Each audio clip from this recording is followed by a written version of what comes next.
operations happening there. The defense minister, of course, has reacted. But I do know that the way the army works, everyone within the army, the leadership right now will be fully laser focused on getting to the bottom of what happened and making sure that those who survived this terrible incident get all the help they need right now.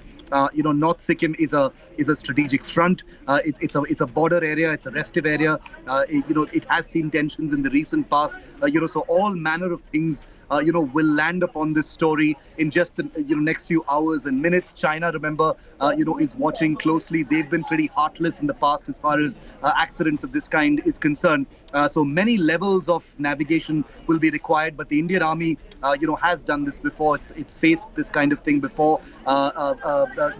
Whether it is attacks, whether it is militancy, whether it is terrorism, whether it's these terrible accidents of this kind, it's going to be very, very difficult to explain. The weather is bad, the terrain is bad, but this is a place the army knows very well. So what may have happened? A freak accident, something else? We'll try and figure that out by ourselves, but we're waiting for more details from the army at this time, Paulami.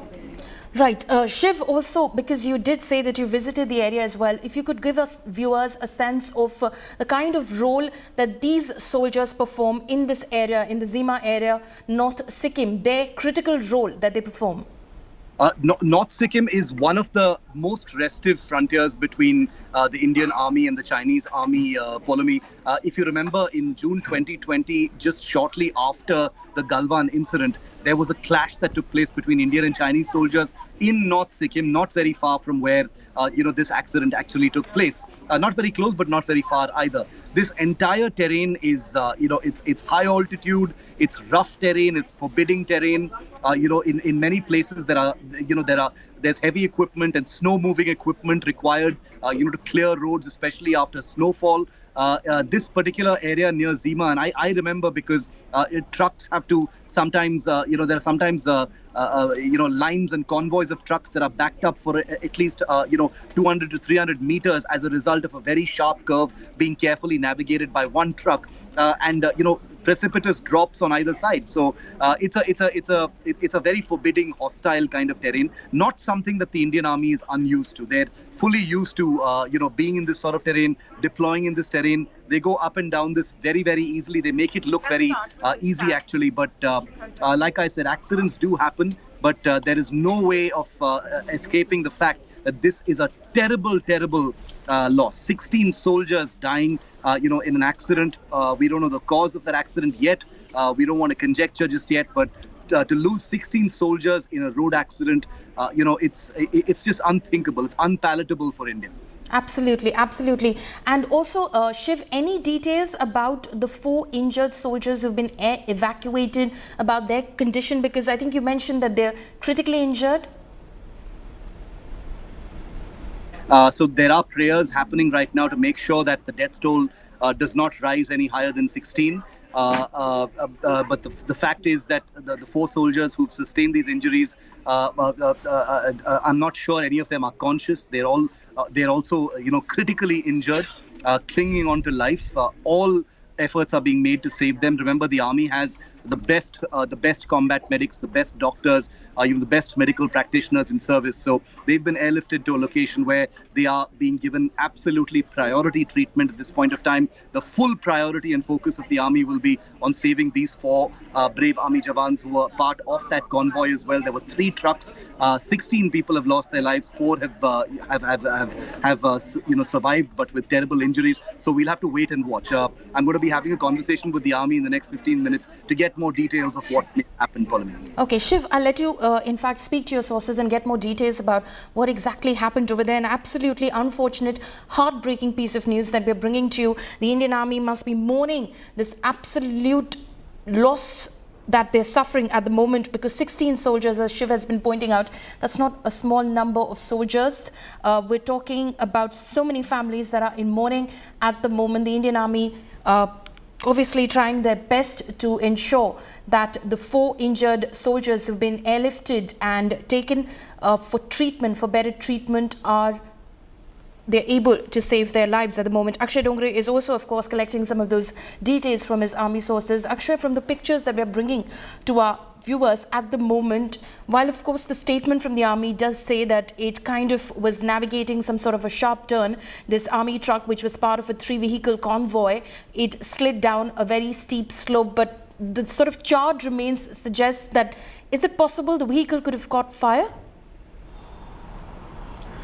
Well, it is always a possibility, Paulmi, because these army vehicles are obviously they carry a lot of fuel, and from the pictures that we are seeing right now, it is hinting at a possibility of a fire immediately after the crash, and that may have also resulted into the casualties. However, looking at the pictures of these trucks that have in fact fallen from that particular slope, it shows that the trucks have absolutely been decimated after this particular crash, which only hints at one thing, that the elevation could have been quite higher when the trucks, in fact, when this particular truck skidded while taking a U-turn. In fact, it shows that on the right-hand side of the place of the incident, there is a huge, there is a very steep slope. So it seems that the truck lost control while it skidded, and it fell into it fell rather from a very high place. In fact, as far as the altitude is concerned, so that may have also resulted into the truck absolutely being decimated,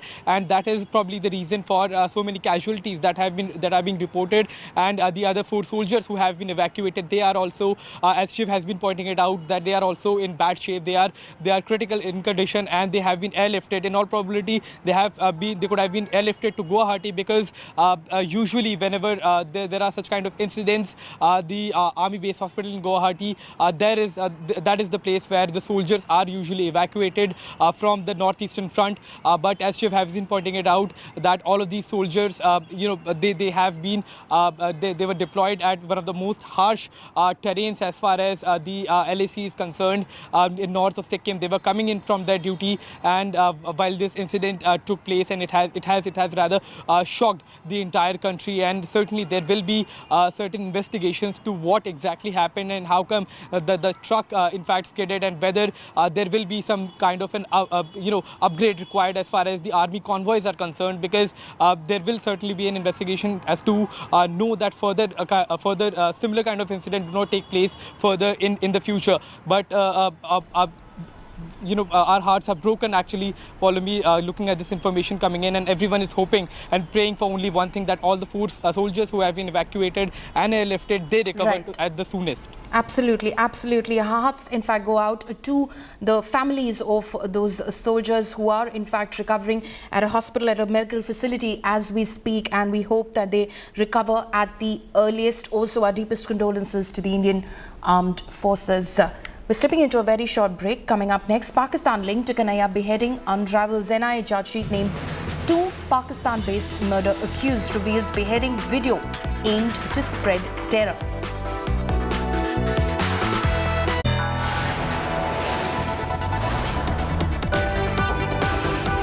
You are watching India Today.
watching India Today.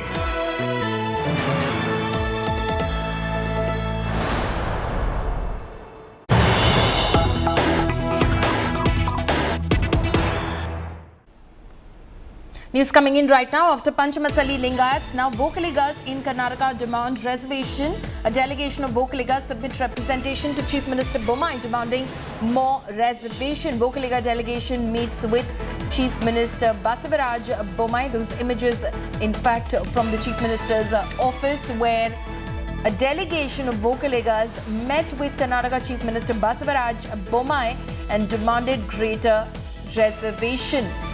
This after a stir led by Panchamasali Lingayats demanding greater reservation. They in fact have reservation up to 5%. They want it enhanced to 15% under the OBC quota matrix. Now Vocaligas are also demanding that they be given greater reservations. So caste politics there heating up ahead of the Karnataka Assembly elections next year.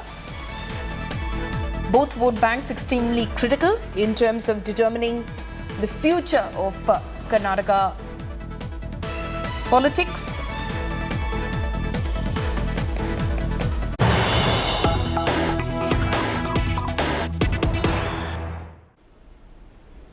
Watch war simmers in Tamil Nadu after DMK questioned Tamil Nadu BJP chief Annamalai over his limited edition Rafale wristwatch, which reportedly costs around 5 lakh rupees.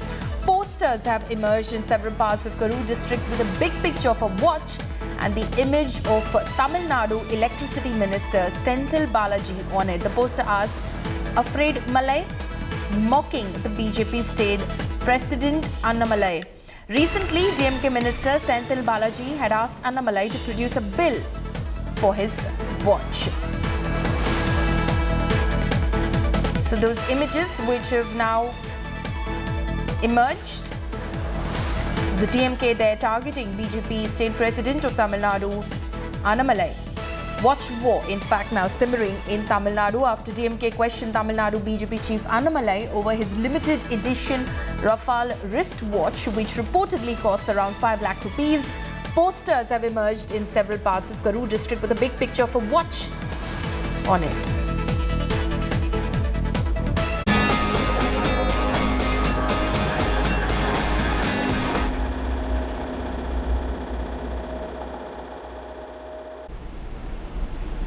NIA files charge sheet against 11 in the Kanhaiya Lal murder case. The National Investigation Agency has filed a charge sheet against 11 people, including Salman and Abu Ibrahim from Karachi, for their alleged involvement in the murder of tailor Kanhaiya Lal, who was butchered at his shop by 2 men in Udaipur in June this year. Investigations have revealed that the accused persons operating as a terror gang module conspired to take revenge from Kanhaiya. The accused were radicalized and took inspiration from incriminating audios, videos, messages being circulated from within and outside India. The accused arranged deadly knives, arms and murdered Kanhaiya Lal as a reaction to his Facebook post in broad daylight. Kanhaiya's butchers also made a video of the killing and released it on social media.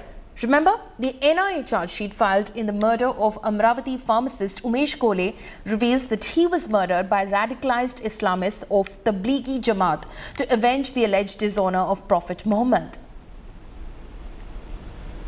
ये आतंकवादी लोगों से संबंधित मामला है और इसमें interpole की पूरी जांच होनी चाहिए और ये 2 लोग बैठे हुए उनके तक उनकी गिरफ्तारी होनी चाहिए।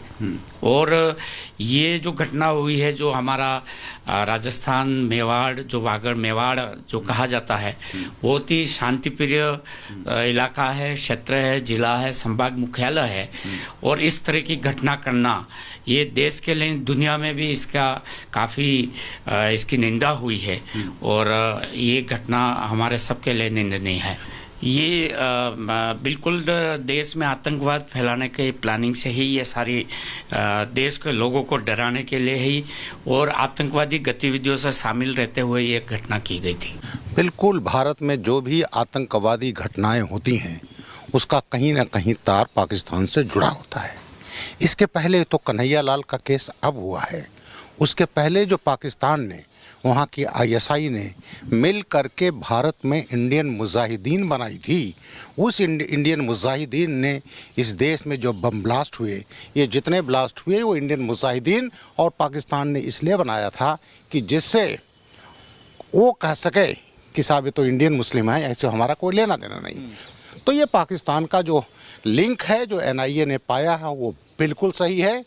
और ये जो उसका वीडियो बनाया गया है, उसको किस तरह गला काटा जा रहा है, उसके बाद वीडियो बना करके उसको प्रसारित किया जा रहा है, और ये केवल इस देश के लोगों को टेरराइज करने के लिए। A powerful winter storm is wreaking havoc across the US and Canada. The storm can lead to frostbite on bare skin in only 5 to 10 minutes, experts are warning. Now here are the top developments. A powerful Arctic winter storm has placed more than 135 million people under weekend weather alerts ahead of the busiest travel days of the year. The alerts stretch from coast to coast and reach as far south as the US-Mexico border and Florida, which is projected to see its coldest Christmas in 30 years. Heavy snowfall and low visibility from a strong winter storm blanketing Pacific Canada brought Vancouver traffic to a standstill, with disruptions expected to continue ahead of the Christmas weekend. Black cattle could be seen rushing through the snowy Midwest of the United States as winter storm was bearing down. The winter storm system has enveloped a vast stretch of the United States. Days ahead of Christmas, planes at airports and in the skies can barely be made out amid a record-breaking winter storm that is grounding thousands of flights across the United States. Over 4,000 flights have been cancelled in the US. Thousands of power outages have been reported across US as a winter storm continues to impact the country. Counties most affected by outages in the state include Upshur, Wood, Madison and Ellis.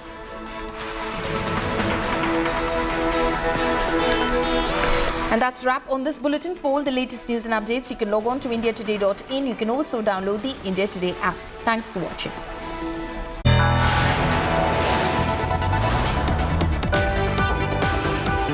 You are watching India Today.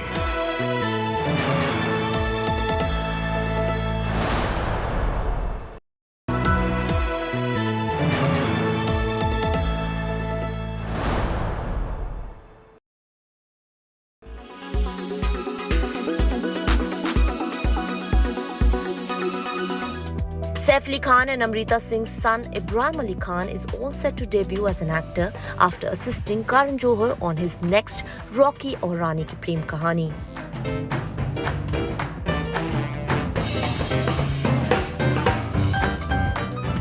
He has reportedly been roped in to play an important role in the Hindi remake of Ridyam. The making rights of the same have been backed by Karan Johar. അത്രയ്ക്ക് ഇഷ്ടമാണ് എനിക്ക് അവനെ. ചേച്ചി അവൻ മുത്താണ്.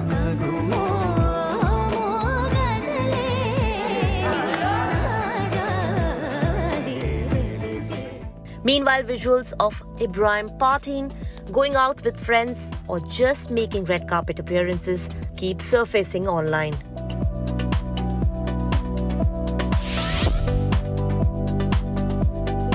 Now, Amir Khan and Reena Datta's son Junaid is also among those who will be fulfilling his dreams of becoming an actor with his debut film Maharaja.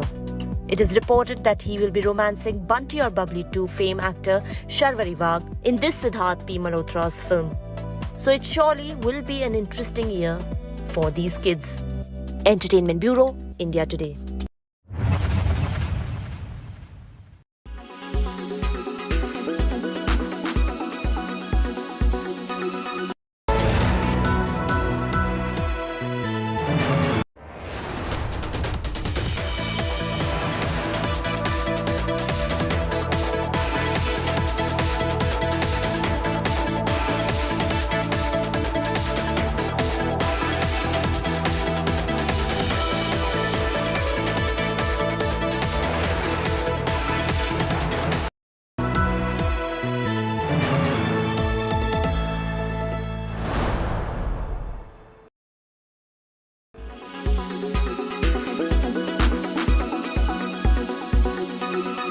I am linking this to COVID is primarily on account of fast changing sort of sentiment over the last 2-3 days this week with respect to COVID and its impact on the Indian economy, Indian business, which has recovered to a large extent from the earlier lockdowns. What's your own sense? My sense at this point in time is that we should not panic. There is a need to be vigilant, which is what is happening in the sense that the government is on top of things. The health secretary has written to the states and other stakeholders to increase the level of alertness and do genome sequencing so that we are able to pick up any new strains if that were to happen. But you know, the information coming out of China in the last couple of days, I mean, this is a society where news flow is tightly controlled. So you don't know whether something is either being underreported or what is escaping through is hyperbole or reality. It's very hard to tell. And I mean, things will become clearer in the next, I would say, 5-7 days or so. I believe the World Health Organization even today has called upon China to share information about what is happening. And until we have more authentic information, I don't think we should get carried away. And there is certainly no need to panic. From a Indian perspective, the population is by and large fully vaccinated with 2 doses, and a large number have got the 3rd precautionary dose as well. So we are about as well prepared as we can be. And from a business perspective, again, cyclical sectors are, have deleveraged their balance sheets to a large extent. I mean, you have a situation where there is a large reserve of foreign exchange, so that we are, which is being used judiciously, and that's about what we can do.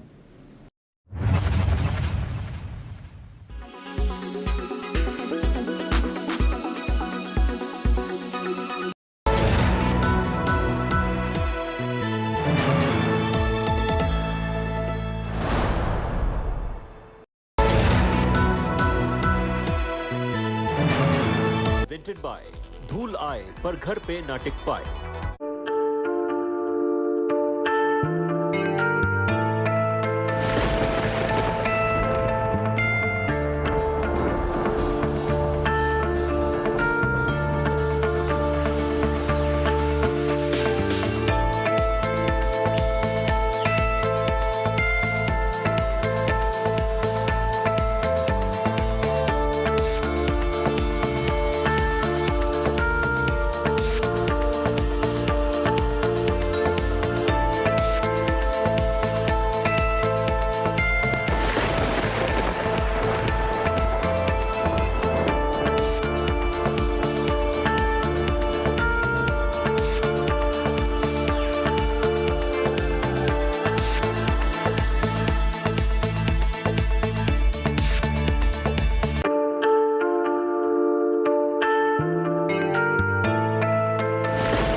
Watching India Today.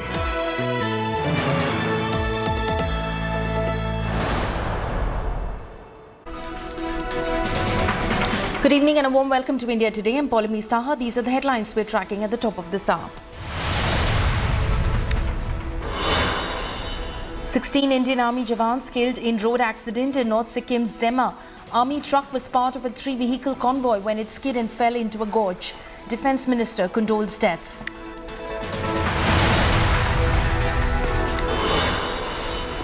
Centre and state swing into COVID fight mode. Centre to issue new advisory for New Year festivities. Centre and states in a huddle over COVID alert.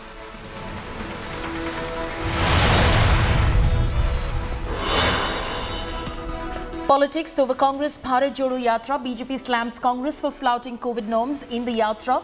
Congress says everyone will wear masks from tomorrow.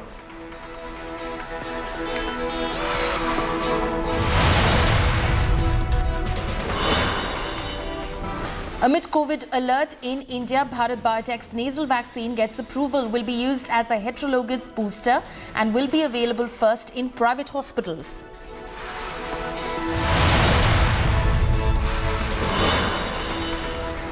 War feuds between Chief Minister Bomai and Sena MP Sanjay Raut. Bomai calls Raut agent of China.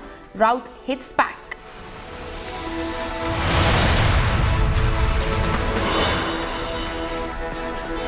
BJP leader Sasikala Pushpa's vehicle and house vandalized in Thoothukudi after war feuds with DMK Mantri.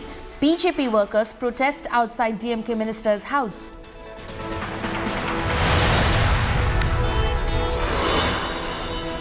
Pakistan linked to Kanhaiya beheading unravels. NIA charge sheet names 2 Pakistan-based murder accused. Reveals beheading video aimed to spread terror.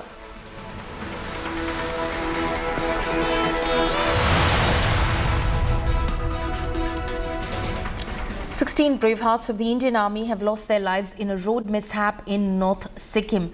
The ill-fated vehicle was part of a 3-vehicle convoy that had moved from Chatten in the morning towards Thangu. En route at Zema, the vehicle skid into a steep slope while negotiating a sharp turn.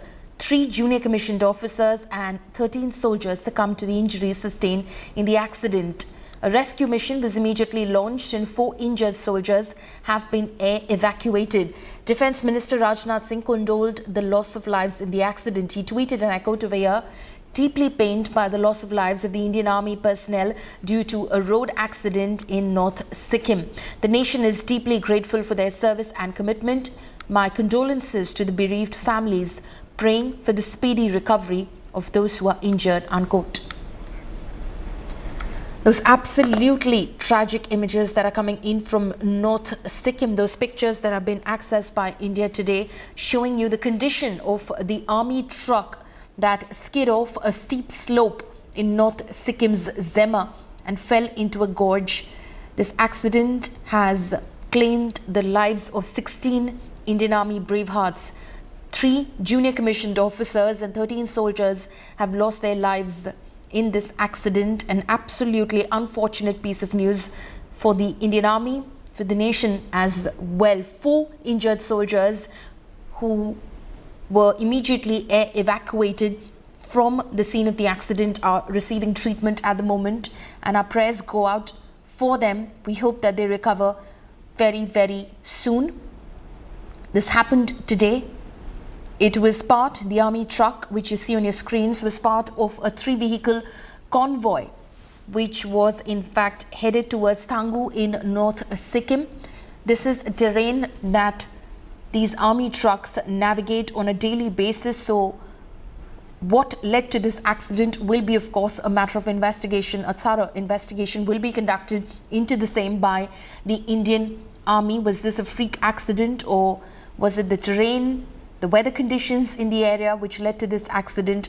It will be, of course, investigated further. But at the moment, of course, our prayers go out to the 4 injured soldiers who've been air evacuated and are receiving treatment at a nearby medical facility. And we hope that they will recover at the earliest. This is, of course, hostile territory. It is extremely forbidding, as has been explained earlier by our colleagues as well, who have been to the area, covered the Indian Army and its operations in the area. This is, of course, along the line of actual control as well. China will be watching these developments very, very closely as well. But India mourns these tragic loss of lives. The Defence Minister has also condoled the loss of lives. He's tweeted about it as well. In the tweet that the Defence Minister put out, he said, and I quote over here, "Deeply pained by the loss of lives of the Indian Army personnel due to a road accident in North Sikkim.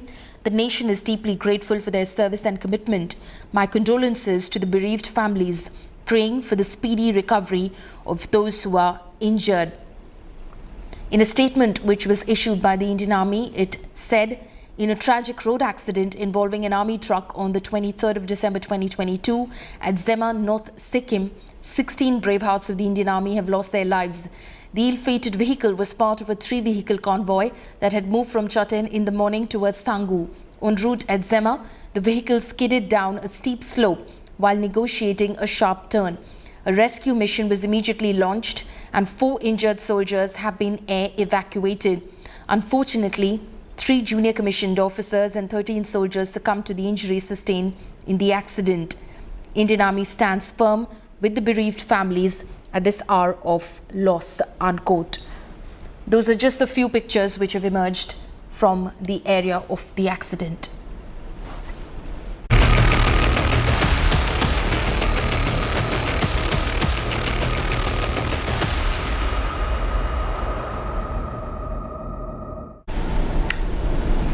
Shifting focus now, massive political showdown over Rahul Gandhi's Bharat Jodo Yatra. Union Minister Anurag Thakur has claimed that Himachal Pradesh Chief Minister Sukhwinder Singh Sukhu, who joined Rahul's Yatra on December 17, tested positive on December 19. Slamming Rahul, the minister asked why the Congress Member of Parliament didn't isolate himself immediately. He also accused Rahul of not following COVID norms. Anurag Thakur was replying to Congress Member of Parliament Jairam Ramesh, who accused the Saffron Party of derailing their Padayatra. The MP asked why COVID protocols are being asked to be followed just before the Yatra's entry into the national capital. Remember, the Yatra is in Haryana's Faridabad and will be entering Delhi tomorrow. Meanwhile, sources have told India today that the Yatra will only be permitted with COVID protocols and it will be stopped if norms are flouted. ये बहाना है भारत जोड़ो यात्रा को बदनाम करने को और डिरेल करने को। जब भारत जोड़ो यात्रा दिल्ली में प्रवेश करने वाली है, प्रधानमंत्री और दिल्ली के मुख्यमंत्री इमरजेंसी मीटिंग लेने लगे और मास्क पहनो ये सब आदेश देने लगे, तो जब केस पहले निकले तो कुछ उन्होंने कहा नहीं। और यही वो पार्टी है जो कुंभ मेला को अनुमति दी, नमस्ते ट्रंप का प्रोग्राम का आयोजन किया और मार्च 2020 में लॉकडाउन लगाने में देरी की ताकि कमलनाथ जी की सरकार मध्य प्रदेश में वो गिराया जा सके, उसके बाद ही लॉकडाउन लगाया गया। तो इन्होंने स्वास्थ्य का पूरा राजनीतिकरण कर दिया है। Looking at the numbers in China and other countries, we have to be vigilant. We have to take certain steps, and the Ministry of Health Affairs have taken such steps. And when did they take such steps? When the Chief Minister of a state is found positive, who was walking with Rahul Gandhi, then only the Health Ministry said, one has to be careful when you have large gathering with you and people are found to be COVID positive, that means it's going to spread to other gatherings. Covid का स्थिति उसके बारे में guideline जारी की है। देश के एक नागरिक के नाते उनको पालन करना है नहीं करना, कांग्रेस पार्टी अगर जिम्मेदार पार्टी है तो डिसाइड करे, यही मैं कहना चाहता हूँ। Day before yesterday they wrote a letter, and yesterday Satish Punia defied the Health Minister of India, said, I will continue with my Jan Akrosh Yatra. This is the kind of discipline this party has. Let them try and stop us. We'll also tell them, we'll teach them a lesson. I'm sorry, you have to first come out with rules.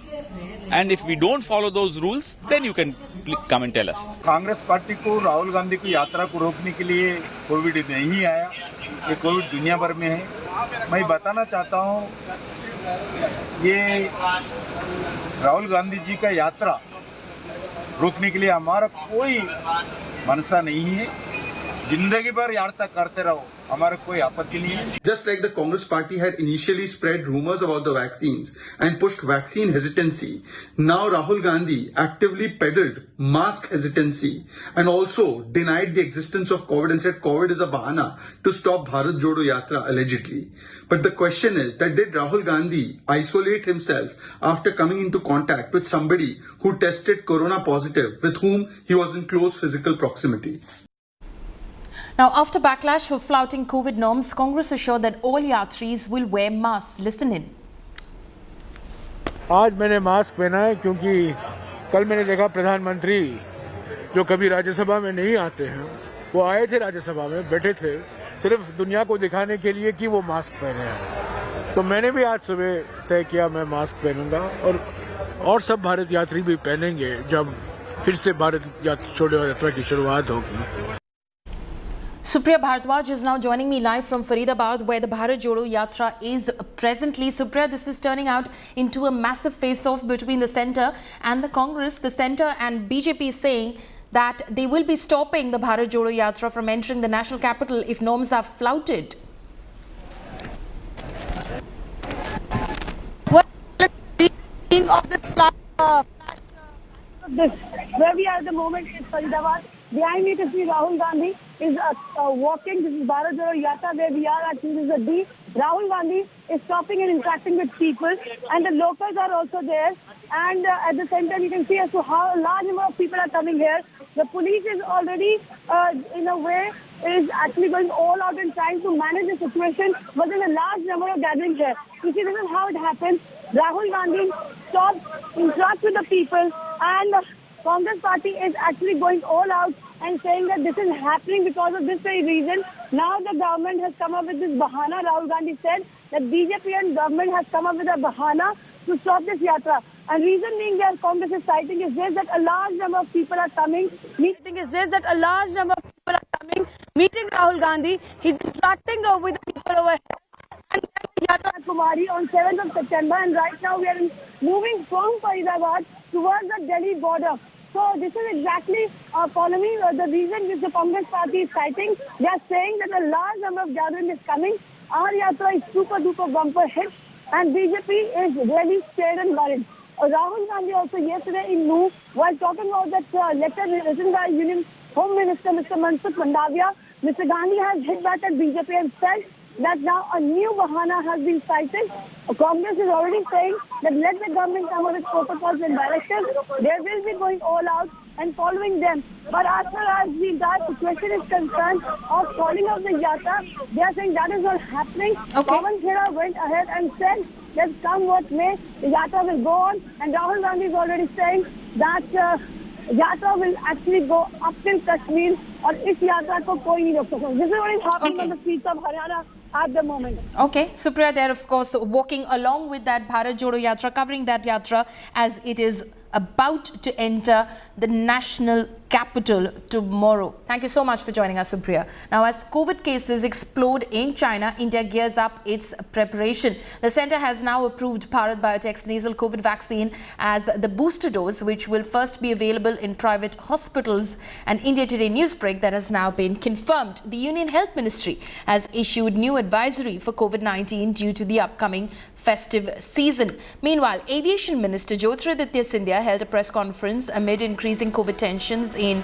India. He assured that India is ready to fight COVID. Earlier on Thursday, Prime Minister Modi chaired a key meeting and took stock of the COVID-19 situation, stressing on precautionary doses for the elderly and vulnerable groups. Prime Minister urged people to follow COVID-appropriate behavior, including wearing of masks, cautioning against complacency. Modi also advised the states to audit COVID-specific facilities to ensure readiness of necessary infrastructure. Meanwhile, the Health Ministry has issued guidelines for international passengers. It has asked all passengers to be fully vaccinated before entering India. It has also asked passengers with any symptoms of COVID to isolate themselves. एक जो अभियान चलाई गई vaccine को दूर दूर तक, गांव-गांव तक, मोहल्ले तक पहुंचाने की सोच और विचारधारा हर घर दस्तक के आधार पर, उसी के तहत कोविड के पहले वेव, सेकेंड वेव और थर्ड वेव तीनों का मुकाबला किया है। जिस देश में केवल एक टेस्टिंग लैब थी, आज उसी भारत में 3,388 टेस्टिंग लैब स्थापित हो चुकी हैं। ऑक्सीजन की किल्लत थी, पर्याप्त मात्रा में ऑक्सीजन देश में उपलब्ध हो रही है। 2-2 वैक्सीन का आविष्कार किया, और केवल 2-2 वैक्सीन का आविष्कार जब कोविड के समय में किया था, आज 4-4 टीकों का उत्पादन देश में हो रहा है। चाहे कोवैक्सीन की बात करें, कोविशील्ड की बात करें, ज़ाइकोवी डी की बात करें, कॉर्बेवैक्स की बात करें, चारों का उत्पादन आज भारत में हो रहा है। और उसी के साथ इसी सोमवार एक नया इतिहास वैक्सीन के क्षेत्र में रचा गया है, जहां 220 करोड़ डोजेस आज तक भारत के जन को लगाए गए हैं देश के अंदर। More than adequately prepared because you see the country has a lot of experience now.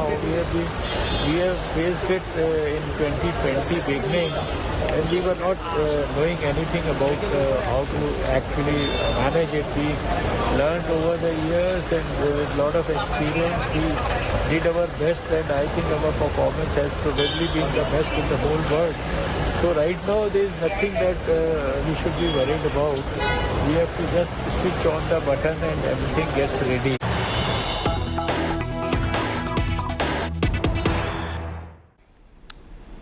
We're bringing to you first pictures now of the Health Ministry COVID meeting which is happening. This is the virtual meeting which is taking place where the Health Minister is in conversation with state health ministers. So all states on board right now in terms of COVID protocols that need to be put in place, especially with the festive season upon us. At the moment, the Health Minister is chairing that meeting. He's of course in Delhi. Union Health Minister Mansukh Mandavia is chairing that meeting along with all state health ministers. This comes off the back of the Prime Minister convening a meeting with top officials of the Health Ministry, Home Ministry and Civil Aviation Ministries yesterday. Milan Sharma is now joining me live on this. Milan, first pictures coming in of the meeting that Mansukh Mandavia is chairing along with other state health ministers. What is likely to come out of this meeting? What are you hearing from your sources?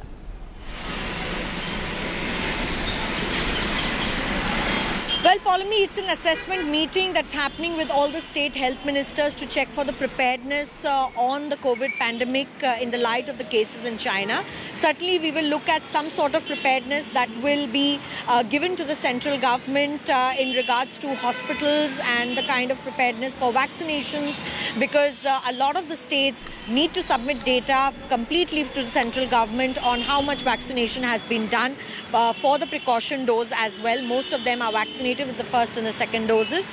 Perhaps we may look at some sort of minimal restrictions because of the cases in China. However, the situation in India is still contained.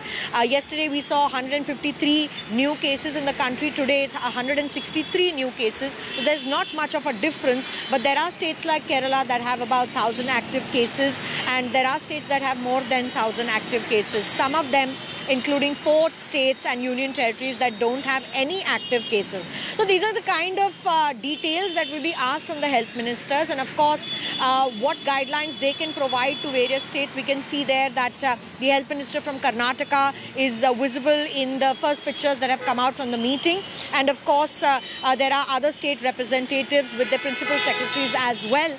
We'll have to wait and see what kind of formal restrictions will be put in place, but surely there are no travel restrictions across states at the moment, and this is being done to create awareness among people for the return of the mask, which people will be urged and encouraged to wear at least in public places ahead of the Christmas and New Year celebrations. Right. Milan, thank you so much for bringing us all of those details. Milan, of course, tracking all those developments. She will, of course, tell us what happened in that meeting after it concludes. Now, amid the COVID scare in China, India is on high alert. The centre has emphasised the significance of increasing vaccination rates in India. Those who have already received the boosters are inquiring as to whether a 4th dose is necessary. So a 4th dose, is it needed? What do experts have to say on this? Here's a report that answers all these questions. Dismal precaution dose uptake at just 27% has prompted the government of India to urge the people to vaccinate.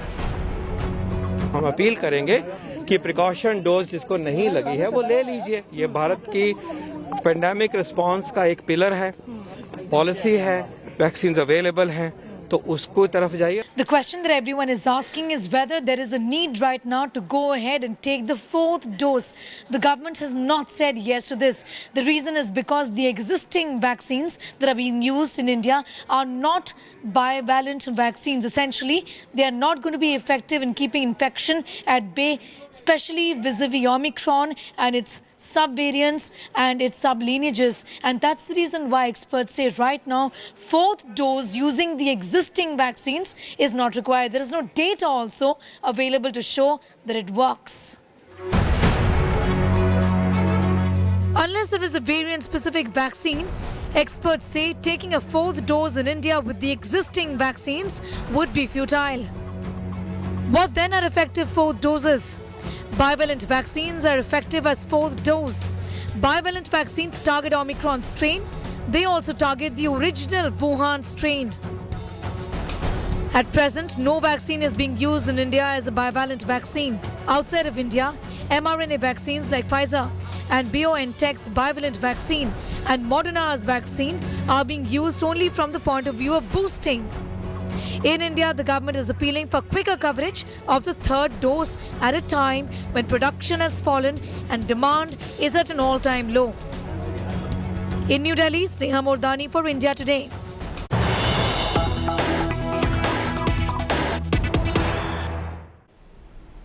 The IPL mini auction 2023 is being held in Kochi, and here are the most expensive buys at the end of the first two rounds. England all-rounder Sam Curran fetched the highest ever bid in IPL history and was sold to Punjab Kings for 18.50 crore rupees. The Australian all-rounder Cameron Green was bought by Mumbai Indians for 17.50 crore rupees, and England Test captain Ben Stokes fetched 16.25 crore rupees and will be seen playing for the Chennai Super Kings. Sunrisers Hyderabad bought English batsman Harry Brook for 13.25 crore rupees. Former England captain Joe Root, Bangladesh skipper Shakib Al Hassan are some of the notable unsold players at the end of round two. Thank you very much, sir. Number 7, Sam Curran is out of the hat. So these are some of the preliminary details that are emerging from the mini auction of the IPL, which is being held in Kochi. Here are some of the most expensive buys at the end of the first two rounds. England all-rounder Sam Curran fetched the highest ever bid in IPL history and was sold to Punjab Kings for 18.50 crore rupees. The Australian all-rounder Cameron Green was bought by Mumbai Indians for 17.50 crore rupees, and England Test captain Ben Stokes fetched 16.25 crore rupees and will be seen playing for the Chennai Super Kings. Sunrisers Hyderabad bought English batter Harry Brook for 13.25 crore rupees.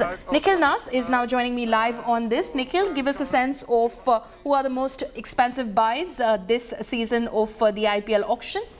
Well, I tell you what, it's been frantic, it's been hectic. This was considered to be an IPL mini auction. It's not the regular auction that we saw a season ago. This was the mini auction, and yet you've already seen various records being broken.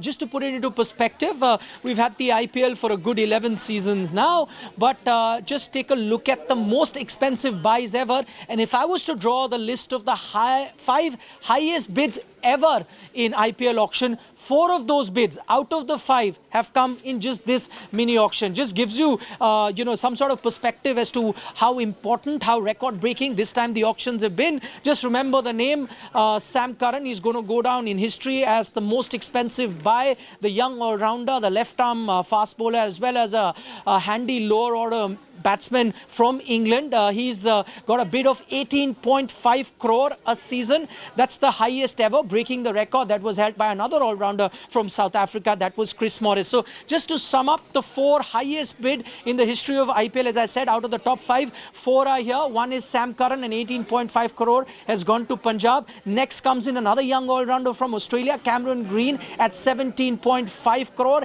is the bid that he's invited from Mumbai Indians. Then you've got various other bids in. Ben Stokes, of course, the established all-rounder. He's gone to Chennai Super Kings. He comes in at the 3rd spot. This is tied 3rd with Chris Morris at 16.25 crore. And then you've got the 4th highest bid, which is also tied, Nicholas Pooran at 16 crore, which is tied with what Yuvraj Singh had got back in the day. So out of the top 5 bids ever, top 4 bids have come here, and I think this is not a reflection of the kind of players they are. The one thing that's very common that you've seen in these highest bids is that all of them are all-rounders. So the top list of the 3 or 4 highest ever bids are dominated by all-rounders. So what it tells you is that in a game of T20 cricket, high, intense action where, really need to chip in with all sorts of contribution, all-rounders are sold at a premium. So all-rounders dominate that list. That's one thing that's very common. The other thing is that this time around, the list is dominated by English players, and that's no surprise either, because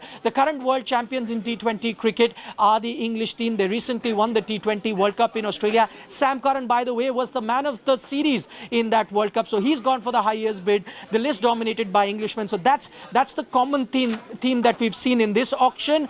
You've still got about 200 odd players to go under the hammer, but I think the major amount of money that was to be splurged by teams has already happened. You might still see a few high bids here and there, but the top ones have already been done. And as I keep repeating myself, the top 4 out of the 5 highest bids ever have just happened in the last 1 hour or so. Nikhil, thank you so much for joining us with all of those details. Slipping into a short break, coming up next, war of words between Chief Minister Bommai and Sena leader Sanjay Raut. Bommai calls Raut agent of China. Raut hits back.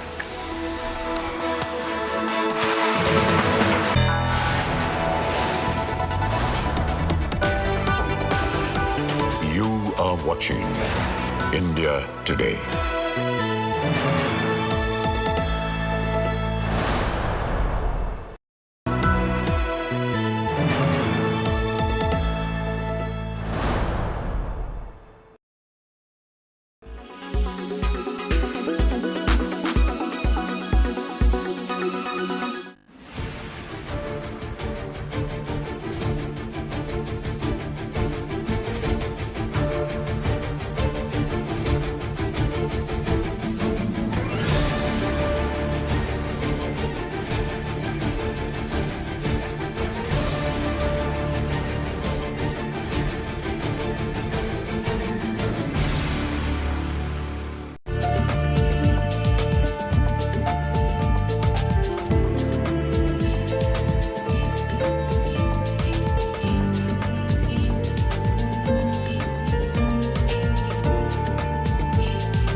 Watching India Today.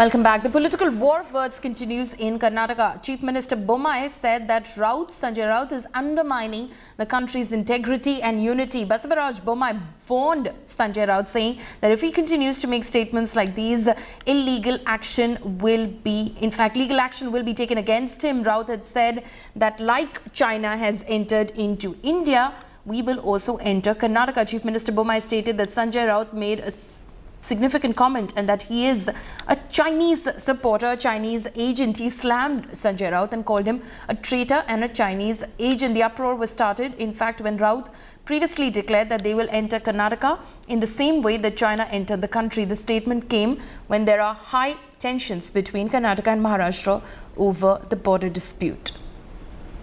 I'll call him China agent. Sanjay Raut is the agent of China. Deshadrohi. Sanjay Raut is a देशद्रोही। बोम्मई साहब कर्नाटक के मुख्यमंत्री है जी। सोच संभल कर बयान करना चाहिए। अपने राजनीतिक फायदे के लिए इस प्रकार के बयान मत करिए।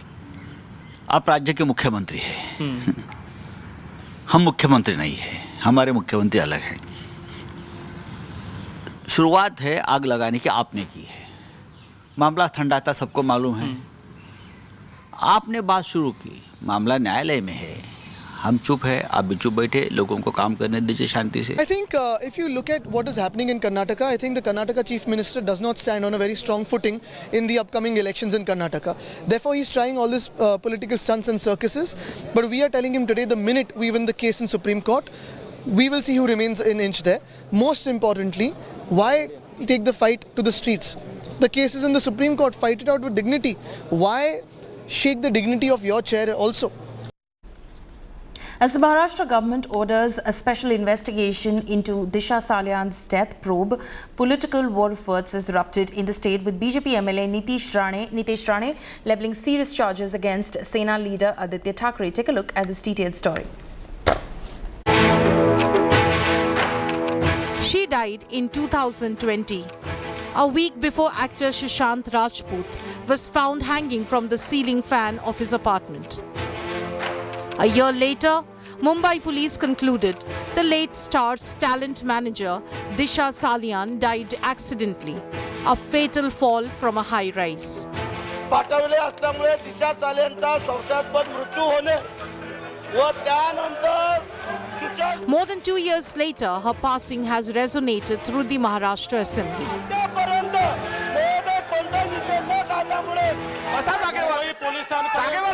ऑलरेडी केस आहे.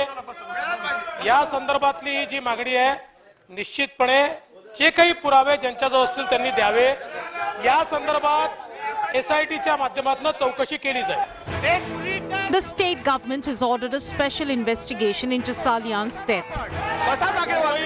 एका मुलीवर अन्याय झालेला आहे आणि हे विरोध का करतात अध्यक्ष महोदय? The announcement came after MLAs from the BJP and Chief Minister Eknath Shinde's Sena faction demanded a fresh probe. त्या ठिकाणी काय घटना घडली? Their political feud is no secret. The Rane Thackeray acrimony resurfaced again in the assembly. कुठे तिच्या बिल्डिंगचा का गायब केला गेला अध्यक्ष महोदय? नेमका त्या 8 तारीख रात्री पार्टीमध्ये कोण होतं या सगळ्याची चौकशी झाली पाहिजे ना. BJP MLA Nitesh Rane made serious charges against Aditya Thackeray in connection with the Salian case. He demanded the former state minister be subject to a narco test. सरकारने चौकशी झाली पाहिजे ना अध्यक्ष महोदय. दिशा सालियन की केस आज भी मुंबई पुलिस के पास है. मैं मुख्यमंत्री जी को, उप मुख्यमंत्री जी को मांग करूंगा कि दिशा सालियन की केस वापस रीओपन करे. असली एयू कौन है, किसका ट्विटर हैंडल पे AUT ठाकरे लिखा है, वो दुनिया को मालूम है. तो इसलिए एक ही बार नार्को टेस्ट करो और सच्चाई बाहर निकालो. The chaos over the Disha Salian case was so intense, the House had to be adjourned 5 times. Thackeray Jr. hit back at his political rivals. अगर आप देखें तो कभी भी हमने नेता सदन को ऐसे गाली देते हुए वेल में आते हुए देखा नहीं है जो आज हमने देखा. और ये जो मुख्यमंत्री के जो घोटाले हम लोगों के सामने लाना चाहते हैं, फ्लोर ऑफ द हाउस पे लाना चाहते हैं, वो उन्होंने हमें लाना नहीं देना चाहते थे, इसलिए उन्होंने पूरा आज हंगामा किया. आप देख रहे होंगे उनके मन में, उनकी आंखों में भय दिख रहा है. The Maharashtra government insists the death of the 28-year-old talent executive would be investigated impartially. But the opposition rejects the announcement as a tactic to divert public attention from other issues. विरोधी पक्षनेते म्हणून Bureau Report, India Today. सभागृहाची बैठक. Let's have a look at some of the other latest stories of this hour. DMK MP and Party Deputy General Secretary Kanimori has joined Rahul Gandhi in the Bharat Jodo Yatra. Today she joined the walk with Rahul Gandhi as the Yatra entered Faridabad from Gurugram. Another controversy over open namaz has erupted in Gurugram. Bajrang Dal workers chased away Muslims who came to offer Friday prayers in Sector 69. However, namaz was being offered with mutual consent, but dozens of Bajrang Dal activists reached there without any prior notice and chased away the worshippers offering namaz. Jammu and Kashmir BJP chief Ravindra Raina was being heckled by Kashmiri Pandit government employees. These Pandits were protesting so that their demands are met. These employees barged into the JNK BJP headquarters. Now, the BJP chief has assured the protesting Kashmiri Pandit government employees that their demands will be met. Kerala government tendered an unconditional apology before the High Court for its failure to implement its directive to initiate revenue recovery proceedings against the PFI for the damage caused to public property during the flash hartal.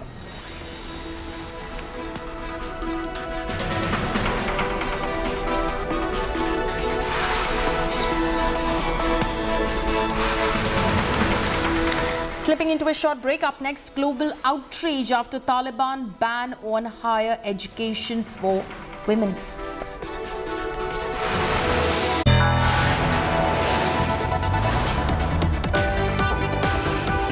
You are watching India Today.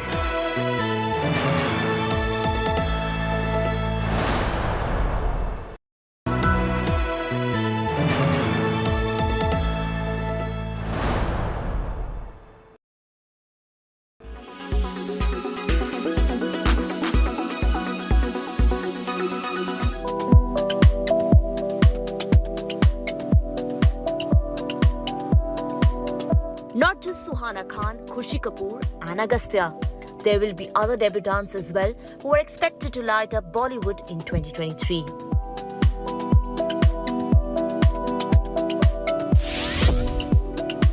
Topping the list is actor Shehnaz Gill, who after delivering performances in various Punjabi films has bagged a big one, as she will be making her Hindi film debut alongside Salman Khan in Kisi Ka Bhai Kisi Ki Jaan. Salman had been sharing glimpses of his look every now and then. The makers had also released a teaser of the actor in which he can be seen in a rugged look.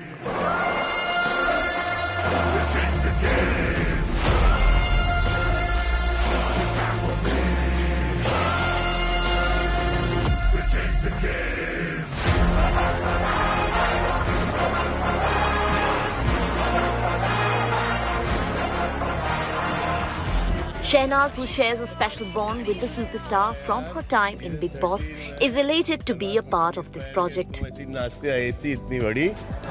तो आपने film में entry दे दी तो फिर मेरे को थोड़ा तो अब जलवा दिखाना पड़ेगा ना. Shehnaz was last seen sharing screen space with Diljit Dosanjh and Sonam Bajwa in Hausla Rakh. Divorce ਦੇ ਕੇਸ ਨਾਲ ਨਾ ਬੱਚੇ ਦੀ ਕਸਟਡੀ ਵੀ ਇਹਦੇ ਨਾਮ ਕਰੋ. ਫਾਦਰ ਕੱਲਾ ਬੱਚਾ ਨਹੀਂ ਸਾਂਭ ਸਕਦਾ ਜੀ. ਸਾਂਭੂਗਾ ਤੇ ਤੂੰ ਹੀ.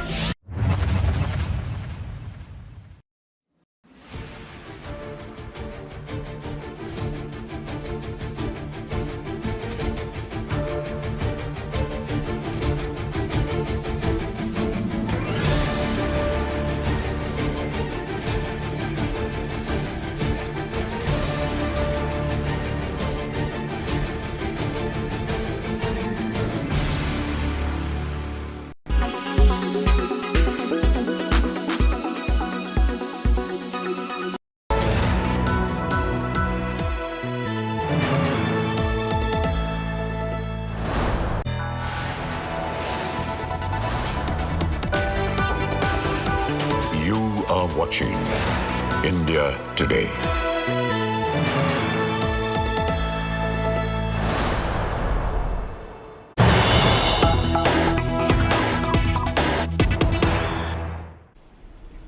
The Prime Minister has condoled the loss of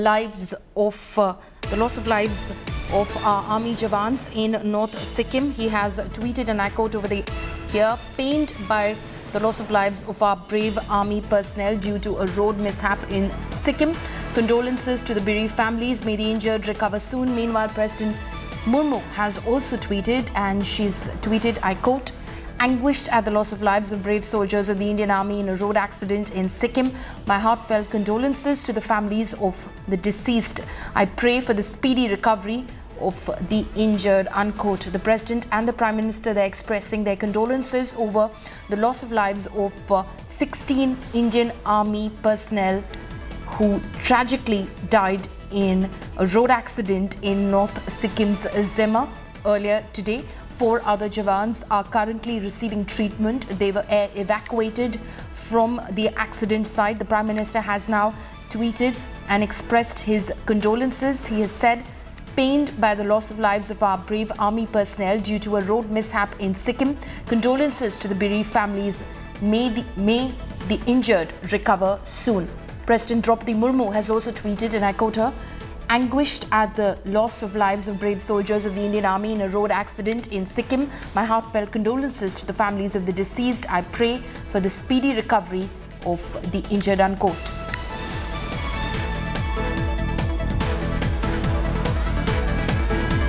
Heartbreaking video of sobbing Afghan girls have gone viral.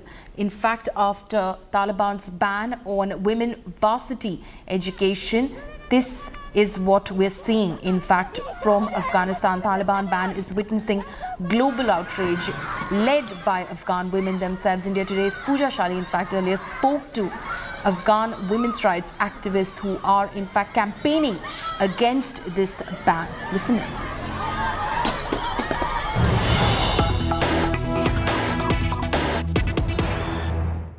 Taliban's decision to ban education of women even at the university levels and below has sent shockwaves. There's global outrage over it. We've seen videos now emerging from Afghanistan about young girls full of dreams crying on the streets and trying to protest as well. But there is global outrage and people are speaking about it. Joining me right now in this telecast is Crystal Bayat. She's a very brave woman. Until recently, she was a resident of Afghanistan. She is a citizen of Afghanistan, but she had to flee her own homeland, her motherland, because of Taliban taking over. Crystal, joining me right now from an unknown location from outside Afghanistan. Crystal, first, thank you for your time. I can still see that the flag, wherever you go of your country, is still the same. It's the original Afghanistan flag. When you heard of this news coming in and the protests started and the women were in shock, what sort of reactions are coming in among Afghan community, specifically those who've been able to flee but are watching the horror unfold in Afghanistan? Thank you so much for having me. Unfortunately, we need this and we know the consequences, more things that gonna happen in the future. And the people who are out of Afghanistan, we're trying by seeing our women inside of Afghanistan that they are suffering, it's heartbreaking for each Afghan, whether they're men or women. We are unitedly fighting against the Taliban and educating the world to know that what the Taliban are doing in Afghanistan. What's happening in Afghanistan right now is a very clear and obvious gender apartheid, and depriving women from their basic rights. I mean, in 2022, girls are not allowed to go to school, and Afghanistan is the only country around the world that girls are deprived from rights to education and women are denied from employment. This is devastating for each citizen of the world, not for Afghanistan, because I think human rights and matter to everyone, no matter that where we belong to. Right now, unfortunately, we Afghan outside of Afghanistan, because what the Taliban are getting order from some Akhunds, mullahs, and Arab countries. We see that red carpets, the women in Arab countries are participating in red carpets.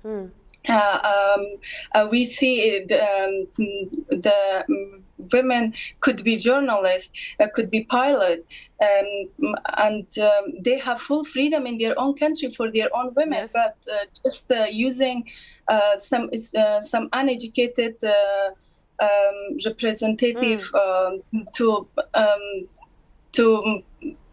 play under the religion name.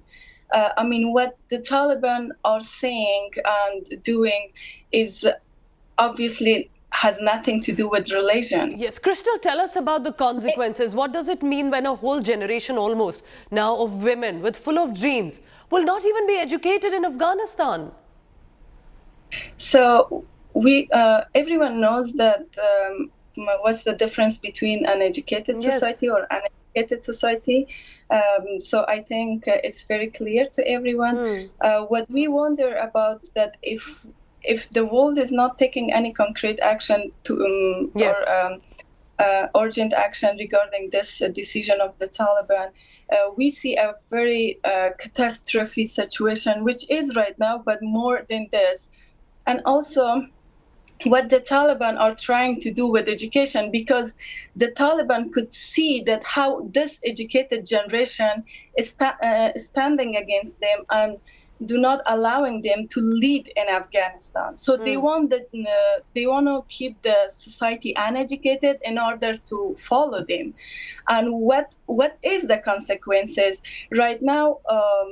The world countries, I mean the Western countries, are funding and sending money to the Taliban, and they are investing in their religious institution rather than a school or university. What's the consequences from this religious institution? Yes. They're inventing suicide bombers for the future. It's not about Afghanistan. Afghanistan being the victim of the region countries for decades. The consequences would be for a threat for the world security and for the region countries. What should the world do, Crystal? The world is watching watching you and listening to you right now. What do you think we can do? What can other countries do? Other people do listening to you right now? I think we tried our best to somehow. It's been a year and a half that we resist. Our resistance was through a civil resistance, but we couldn't see any changes, and even the pressure from the international community and the world countries that were put on Taliban, they didn't see any changes. I think now is the time that the world countries and international community must deal with the Taliban with their own language. I mean, when I'm telling with their own language means the Taliban are only knowing that what's the weapon, how to fight, how to kill people. So the only option is right now to stand and fight against the Taliban. It's not about the future of Afghanistan for the people of Afghanistan. It's a world threat. It has to be a united fight. And you know who to speak better on that than you? Our viewers may not know, but I remember that you led, as one of the only women, a protest against Taliban in Afghanistan when Taliban had taken over. So it was for all to see how brave Afghan women are, and they're still even today leading as much as possible for them at grave risk, trying to counter with those protests.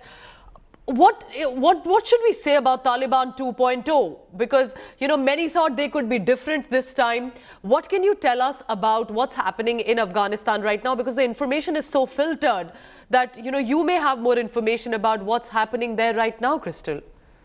Yes, so according to the Taliban officials and their statements, that they're saying that we are, it's just the primary decree so the girls has to wait for the second. I think we should learn from our experience and our past that when the Taliban for the first time came, they stopped schools and they said like we are working on the curriculum and also the new law and rule that how the girls, in which circumstance the girls can go to school. And it's been a year and a half that there is no action from them. There is no result. And I think right now, if any single citizen, whether they're men or women, raising their voice, they will be arrested by the Taliban, putting in the prison and torturing. I mean, as I share on my social media page, you could see that how the professors who signed their resignation and in solidarity with Afghan women, that the Taliban tortured them. This has to be stopped, and international community must prevent and stop this brutality of the Taliban, putting pressure on them. Girls are not allowed. You could see that girls are every day they're in tears because they're not allowed to go to school. Single moms, orphans are being smuggled to Pakistan in order to train in religious schools. So human trafficking is at stake, gender apartheid is at stake, but no one is speaking about this. You know, and I hope today, Crystal, that we are listening to you, that world must not leave Afghanistan in isolation, not its people who are clearly fighting and fighting a good fight against the Taliban. And Crystal, speaking to India Today, thank you. And we hope that we'll continue to speak up for the women. It concerns all of us. And we have to speak up and ensure that girls get their education. Let her learn, like many young girls are writing on the walls of Afghanistan. Crystal Bayat, thank you so much for speaking to India today. Thank you so much for having. Thank you.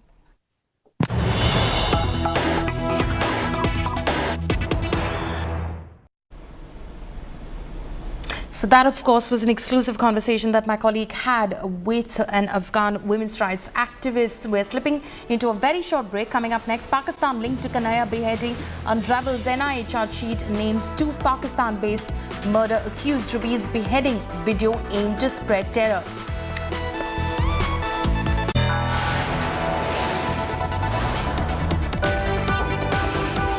You are watching India Today.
Watching India Today.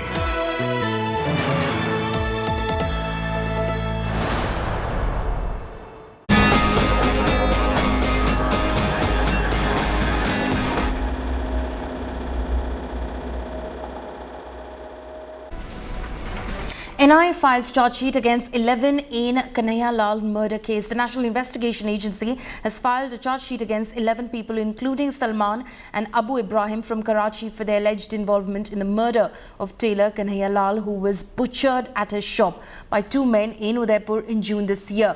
Investigations have revealed that the accused persons, operating as a terror gang module, conspired to take revenge from Kanhaiya. The accused were radicalized and took inspiration from incriminating audios, videos, messages being circulated from within and outside India. The accused arranged deadly knives, arms and murdered Kanhaiya Lal as a reaction to his Facebook post in broad daylight.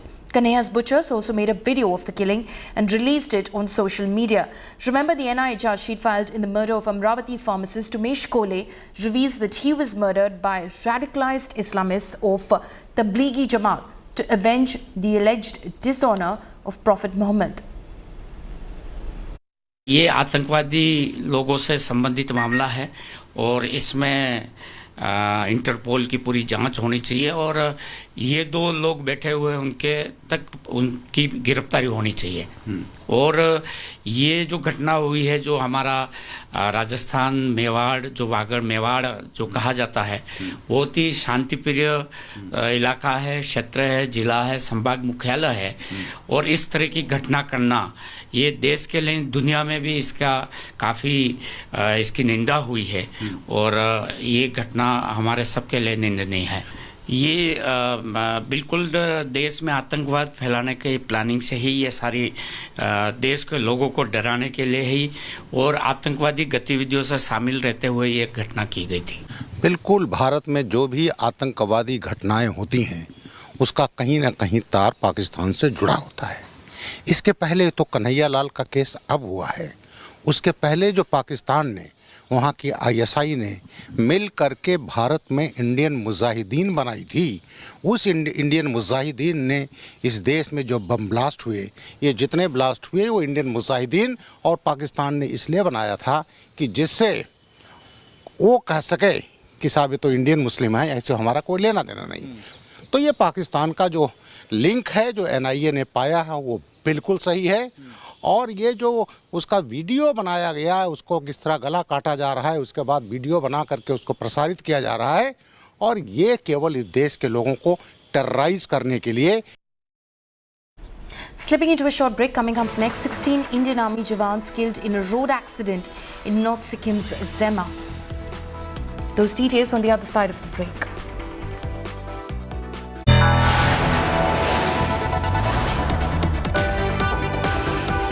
You are watching India Today.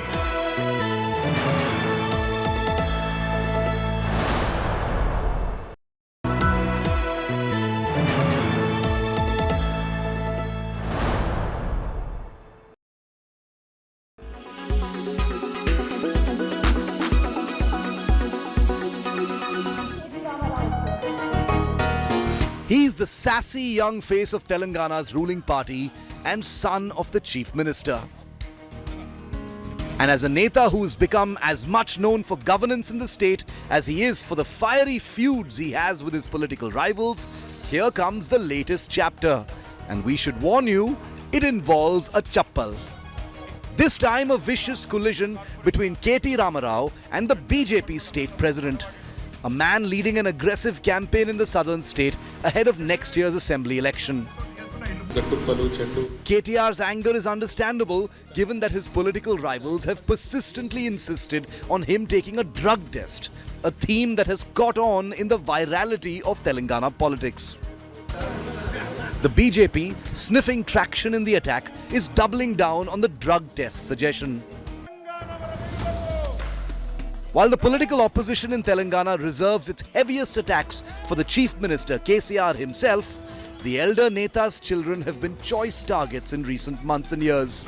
Last year, the Congress's popular state chief floated the idea of a white challenge in Telangana to test for drugs, cheekily inviting KTR to participate.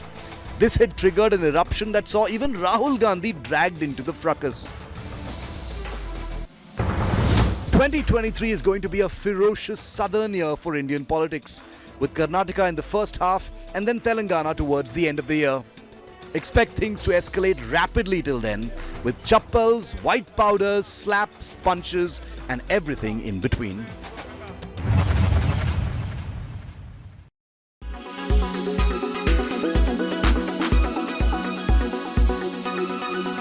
Make your media plan smarter with India Today Live TV on your connected devices.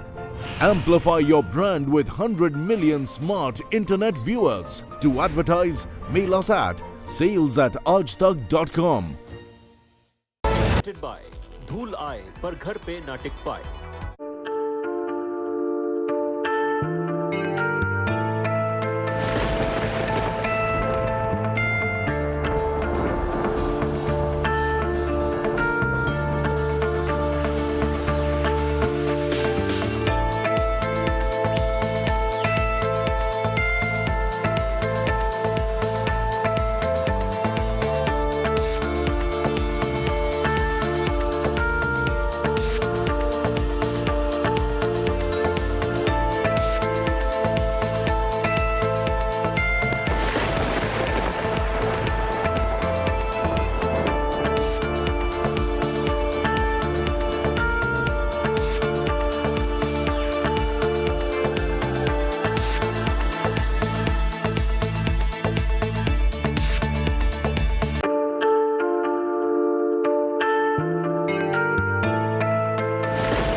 in association with Kirloskar.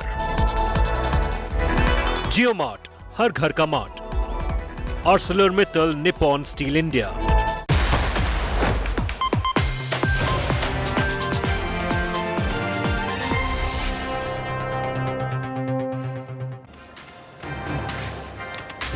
An absolutely horrific tragedy hit the Indian Army earlier today. These are the first images coming in from North Sikkim, where 16 Indian Army soldiers, including 3 junior commissioned officers, died in a horrifying road accident when their trucks they were traveling in plunged into a gorge in the Zema area of North Sikkim. 4 Jawans have been critically injured. They're fighting for their lives. They've been airlifted to a hospital. But 16 troops from mechanized artillery and infantry units have lost their lives in this terrible, terrible tragedy. Remember, North Sikkim has a border with China-occupied Tibet, and these soldiers were returning from a border area. The very soldiers who stand guard and protect our country met with this terrible, ironic accident in which 16 of them have died. The country thanks them for their service, and India today pays tribute to these brave soldiers who died so needlessly.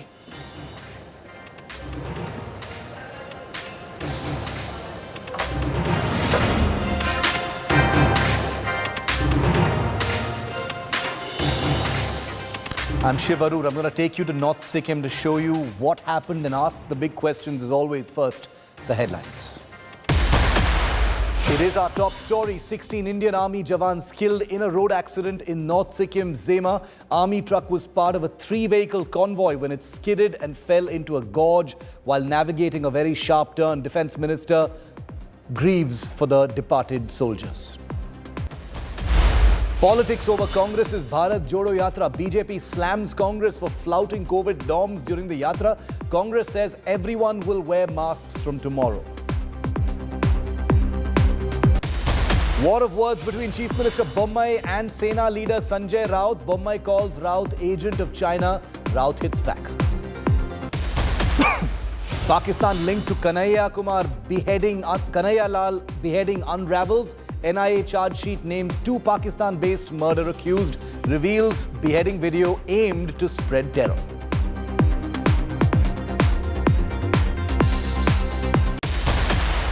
Sam Curran becomes the most expensive player ever sold at an IPL auction. Punjab Kings win his bid at 18.5 crore rupees.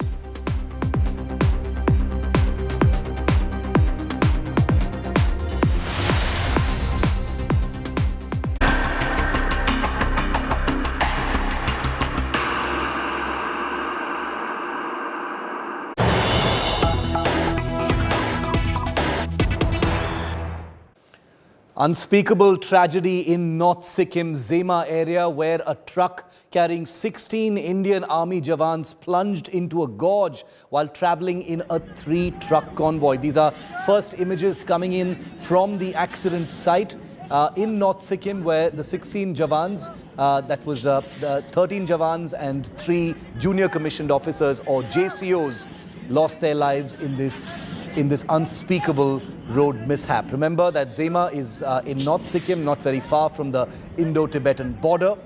This is where a large part of the Indian Army continues to stay deployed. These were border troops who were returning from a deployment headed to another place when this accident took place. 16 of them, a horrifying number, have lost their lives in this accident. The circumstances under which the accident took place are a little sketchy right now, but the terrain in the Zema area is replete with very sharp turns and extreme drops, precipitous falls on the sides of each road, and that's where this accident has taken place.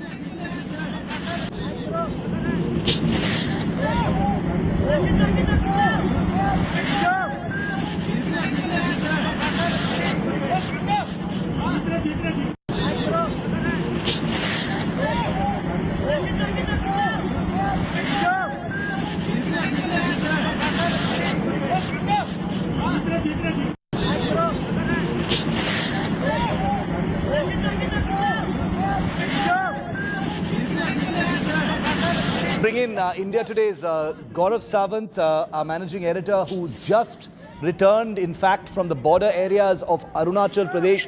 He's also travelled extensively to Sikkim. Gaurav, you and I have both been to North Sikkim, Zema area. The area where this accident took place, we are told, has many, sharp turns where this convoy was, moving when this tragedy hit. What more can you tell us, Gaurav? This was a 3-vehicle convoy, ALS, the Ashok Leyland stallion trucks, the backbone of the Indian Army, whether it's carrying men or material. And these soldiers, they were from different units. They were on home leave. They were heading home. And that is when, unfortunately, early this morning, this accident took place at a sharp hairpin bend. The driver apparently lost control of the vehicle, and this truck just plunged into a gorge. It kept, rolling over 2 sets of roads, and then it fell. There were about 20 people on board. 16, including 3 JCOs, sadly lost their lives. Unfortunately, the condition of the other 4 also remains critical. Of course, helicopters were pressed into service to take them to the nearest medical facility. In Sikkim, of course, and subsequently, in case required, they would be airlifted further. But the situation, this area, Shiv, as you well know, this is where the Himalayas end and the Tibetan Plateau starts. India dominates this area, but after the Chinese transgressions in some of the areas in Arunachal Pradesh and the tension in Sikkim, there has been a build-up. A large number of Indian troops had been deployed in this area, but since India is on top of the situation, some troops were being rotated, some troops were also going on home leave when unfortunately this accident took place. Gaurav, stay with me. Akshay Dongre, our defense correspondent, is also with us. Akshay, the defense minister, tweeted a short while ago, but what's happening, inside the army at this point of time? Obviously, there's going to be an extensive investigation into what happened. As Gaurav was saying, the truck involved is the backbone of troop movement, equipment, especially in those areas. These are very reliable, sturdy trucks. What more can you tell us? What are you hearing, Akshay? Well, Shiv, the biggest point, or rather the question right now that is being raised, and in fact that will be the next point, that is about an inquiry that has to, rather will be taking place as far as this particular incident is concerned. As Gaurav has been rightly mentioning, or rather telling us about the specifications of this particular truck, that is in fact considered as the backbone of the army as far as the troop movement is concerned. How come at a hairpin turn this kind of an incident took place? That will be questioned. Whether there was some sort of lack of maintenance of this truck, whether the truck was overloaded, that will be that each and every angle will be investigated, and that then only we can come to a conclusion that what exactly happened. Now, these are very rough terrains. The weather normally is extremely volatile. It keeps on changing from hour to hour, and that is the reason that the army drivers who usually transport the troops there are very, very thoroughly trained. So all of these aspects, from the driver to the maintenance of the trucks, everything is going to be investigated as far as the armed forces are concerned, and that is not just to ascertain that what exactly happened, but to also ensure that similar kind of incident doesn't take place, because these trucks are heavily relied on as far as the troop movement are concerned, and any kind of a conflict situation, these trucks are in fact the lifeline as far as the troop movement is concerned. So that is in fact a very, very sensitive topic, and though it is a very, very heartbreaking incident where we have lost 16 soldiers including 3 JCOs, there needs to be an investigation to in fact investigate, or rather to rule out that what exactly happened and what exactly happened that led to the death of our 16 brave soldiers. Shiv? Stay with me, Akshay and Gaurav. I also want to bring in Lieutenant General Vinod Bhatia. He's the former Director General of Military Operations. He's also commanded a corps at the line of actual control in Sikkim and an infantry division on the line of control. General Bhatia, always a pleasure to have you, sir. I wish it were in better circumstances. What a terrible tragedy, in North Sikkim coming in. 16 soldiers lost in this most unfortunate accident. You've served, you've commanded, you've overseen troops and movements and formations in this area of North Sikkim, sir. Can you tell our viewers and share with us, the terrain, the circumstances under which such a horrifying accident could have taken place? Shiv, it is very tragic. It is heart-wrenching when we lose men like this, especially its loss of life is very painful. It's very difficult for a soldier. The risks are one too many. The task is there. The terrain is there. The weather. He has to fight everything. It's a very high-risk sort of a job. And such accidents do occur. They should not. It's not the first one. I hope it's the last one, though. The terrain is difficult. The roads are very. It's a treacherous terrain. The roads at this time, especially at this time of the season, the weather this time, it is minus sub-zero temperatures there. The winds are high. The fog, if you think the Delhi fog is bad, imagine what the fog will be out there at about 15,000, 16,000 feet. There are multiple reasons that can happen, and a number of things come together at the same point of time, but it's very painful. Losing a man like this, it is, my heart goes out. There's no words to express our grief, and salute these men, the families. They were coming on leave, they had their dreams, they had their aspirations, their tasks cut out, a lot of things to do. It is sad. But having said that, this terrain in North Sikkim is high winds. Roads are there, though roads are at best maintained, but this is winter season. There is attrition on the roads due to wear and tear. It is very easy to sit back and say that this should have gone wrong, that would have gone wrong. It's not conjecturing, but having experienced such weather, such terrain there, having seen accidents in Sikkim and other hill areas and other high altitude areas, the number of reasons can be one too many. And it's a combination of the reasons, whether it is I wouldn't blame the vehicle as much, I wouldn't blame the driver. It's just the conditions, the terrain conditions, the road conditions, the weather conditions, sub-zero temperature. The road has got, the vehicle skids off the road. There is a bit of snow, it will skid off the road, and once it goes down a few hundred to 1,000 feet. Difficult to even retrieve, evacuate our men from there. Helicopters can be used. So there can be enough number of reasons. I'm sure corrective actions will be taken. It will be looked into, as it always happens. And I hope that we've seen such accidents almost year after year. Unfortunately. But that is part of soldiering, that is part of life, and that is part of deployment in the high altitude regions, especially along the LAC and the LC, LAC especially, and all these areas are very, very difficult, 15,000, 16,000 feet, not easy to survive. Units, condolences to the units also, because their loss, this unit is a family, the function of family. They would be saying, they have to get up and start doing things again. They have to put this behind them and make sure that high vigilance is maintained, especially at a time when very sensitive out there along the line of actual control along the Indo-Tibet border. So there are things which touch your heart. Condolences to the families who have lost their near and dear ones. It is a sad loss. I hope it wouldn't happen, but it has happened. General, the point that you made that in the recent days, as we know, our troops and Jawans on the border, have been in the headlines from a different part of the country, which is in Arunachal Pradesh, but it is the same border that we share with the China-occupied Tibet.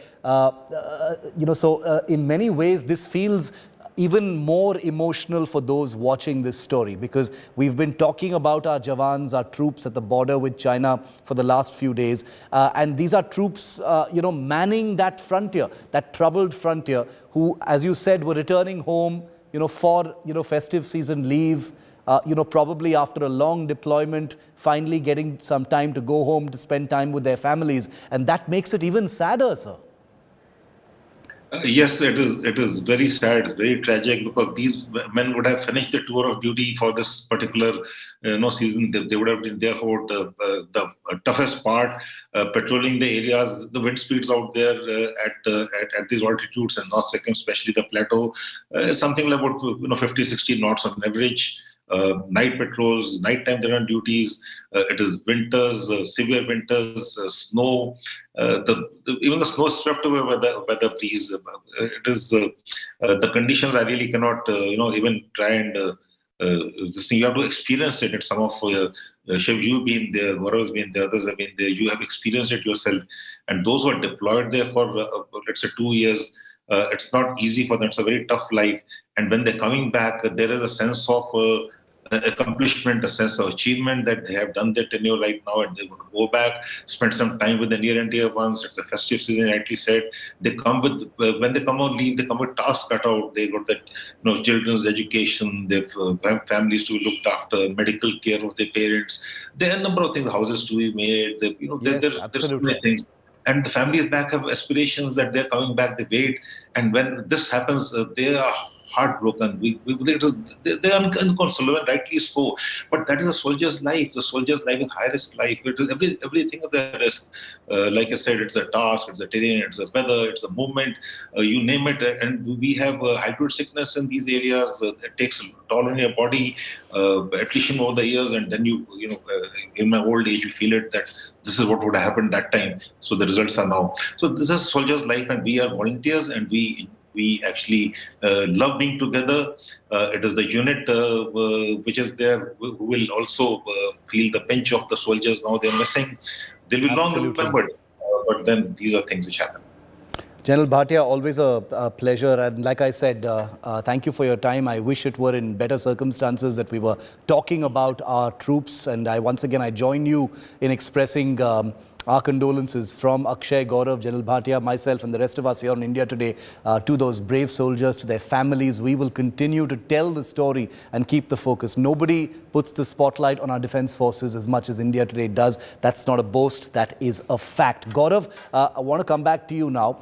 Many of our viewers want to know, and I'm sure they want to know, what happens now? What kind of protocols kick in after such a tragedy? Because while the units are known, and obviously we are not going to put out any such information, the names of the soldiers haven't been published just yet, because the army would be, and the units on the ground would be in the process of conveying that information to the next of kin. Could you take us through how that works, Gaurav?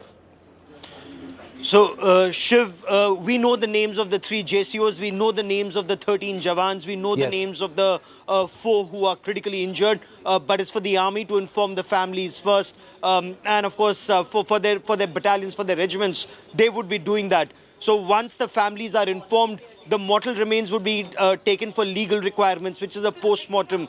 A post-mortem will be conducted. A court of inquiry has already been ordered. So troops will now get down into that gorge and recover every bit of that ALS or that Ashok Leyland Stalin truck.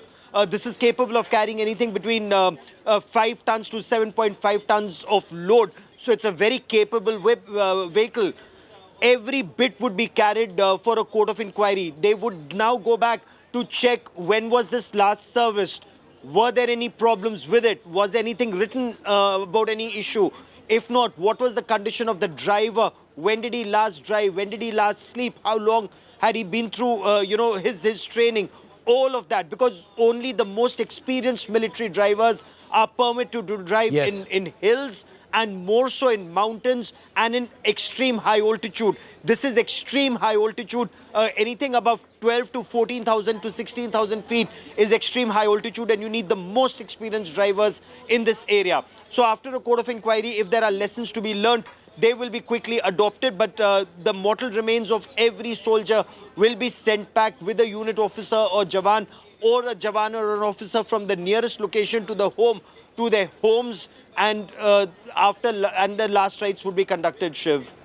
Gaurav and Akshay, thank you very much for joining me on this tragic story. I wish we didn't have to report such an awful tragedy. For all of those families, our thoughts are with them. We will continue to report and bring in more facts. We will get you an update on that story.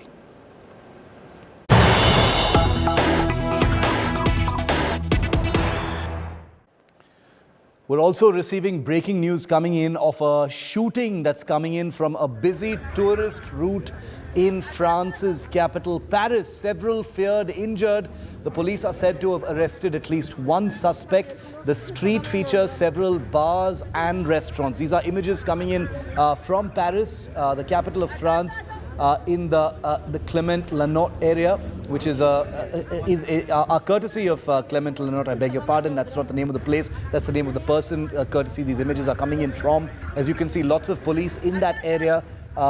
Some kind of a mass shooting has taken place. Several persons suspected to be, many tourists are suspected to have been shot and injured in a mass firing. One suspect is said to have been arrested so far. These are pretty much the only images coming in from that particular area at this point of time. Remember, Paris has had mass shootings in the past as well, and terror attacks in the past. It's had mass shootings on at least 3 occasions in the last few years. The Charlie Hebdo massacre is one example. There have been other Paris shootings as well. So terrorism is an issue in the French capital. Whether this particular shooting has a terror angle is not known just yet. But this particular area features a lot of bars and restaurants. It's known to be crowded. So it's possible that the person who is the perpetrator here wanted to cause mass casualties. We don't know if anyone's lost their lives just yet. We hope not, but we can confirm that many people have sustained gunshot injuries. One suspect has been detained by the French police at this time. We're going to try and get a reporter in on this story in just a while, but these are images. As you can see, the area has been completely cordoned off. One street corner has been blocked off with police vehicles. People have been kept away. There are fire service personnel also on site. There are special forces personnel guarding the area. There are SWAT vehicles. There are Parisian police. Okay, I want to go across to Eduardo Q, who's a reporter live from Paris at this point. Eduardo, thank you very much for speaking to India Today. Can you tell us what you know about this shooting that's taken place in Paris? Yes, hello. We know very little other than a man over 60 years old in the very center of Paris in the 10th arrondissement came out with a gun and started shooting. There are several people injured. We don't have any reports of any deaths. The area has been blocked off by police, obviously, and the man, the suspect, has been arrested. That's the only information we have at the moment. We have absolutely no information on who this person is or what the motive might be. But according to police, the man has been arrested. Do we know if there are any casualties, Eduardo? There are some, several people are injured, but we do not know the extent of the injuries. And as I said, as far as we know so far, there are no deaths. Okay, and you're saying that it is not clear what the motive might be at this point of time, but a terror angle is not being ruled out, I imagine. I don't know. The police never rule out a terrorist angle immediately, but it may be related to some sort of terrorism, or it may just be somebody who is not well mentally. Yeah. We have absolutely no idea of what the motive is at the moment. It just happened not very long ago, so we don't really know very much. Thank you very much, Eduardo Q, live from Paris there on the shooting that's taken place in that area. Very little information coming out, but the suspect, who is said to be at least 60 years old, according to the input that we've just received from Paris, is responsible for the firing. There are many people who've sustained injuries in the firing. Terror angle not being ruled out, but we don't know just yet what the motive of the gunman was. He has been detained. We don't know if there was more than one shooter, though.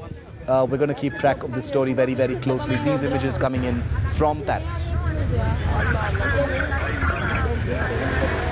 And keep watching India Today. Coming up next, Shraddha Walkar's father, Vikas Walkar, has spoken exclusively to India Today's Sudhir Chaudhary. His first and most detailed interview on the murder, abuse and butchery of his daughter Shraddha. You don't want to miss it. It's coming up next.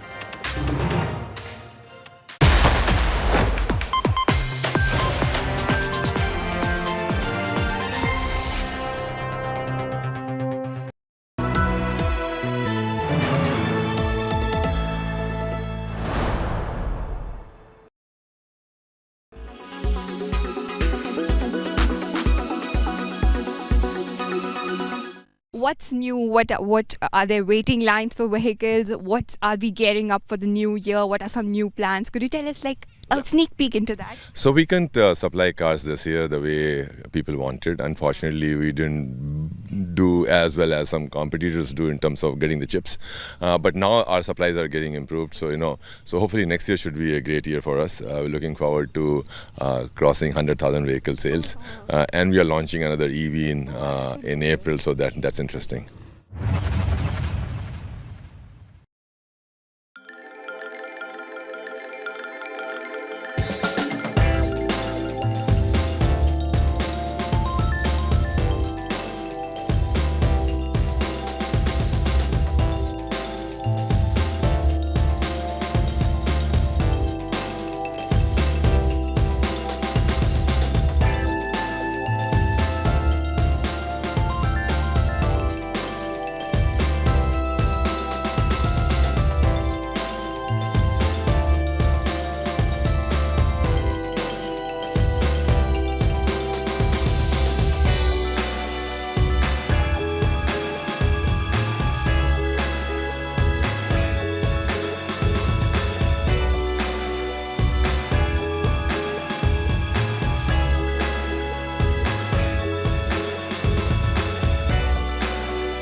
जी, आमतौर पर जब हम किसी को studio में बुलाते हैं तो सबसे पहले यही कहते हैं कि स्वागत है आपका, लेकिन ऐसे समय में हम मिल रहे हैं कि मैं आपको शायद ये भी नहीं कह सकता, आपका शायद स्वागत भी नहीं कर सकता, क्योंकि समय ऐसा है जब हम एक बहुत बड़े दुख के बारे में बात कर रहे हैं।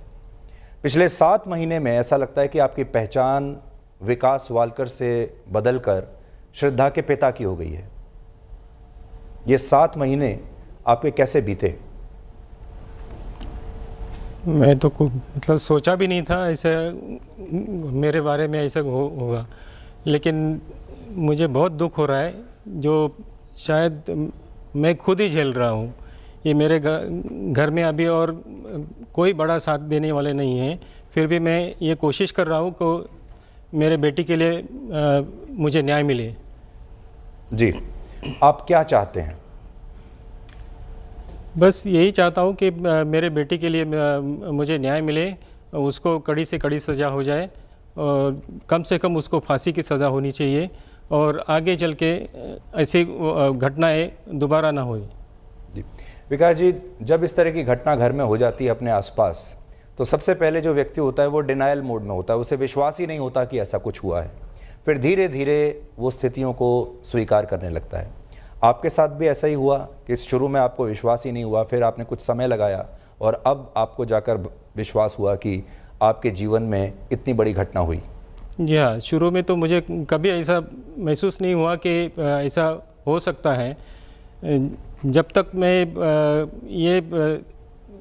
जब ये श्रद्धा के बारे में मुझे पहले से मालूम था कि श्रद्धा कहीं ना कहीं होगी, यही मैं मान के चल रहा था। जब तक ये यहाँ दिल्ली में आके भी मैंने जब ये सब सारी चीज़ें देख रहा था जो उन्होंने कही, जो उस लड़के ने कही, तो मुझे विश्वास ही नहीं हो रहा था कि ऐसा कुछ हो सकता है।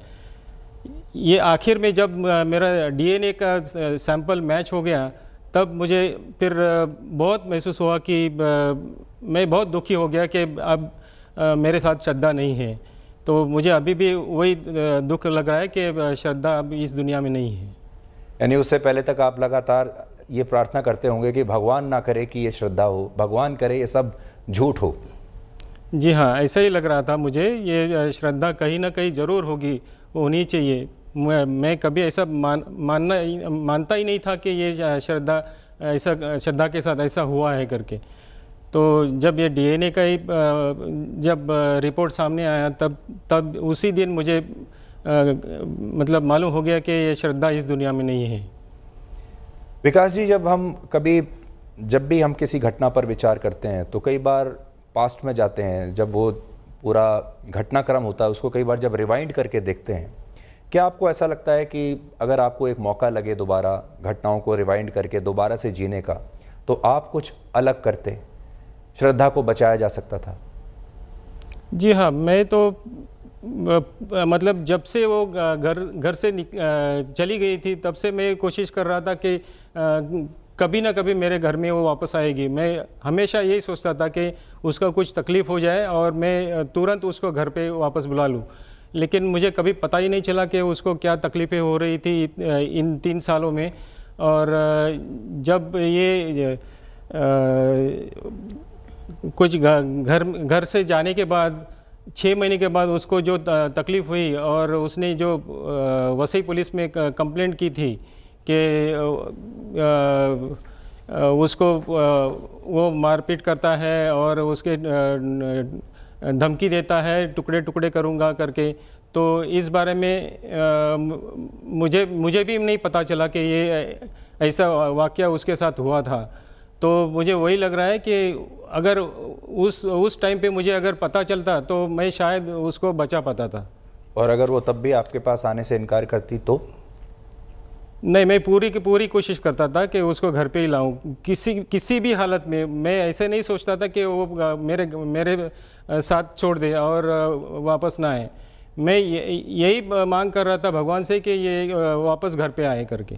आपको पुलिस बाद में उस जगह पर भी लेकर गई जहां वारदात हुई थी, या जहां उस जंगल में जहां पर उसने कहा था कि उसने श्रद्धा के जो शरीर है उसको वहां पर अब मैं बोल भी नहीं पा रहा कि मैं आपसे क्या पूछूं, लेकिन क्या उस जगह पर आपको लेकर गए थे?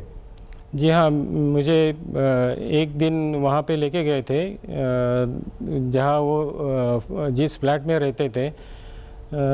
तब तो मैं मुश्किल से खड़ा हो रहा था वहाँ पे देख के ये सब, जहाँ वो सब घटना वो बता रहा था कि ऐसे ऐसे किया मैंने। तो मैं सुनने के भी मूड में नहीं था कि ये सब मैं मेरे कानों से सुनूं करके। तो पता नहीं मेरे ऊपर क्या बीती होगी तब। मैं खुद ही जानता हूँ ये सब। मैं मतलब मुझे ऐसा लगा कि मैं वही मेरा कुछ हो जाएगा करके।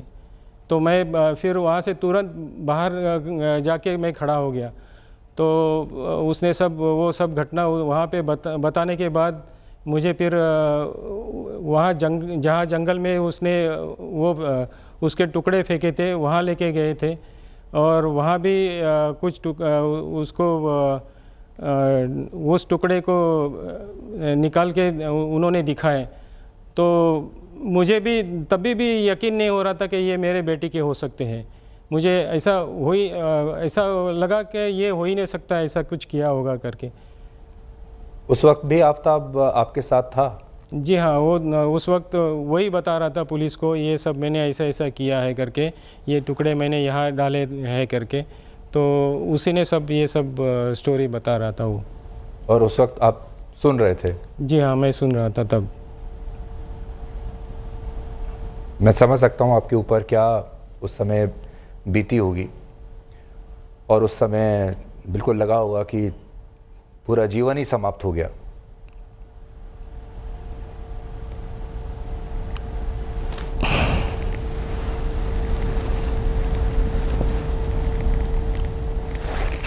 आपने उस दिन कुछ कहा आफ्ताब को?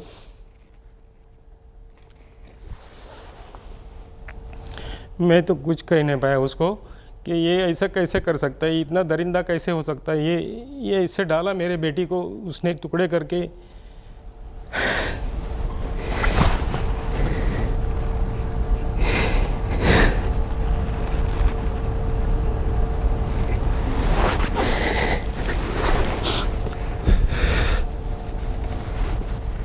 विकास जी, अब आप हिम्मत तो रखनी ही पड़ेगी। अब जो हुआ वो बहुत दुर्भाग्यपूर्ण था,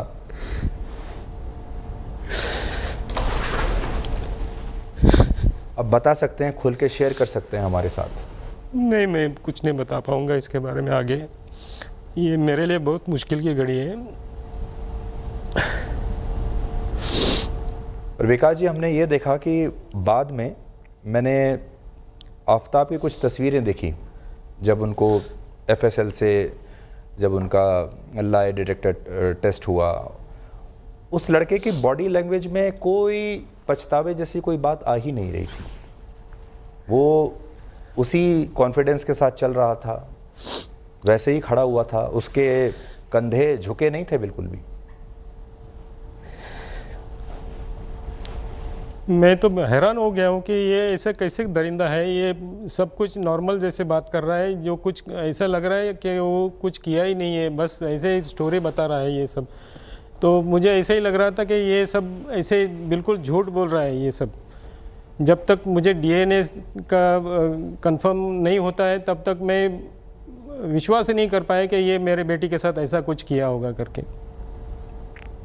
अब आप इस कानूनी लड़ाई को कैसे आगे ले जाना चाहते हैं? क्योंकि हमने देखा उसने बेल की कोशिश की बीच में, हालांकि आज उसकी बेल एप्लीकेशन थी, उसने उससे विड्रॉ कर लिया बेल की एप्लीकेशन को, लेकिन जेल में ऐसी खबरें आती हैं कि कभी वो कोई किताब मांगता है पढ़ने के लिए, कभी उसकी कोई और फरमाइश होती है कुछ करने की।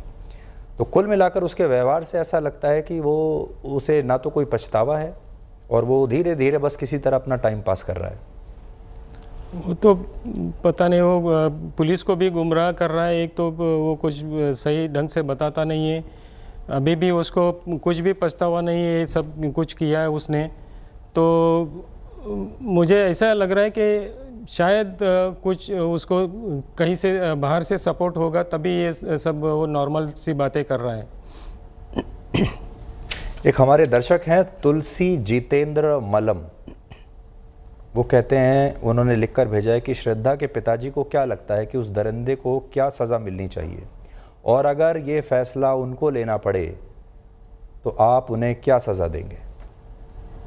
मैं तो यही कहूँगा कि अगर मेरे बेटी को उसने 35 टुकड़े किए तो उसके 70 से भी ज़्यादा टुकड़े करके उसको पूरी भारत में उसके टुकड़े बिखर जाए और ये पूरे हमारे देश को एक मिसाल बन जाए कि ये ऐसी सज़ा भी हो सकती है।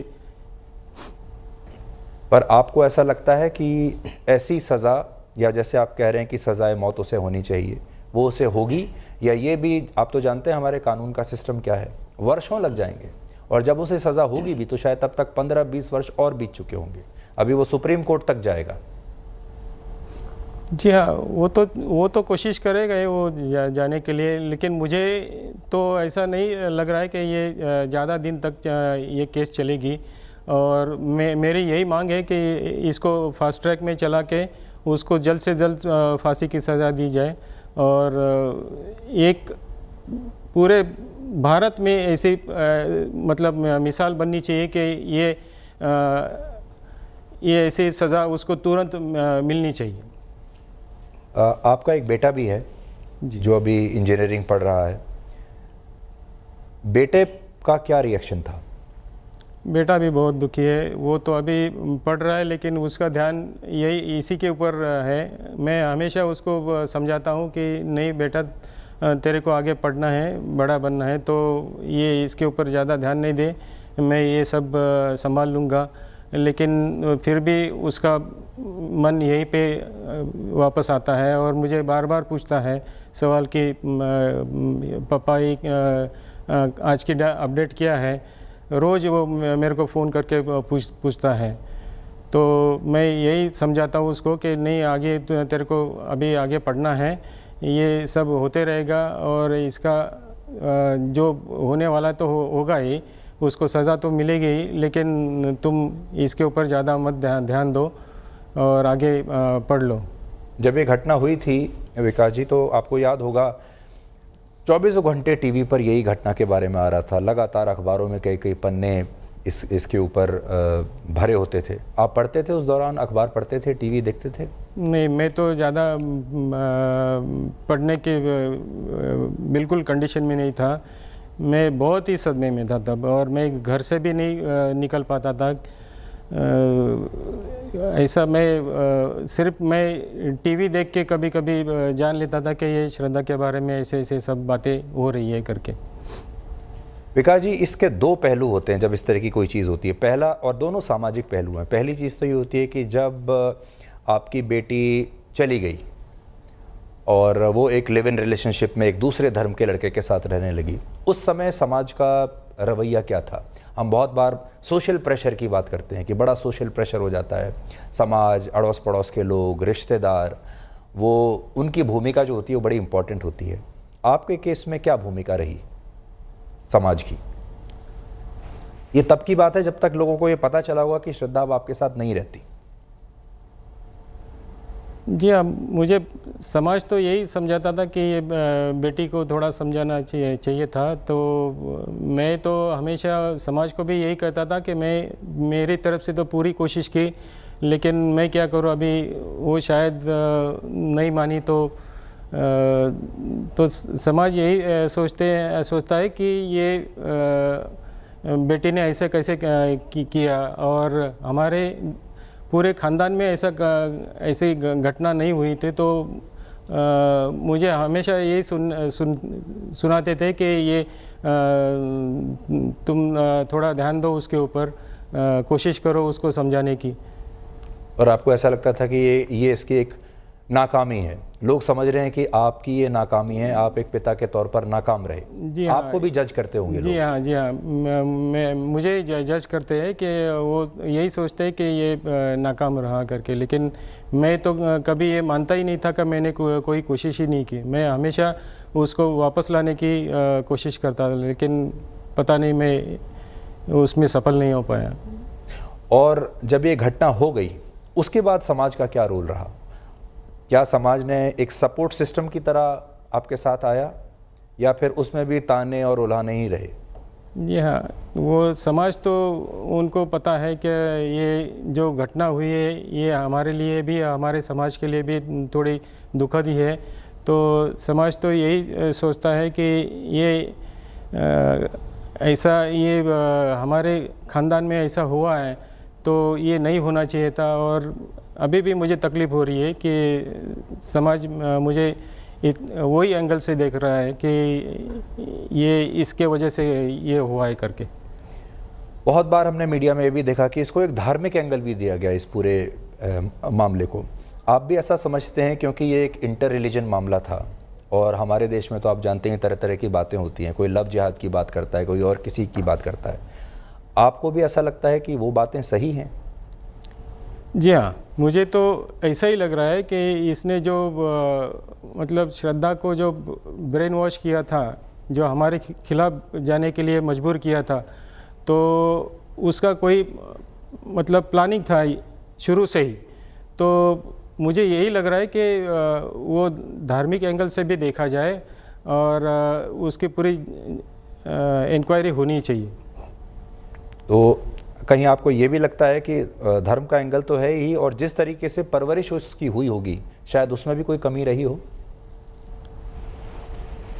मुझे तो ऐसा लगता है कि ये बचपन से जब तक वो 22-23 साल की हो गई तब तक तो कोई दिक्कत नहीं थी, जो नॉर्मल सी हमारी श्रद्धा थी। लेकिन इसकी जब दोस्ती हो गई उस लड़के से, तब भी वो एकदम से बदल गई और हमारे खिलाफ जाने लगी।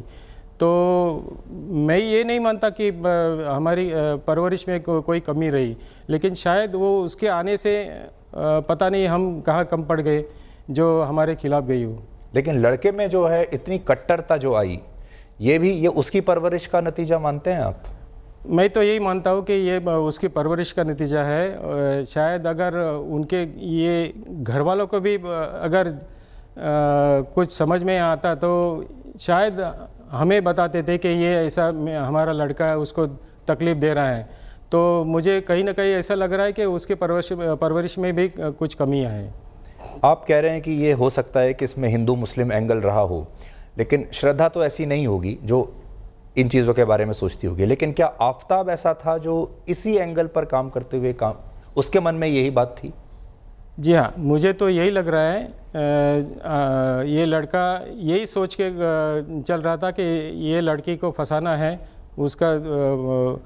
हमेशा मैं जब भी हमारे घर में श्रद्धा से बातें करता था तब वो हमसे कभी कभी प्रॉपर्टी की बातें करने लगी, तो मैं थोड़ा हैरान होने लगा कि ये ऐसे प्रॉपर्टी के बारे में क्यों बातें करने लगी है।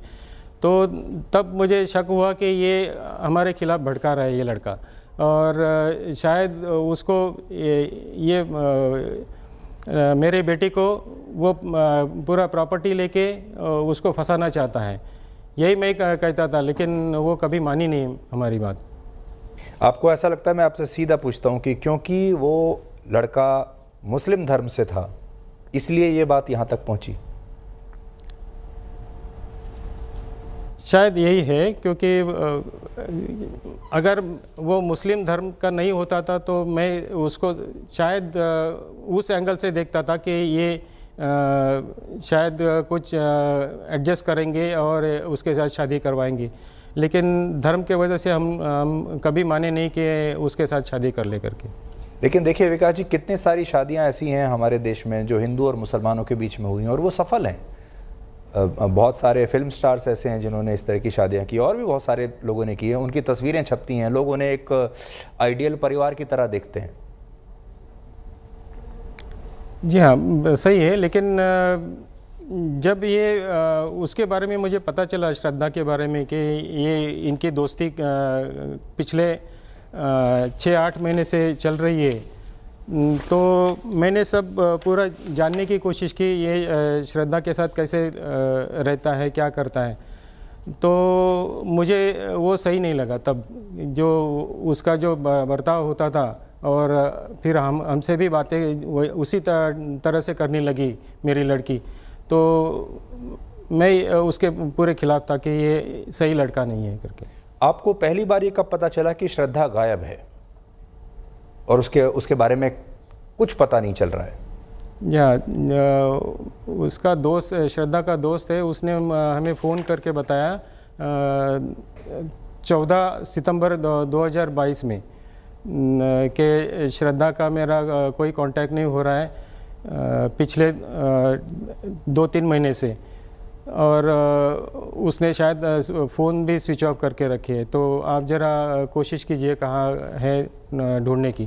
तो मैंने भी फिर उसके कई लड़कों से या उसके दोस्तों से कांटेक्ट की, लेकिन वो कहीं उसका जवाब नहीं आया। तब मुझे ऐसा लगा कि श्रद्धा कहीं मिसिंग है करके। एक वीडियो हमारे पास श्रद्धा का है, एक बार आपको वो वीडियो हम अपने दर्शकों को भी दिखाते हैं।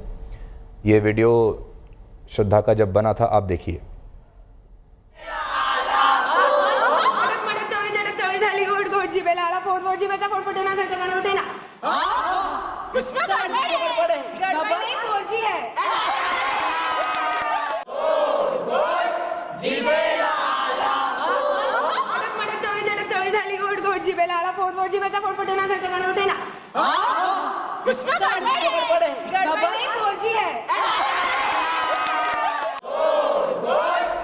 कभी आपको लगता है विकास जी, जब आप इस तरह के वीडियोस देखते हैं, ये तो आप ही की कलेक्शन में होगा, आपके पास है ये वीडियो, कि कभी आपको ऐसा लगता हो कि देयर इज़ अ क्लैश जो आप है और जो आप चाहते हैं, और कभी आपको लगता हो कि शायद ये एक बुरा सपना है, असल में श्रद्धा यही होगी? जी हाँ, मुझे ऐसा ही लगता है कभी कभी, क्या श्रद्धा गई नहीं होगी, यही कहीं होगी, क्योंकि इतनी वो हंसमुख थी, मैं मानता ही नहीं था कि ऐसे इस तरह से छोड़ के चले जाएगा करके। ये जो 7 महीने हैं, ये आपके जीवन में कितना बड़ा बदलाव लेकर आए? जो मैंने पहले भी आपसे पहला सवाल यही किया था कि अब आपकी पूरी आइडेंटिटी बदल गई। पहले ये समाज आपको विकास वालकर के नाम से जानता था, अब सभी आपको शायद ये कहते होंगे कि देखो श्रद्धा के फादर। और शाम को जब आप अपने घर वापस आते हैं, रात को सोते हैं, आपके क्या विचार होते हैं?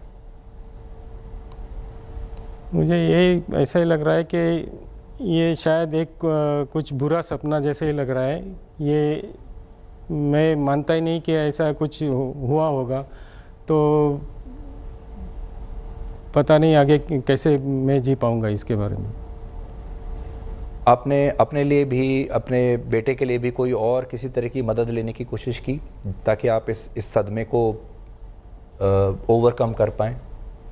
जी हाँ, मैं हमेशा यही कोशिश करता हूँ क्योंकि मैं अभी अकेला नहीं रह पाता। जो मैं घर में अभी शायद मेरे माँ और मैं दो ही जन रहते हैं, तो मैं हमेशा मेरे करीबी दोस्त हैं उनसे ज़्यादा बातचीत करता हूँ और उनके साथ कुछ बातें शेयर करता हूँ, तो थोड़ा बहुत मुझे हल्का महसूस होता है।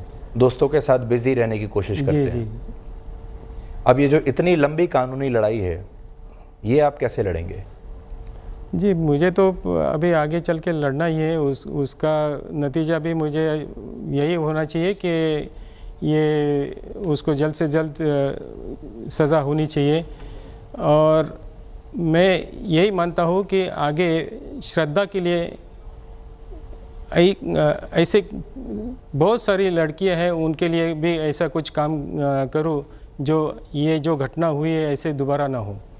आखिरी सवाल मैं आपसे ले रहा हूँ। एक हमारे दर्शक हैं शिव प्रसाद सिंह, उन्होंने सवाल भेजा है कि मैं, सवाल नहीं है, वो खुद भी कह रहे हैं कि कोई सवाल नहीं है, लेकिन बेटियों को अपने माध्यम से बताएं कि माता पिता दुश्मन नहीं होते। आपके मन का भाव भी यही है? मुझे तो बिल्कुल ऐसा ही लगता है कि माता पिता तो कभी बच्चों के बारे में बुरा कभी नहीं सोच सकते। जब तक वो जिंदा है तब तक वो उनको अच्छी शिक्षा दे सकते हैं, उनका कभी बुरा नहीं चाहेंगे। विकास जी, आप आए, आपका बहुत बहुत शुक्रिया। और ये जो संवाद है हमारे और आपके बीच में, जो हमने बातचीत करने की कोशिश की, इसका मकसद यही था कि हम आपकी बात पूरे देश के लोगों तक पहुंचाएं, देश के परिवारों तक पहुंचाएं, माता पिता तक पहुंचाएं, बच्चों तक पहुंचाएं। और जो लोगों के जो भाव हैं, जो लोग लगातार पूछ रहे हैं, वो भी हम आप तक लोगों की भावनाएं पहुंचाएं। और एक मकसद हमारा आज का ये भी था कि हम श्रद्धा की जो इंसाफ की लड़ाई है उसमें हम भी भागीदार हों, और हम आपको ये विश्वास दिलाते हैं कि इस लड़ाई में हम भी, और देश का हर व्यक्ति, हर परिवार आपके साथ है, और सब लोग ये चाहते हैं कि श्रद्धा को ज़रूर इंसाफ मिलना चाहिए और दोबारा हमें ऐसी कोई घटना नहीं देखनी है। तो आप यहाँ पर आए, मैं समझता हूँ कि आपके ऊपर काफ़ी ज़ोर पड़ा होगा जब आप वो सारी बातें मैंने आपसे कहा कि आप उन्हें याद कीजिए, वो मैं समझ सकता हूँ आपका दुख, लेकिन कई बार वो बातचीत, वो बातें बाहर लाना भी ज़रूरी होता है ताकि देश तक एक संदेश जा सके। तो आपका मैं बहुत बहुत शुक्रिया अदा करता हूँ। और आज का ये जो ब्लैक एंड वाइट है बहुत ही ख़ास है, बहुत स्पेशल है। इसमें आज इतना ही। उम्मीद करता हूँ कि ये संवाद जो है, इससे आप सब लोगों ने कुछ ना कुछ ज़रूर सीखा होगा, कुछ ना कुछ ज़रूर अनुभव किया होगा, और इस संवाद का हमारे पूरे देश में सबको कुछ ना कुछ फ़ायदा ज़रूर होगा।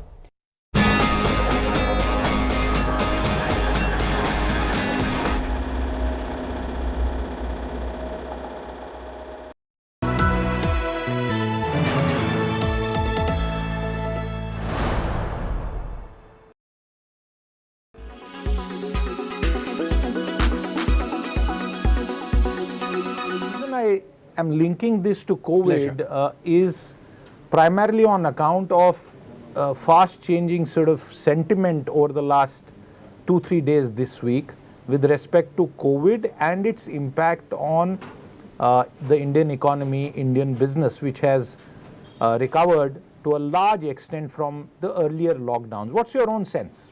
My sense at this point in time is that we should not panic. There is a need to be vigilant, which is what is happening, in the sense that the government is on top of things. The health secretary has written to the states and other stakeholders to increase the level of alertness and do genome sequencing so that we are able to pick up any new strains if that were to happen. But you know, the information coming out of China in the last couple of days, I mean, this is a society where news flow is tightly controlled. So you don't know whether something is either being underreported or what is escaping through is hyperbole or reality. It's very hard to tell. And I mean, things will become clearer in the next, I would say, 5-7 days or so. I believe the World Health Organization even today has called upon China to share information about what is happening. And until we have more authentic information, I don't think we should get carried away, and there is certainly no need to panic. From a Indian perspective, the population is by and large fully vaccinated with 2 doses, and a large number have got the 3rd precautionary dose as well. So we are about as well prepared as we can be. And from a business perspective, again, cyclical sectors are, have deleveraged their balance sheets to a large extent. I mean, you have a situation where there is a large reserve of foreign exchange, so that we are, which is being used judiciously, and that's about what we can do.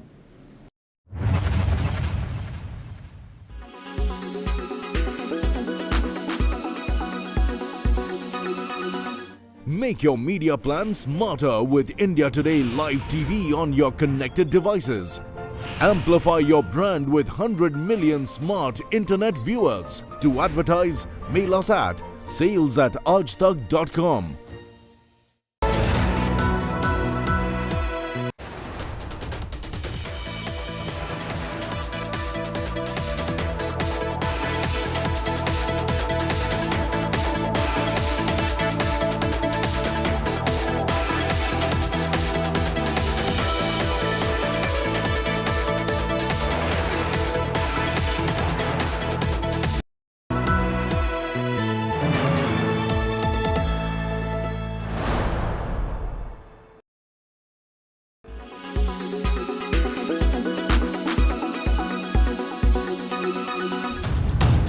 The chairman of Pakistan's ruling political party and the country's foreign affairs minister, Bilawal Bhutto Zardari, bragging about the killing of global terrorist Osama bin Laden by a foreign force in his own backyard.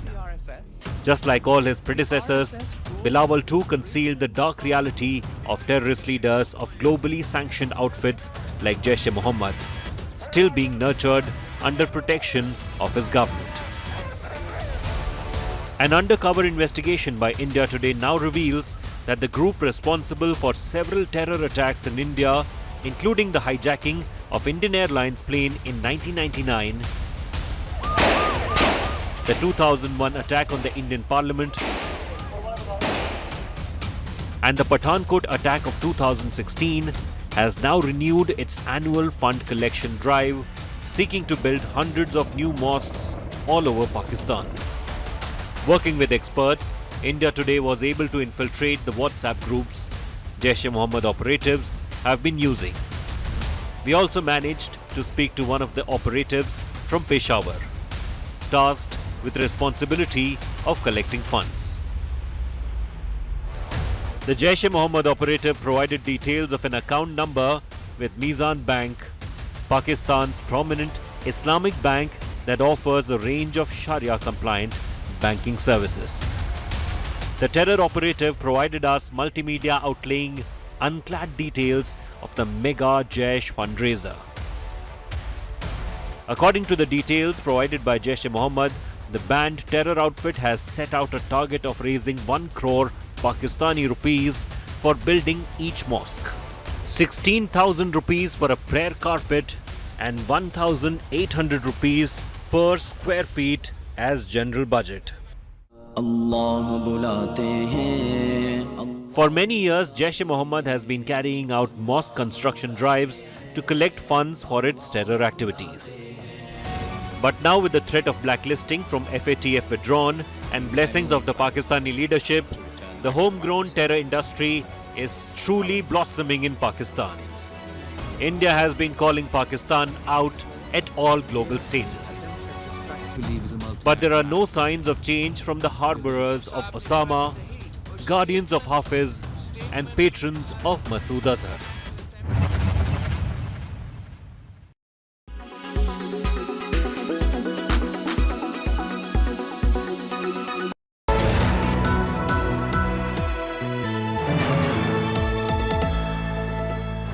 As COVID fears strike during this holiday season, India has finally got its first nasal COVID vaccine. And I know a lot of you have a lot of questions about how, when, where should this be administered, etc. We're going to be answering all of those questions and telling you if you should be getting this nasal COVID vaccine, what's the difference between this as well as the regular vaccine. That and much more coming up on 6 p.m. Prime with me, Akshita Nandagopal.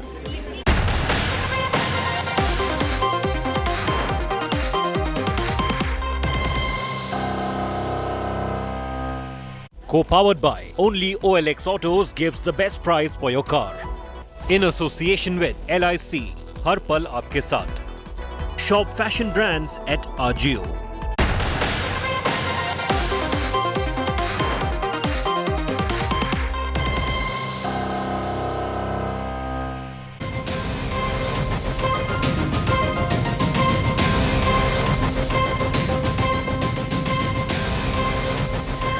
Good evening. You're joining us live here on 6 p.m. Prime. I'm Akshita Nandagopal, and this evening, as we're getting set for the holiday season and for Christmas, a word of caution for all of our viewers watching this broadcast. COVID cases are going up in countries around us. The need of the hour for us is caution. And amid that, the other focus is going to be, besides all of us doing the basics, is boosters, ensuring adequate vaccination. And a big step in that is that India's first nasal vaccine has been approved. I know a lot of you have many doubts about what this nasal vaccine is all about, should you opt for it, etc. We're going to answer all of your questions over the next 30 minutes. Here are the headlines first.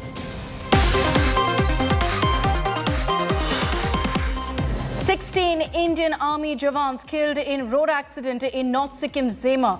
Army truck was part of a 3-vehicle convoy when it skid and fell into a gorge. Defence Minister condoles deaths.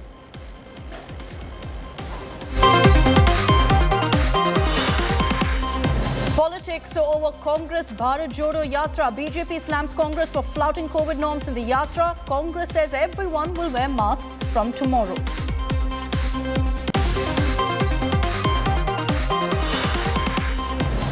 War of words between Chief Minister Bommai and Sena leader Sanjay Raut. Bommai calls Raut an agent of China. Raut hits back.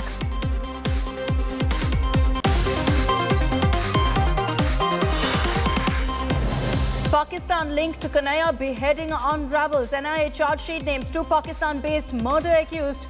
Reveals beheading video aimed to spread terror.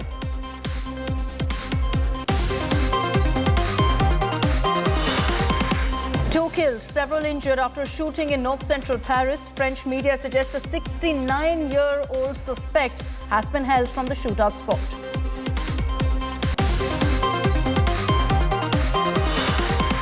And our top sports headlines. Sam Curran becomes the most expensive player ever sold at the IPL auction. Punjab Kings win his bid at 18.5 crore rupees.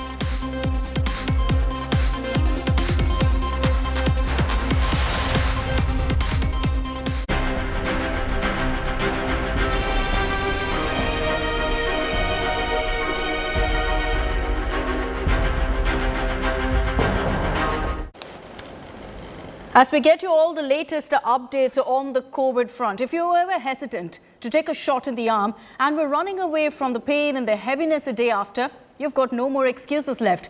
The government is all set to roll out India-made first vaccine to be taken just like drops in the nose. What you do sometimes when you have a flu, you take that nasal drops. It's similar to that. Let's first get you all of the details in this report filed by Milind Sharma, and then we break down all that you need to know about the nasal vaccine. Millions of infections and nearly 5,000 deaths every day. China is grappling with what is expected to be the biggest COVID outbreak the world has ever seen. And while the situation could get even worse for the country, India's COVID fight has got a big shot in the arm. Made in India, Bharat Biotech's nasal vaccine, Incovac, is ready. India's first needle-less vaccine will be available on the CoWIN platform from Friday. India today was the first to break that the game-changer nasal vaccine was ready for rollout. The aim is to increase the precaution dose coverage. So what are the benefits of a nasal vaccine? There's no pain, no needles, and no pricking in the arm. Trials have already been conducted and the drug controller too has greenlit the nasal vaccine. How will it be administered? Just 4 drops of the vaccine in each nostril. That's all. For now, it is only available as a precautionary dose and only for those above 18 years of age. बड़ा game changer vaccine होगा क्योंकि हमारे यहाँ जो केवल 30% जो है लोगों को बूस्टर डोज मिला था, तो ये हेट्रोलोगस बूस्टर के तौर पे इस्तेमाल होगा और इस वैक्सीन की सबसे बड़ी खासियत ये होगी कि ये ब्रॉड स्पेक्ट्रम इम्यूनिटी प्रोवाइड करेगा. Experts say this one has minimal adverse effects. It is a nose that is the entry point of the COVID or any other virus. So if intranasal vaccine become efficacious, the efficacious too, which at times it's lacking, so it can not only prevent the milder disease but also it can prevent the transmission, which none of the vaccine, whether you COVID or any influenza vaccine, is able to do that. Incovac will first be available at private facilities, but it will also be made available across government vaccine centers soon. The government at this moment is encouraging people to take their precaution dose. And of course, the price, we heard from the health ministry sources, will be made as affordable. But the private facilities, of course, could charge a surcharge or administration fee, while it will take some while for the vaccine to come to the government facilities, and then people can avail them from government vaccine centers as well. But it's a game changer.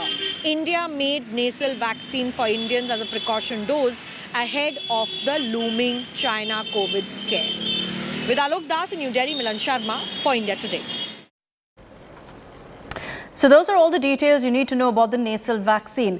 You've, I'm sure, heard of the term game changer very often being used to refer to this nasal vaccine that's just been approved now in the country. And I want to explain to you exactly why it's referred to as a game changer. Sneha Mordani, our deputy editor, someone who tracks very, very closely the health sector and has been keeping you ahead on every COVID-related update, is with me in the studio. Sneha, good evening. To you, since you've tracked this beat so closely, you've tracked the fight against COVID so closely, why is this such a monumental moment really for India in the fight against this virus? Thanks, Akshata. You know, first of all, there is some amount of hesitancy when it comes to the vaccine. A lot of people are reluctant, and that's the reason why this is important. The nasal vaccine is going to have an impact on the nasal passage. That's from where the infection essentially starts. So essentially, it's going to block the passage of the entry point of the virus, and that's the reason why it's so important. We've spoken about the advantages. It's painless. Also, it's important to point out that nasal vaccines all over the world, for example, the kind that was experimented for influenza, not for COVID, had serious side effects like facial paralysis. However, for this particular one, in India, when the trial was done, let me tell you that the side effects are really limited to, some sort of wheezing, your, runny nose, some discomfort around your, in terms of your headache. But beyond that, there isn't anything much to worry about. However, let me also just, sort of add a caveat. The trial has been done. The results have been given to us by the company in question, which is Bharat Biotech. However, I'd really want more efficacy data on this. Whatever has been said by Bharat Biotech essentially isn't peer-reviewed. Essentially, this is for administration under emergency situations, like all vaccines that are being used against COVID-19 all over the world. But the criticism is that why isn't there more data? What about the efficacy data? And that is something that should be looked at. However, in comparison to the other vaccines that are being given out right now, this in general is considered to be the safest. And that's what everybody is really looking at. However, it's not also going to be given to children. So that is one development that would really help us in a fight against COVID. Given that originally, like I told you today, it was designed for children. In my conversations earlier with Dr. Ella, I told you about this, Akshita. He did say that he's seeing this pandemic, this disease, pan out in such a way that people across the world will be affected. And his vision is to have a vaccine which can be given like polio drops is given. And that's why he wants to work in the direction of developing a nasal vaccine. In that sense, for a top scientist like Dr. Krishna Ella, that really is a dream come true. It's a huge, huge achievement, huge accomplishment. There's one point that you mentioned also about how this is being perceived globally, and I'll be addressing that in just a bit with you, Sneha. In the meanwhile, I'd also like to introduce on this broadcast Dr. Harsh Mahajan, who's the founder of Mahajan Imaging. Dr. Mahajan, thank you very much for joining us here on India Today. Really appreciate you taking the time out to join us, because, you know, as far as nasal vaccines are concerned, there is still a bit of hesitancy, which is why I felt the need to actually put out some very basic questions that hopefully you can answer for us, and thereby our viewers are more educated and aware about nasal vaccines. I'll just quickly put out those 5 questions listed out for our viewers. The first FAQ is, when do I take the nasal vaccine? We've kept these questions as basic as possible. Can I administer the nasal vaccine to myself? Because the way everyone imagines it is that you use it almost like a nasal spray. Does the nasal vaccine provide immunity long term? Will I suffer any side effects after getting a nasal vaccine? This is an important one because I saw a lot of questions doing the rounds about this. And should I pick a nasal vaccine over a regular vaccine? These are the 5 questions we're going to be answering for you, focusing on the first question. Dr. Mahajan, when should I go ahead and get a nasal vaccine? When do I take the nasal vaccine? Is it supposed to be the 3rd precaution dose? Is it supposed to be the 4th booster dose? Can you throw some light on that first, sir? Yes, surely. Thank you, Akshita, and good evening to all your viewers. The government has made it very clear that the approval given currently is for this vaccine to be used only as a precautionary dose in those above 18 years of age. So if you've already had a precautionary dose, then you cannot avail of this. It is only those people who've already had 2 doses, either of Covishield or of Covaxin, and in some cases maybe the Sputnik V vaccine, they are the ones who are eligible for getting this precautionary dose. As you know, only about 28 to 30% of people who had had both the doses got the precautionary dose, and then because COVID, it appeared, had gone down, people were very hesitant to get it. So those are the people who are eligible. Okay, so people who haven't got the booster yet are eligible for the nasal vaccine. Let's quickly take this to the second question as well, Doctor.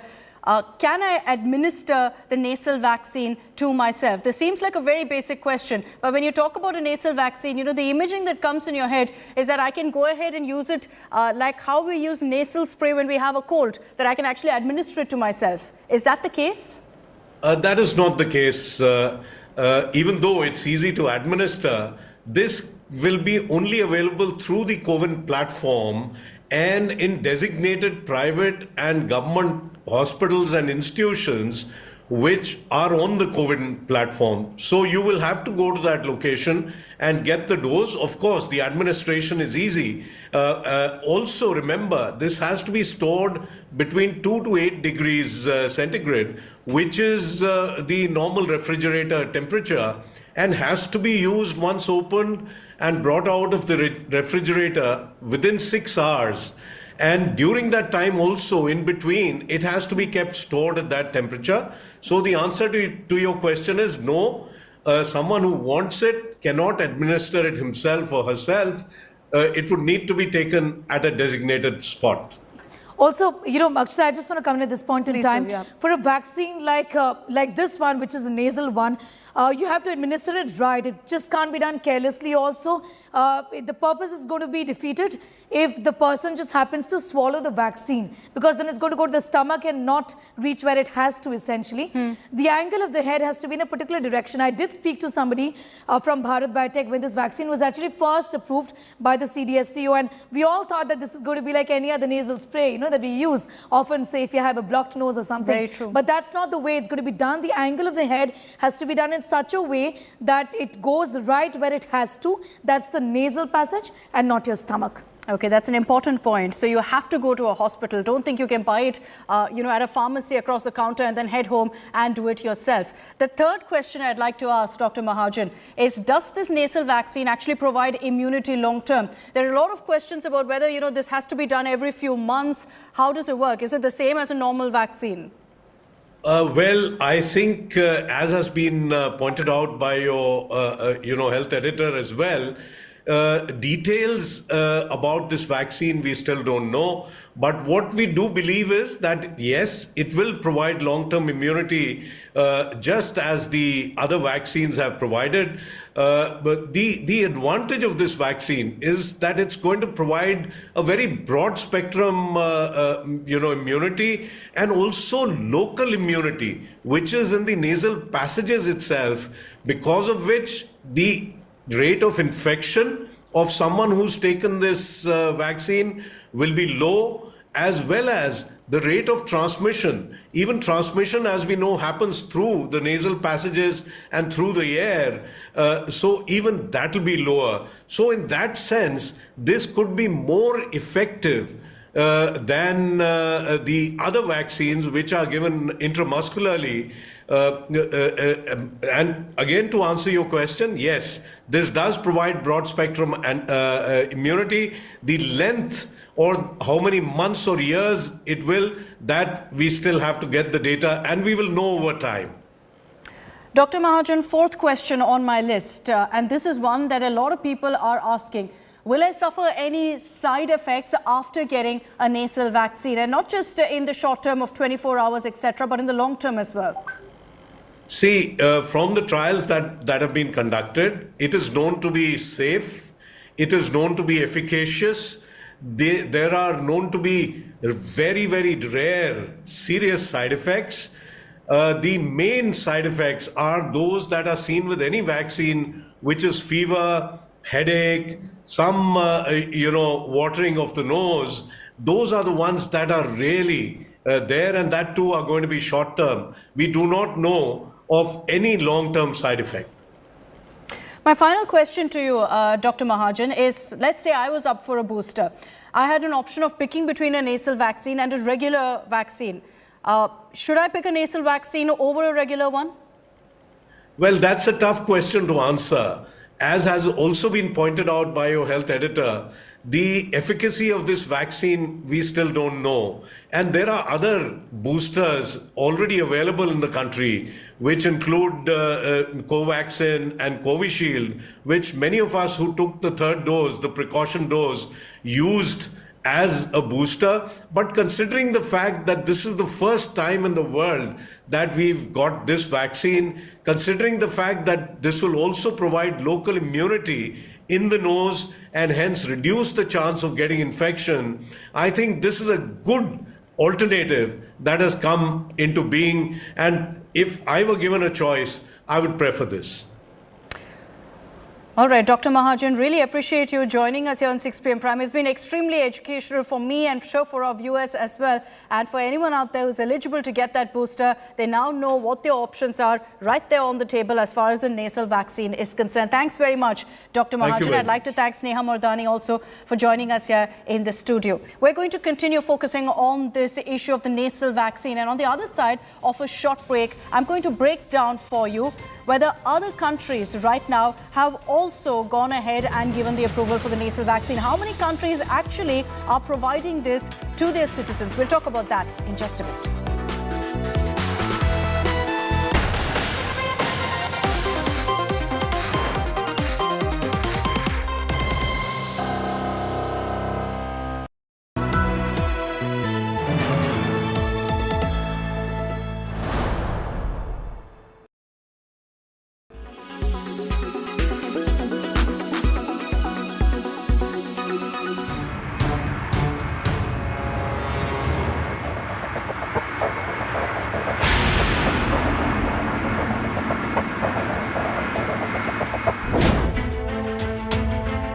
China's worst COVID nightmare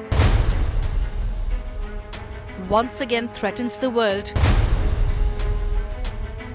A runaway rise in infections with over 1 million deaths predicted this year. Here in India, even as the government goes into a huddle to plan ahead for any possible impact, one of the first demands going up is for an immediate flight ban with China.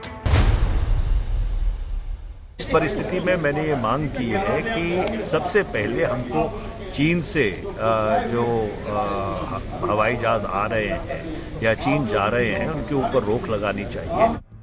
India currently has no direct flights with China, but several flights with stopovers in Hong Kong and countries like Singapore, South Korea and Vietnam.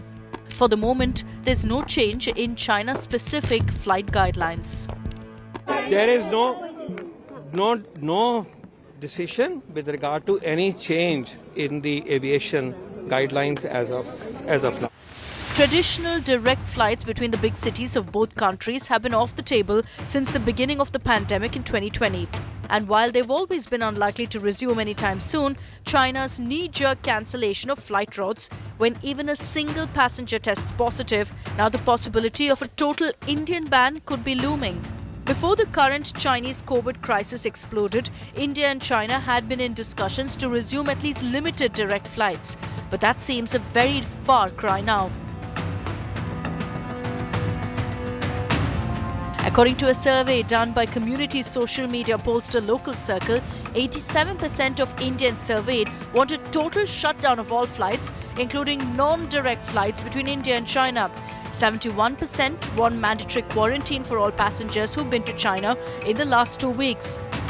Given what India faced thanks to inbound passengers from China in the early days of the pandemic, the nervousness is writ large in large sections of the public wanting blanket bans on flights. The question is, could things reach a pass where the government changes its mind and stops all flights to and from China? Bureau Report, India Today.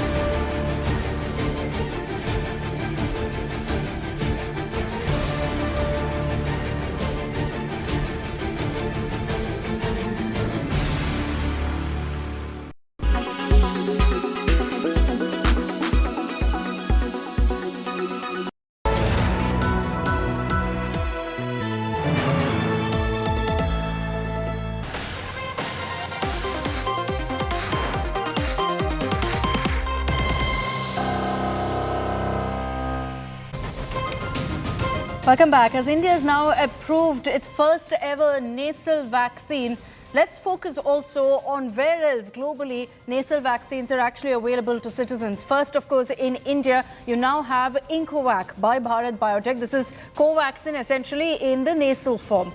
Then you have China. China has also approved a nasal vaccine a couple of months ago by CanSino Biological. Now you have Russia also. Sputnik V in the form of a nasal vaccine by the Galileo Institute is also available. Iran also has authorized a nasal vaccine. This is called the Razi COV Pars by Razi Vaccine Center. So it's only in fact 4 countries in all right now that have nasal vaccines. Because of that, there's a bit of speculation on this run, but I have to highlight that there are many other countries right now who are conducting tests and are at different phases of actually approving these nasal vaccines. I'm slipping into a short break here on 6 p.m. Prime. Coming up on the other side, we're going to be focusing on what's happening in every city across the country this Christmas season. We're into the holiday season, but with COVID back in the news, are there steps being taken to ensure that people go ahead and take the basic steps to protect themselves? We're going to be getting you a check from the ground in just a bit.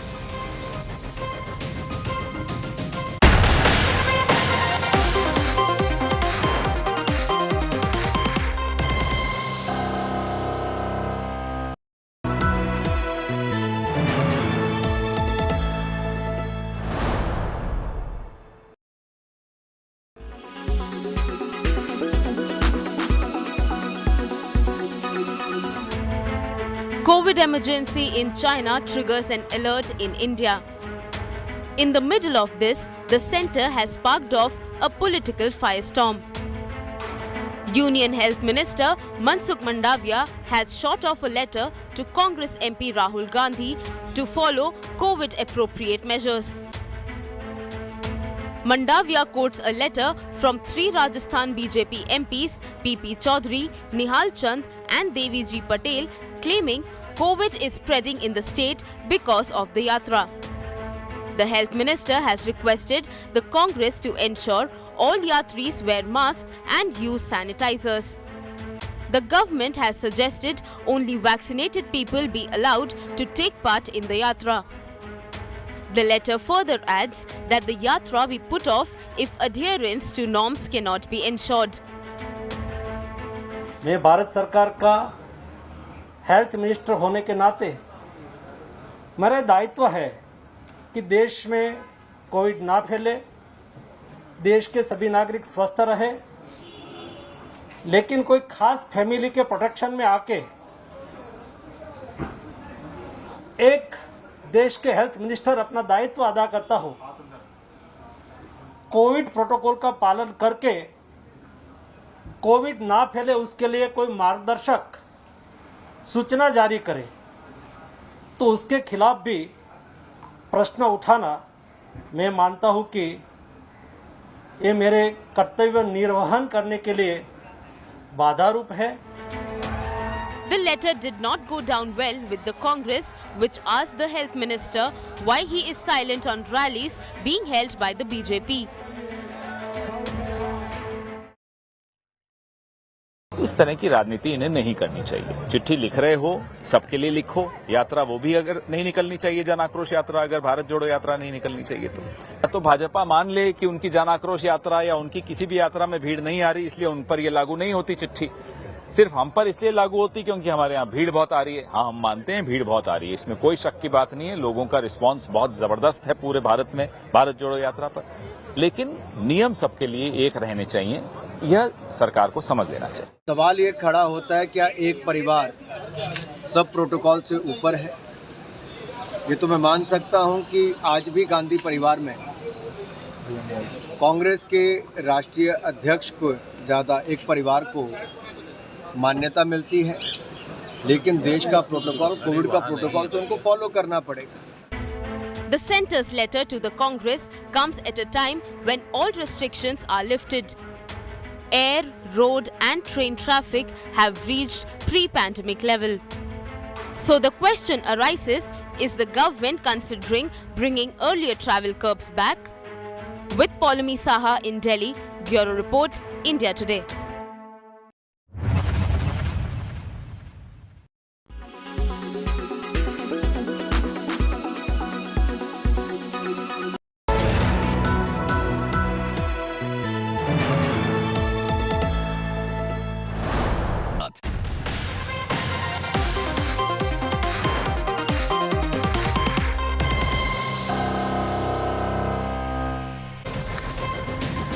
Welcome back. You're watching 6 p.m. Prime, and now as we get you all the latest updates on the COVID front, there's also a lot of questions being asked over Rahul Gandhi's Bharat Jodo Yatra. It's led to a political showdown as you had the BJP, including Union Minister Anurag Thakur, claiming that Himachal Pradesh Chief Minister Sukhwinder Singh Sukhu, who joined Rahul's Yatra, tested positive for COVID 2 days later. And that's why there are questions on whether adequate steps are being taken during the Yatra. Supriya Bharadwaj is joining us live from Faridabad in Haryana. Supriya is tracking the Bharat Jodo Yatra. It's entering into the national capital, Supriya, as we speak. Around you, do you see people wearing masks? Do you see COVID-appropriate behavior?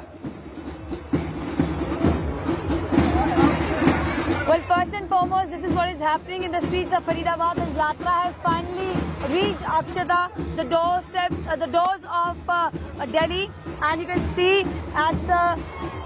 what is happening here is that there is a band which is being this is how the Yatra is entering. See, a large number of crowds is present here at ground zero, and this is exactly the scenes which we have witnessed since morning today. Now, this is the Yatra which is near the old Faridabad, and you can see a large number of people present here. There is Rahul Gandhi, and there is also a large gathering on both sides of the road. Well, the Congress party is maintaining that if there is a protocol and a directive, they will follow. And they are saying, but the government has so far not come up with protocols or the directives. Now you can see what is happening on the streets of Delhi. There are children also over here. Tomorrow morning, the yatra is going to enter Delhi. Right now, it's in Faridabad. It has reached the Delhi-Faridabad border.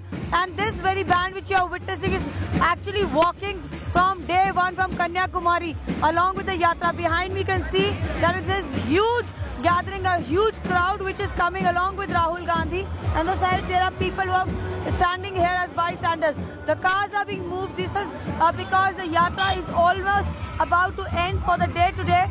And we have reached the Delhi-Faridabad border. And after a short while now, Rahul Gandhi is going to address the public gathering, a meeting in Faridabad. We are in Old Faridabad right now. And tomorrow morning at around 6:30 a.m., there is going to be a flag ceremony, handover ceremony, which happens in every state. The unit of Congress's Haryana unit will hand over the national flag to the Delhi unit. Behind me, you can see a large number of people who are gathered here. No mask, that's for sure. Social distancing, it's not happening. But yeah, let's hope that changes tomorrow, because Mr. Jairam Ramesh told you, Supriya, this morning that from tomorrow all of them will be wearing masks. So we'll see if that actually happens on the ground. Thanks, Supriya. Don't think she can hear me, but we will continue tracking all that's happening at the Bharat Jodo Yatra. I want to round up for you all the COVID-related updates this evening.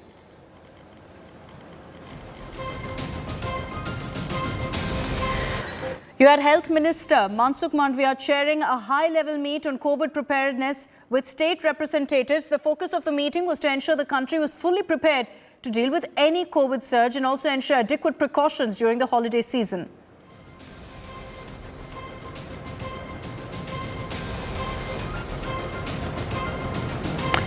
The centre has now approved Bharat Biotech's nasal COVID vaccine as a booster dose, which will first be available in private hospitals. The nasal vaccine will be unveiled on the CoWIN platform very soon.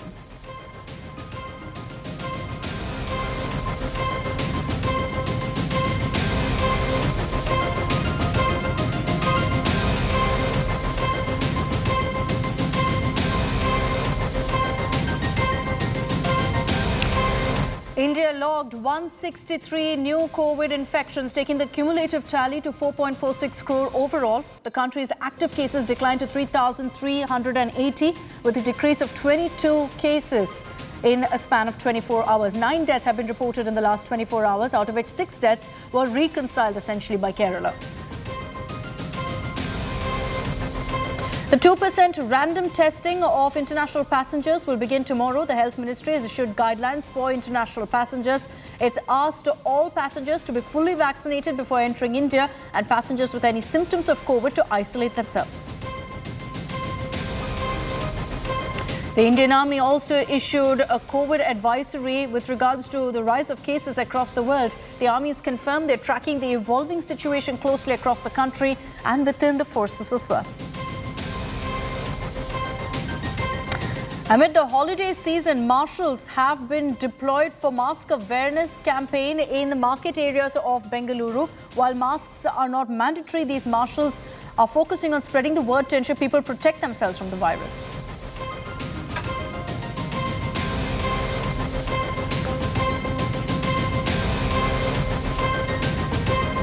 In Tamil Nadu, State Health Minister Ma Subramanian has confirmed that if more than 3 cases are reported in an area, the whole area will be made to undergo RT-PCR tests as a precautionary measure.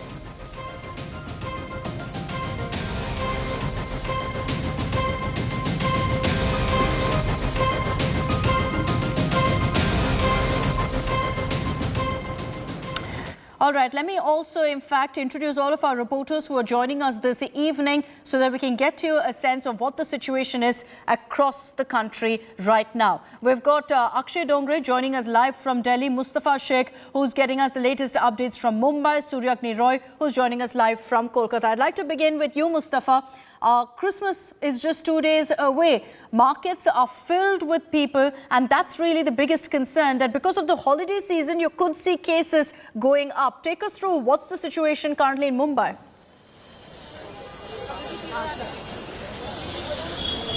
Well, that's true that even the markets are not doing so well in the news of this new variant. But what we are getting to understand from the BMC, they say that as of now, they have assessed all the hospital beds and other oxygen and other facilities related to COVID, and it's up to date, and they have ample of hospital beds empty. And going ahead, they are saying that as of now, the studies suggest that the new variant doesn't look as much lethal as we have seen the Delta variant already. So they are, but still precautioning people in Mumbai. Right now we are at CST station. As you can see, there is a huge number of people who are going towards their homes after their offices. We are at the CST station, one of the main centers in Mumbai. So people are going ahead with their normal life, but there are concerns and people are wanting to know more and more about the new variant. The BMC as of now has said that they have not found any new case of this variant. There are very few cases of COVID being reported in Mumbai every day, but they will update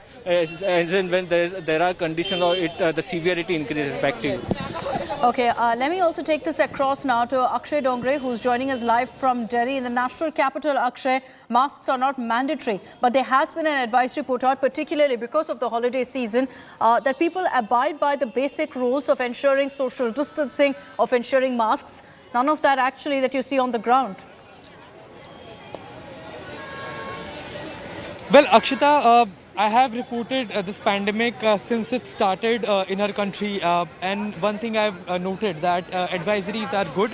Advisories, in fact, prompt a lot of people, prompt a lot of aware citizens as far as the COVID appropriate behavior is concerned, but it does not ensure that people will follow it. For example, I'm right now in Connaught Place, and this is the market that is usually flooded with people during festival seasons and on a regular day as well. From what I've seen in the past 1 hour, 95% of the people are not wearing masks. There is a man in front of me who's wearing a mask, but it is on his chin. Then there are people, there are shopkeepers who are here who are not wearing masks. There are people who are touching all sort of their items, but they're not wearing any kind of gloves, or any social distancing is not being followed here in the Connaught Place as well. The other measures that were there, as far as the peak of pandemic is concerned, included hand hygiene, including people sanitizing their hands at regular intervals. And ever since we have seen the decline in the cases in the past 8 months, something that the experts have been warning about, that was COVID fatigue.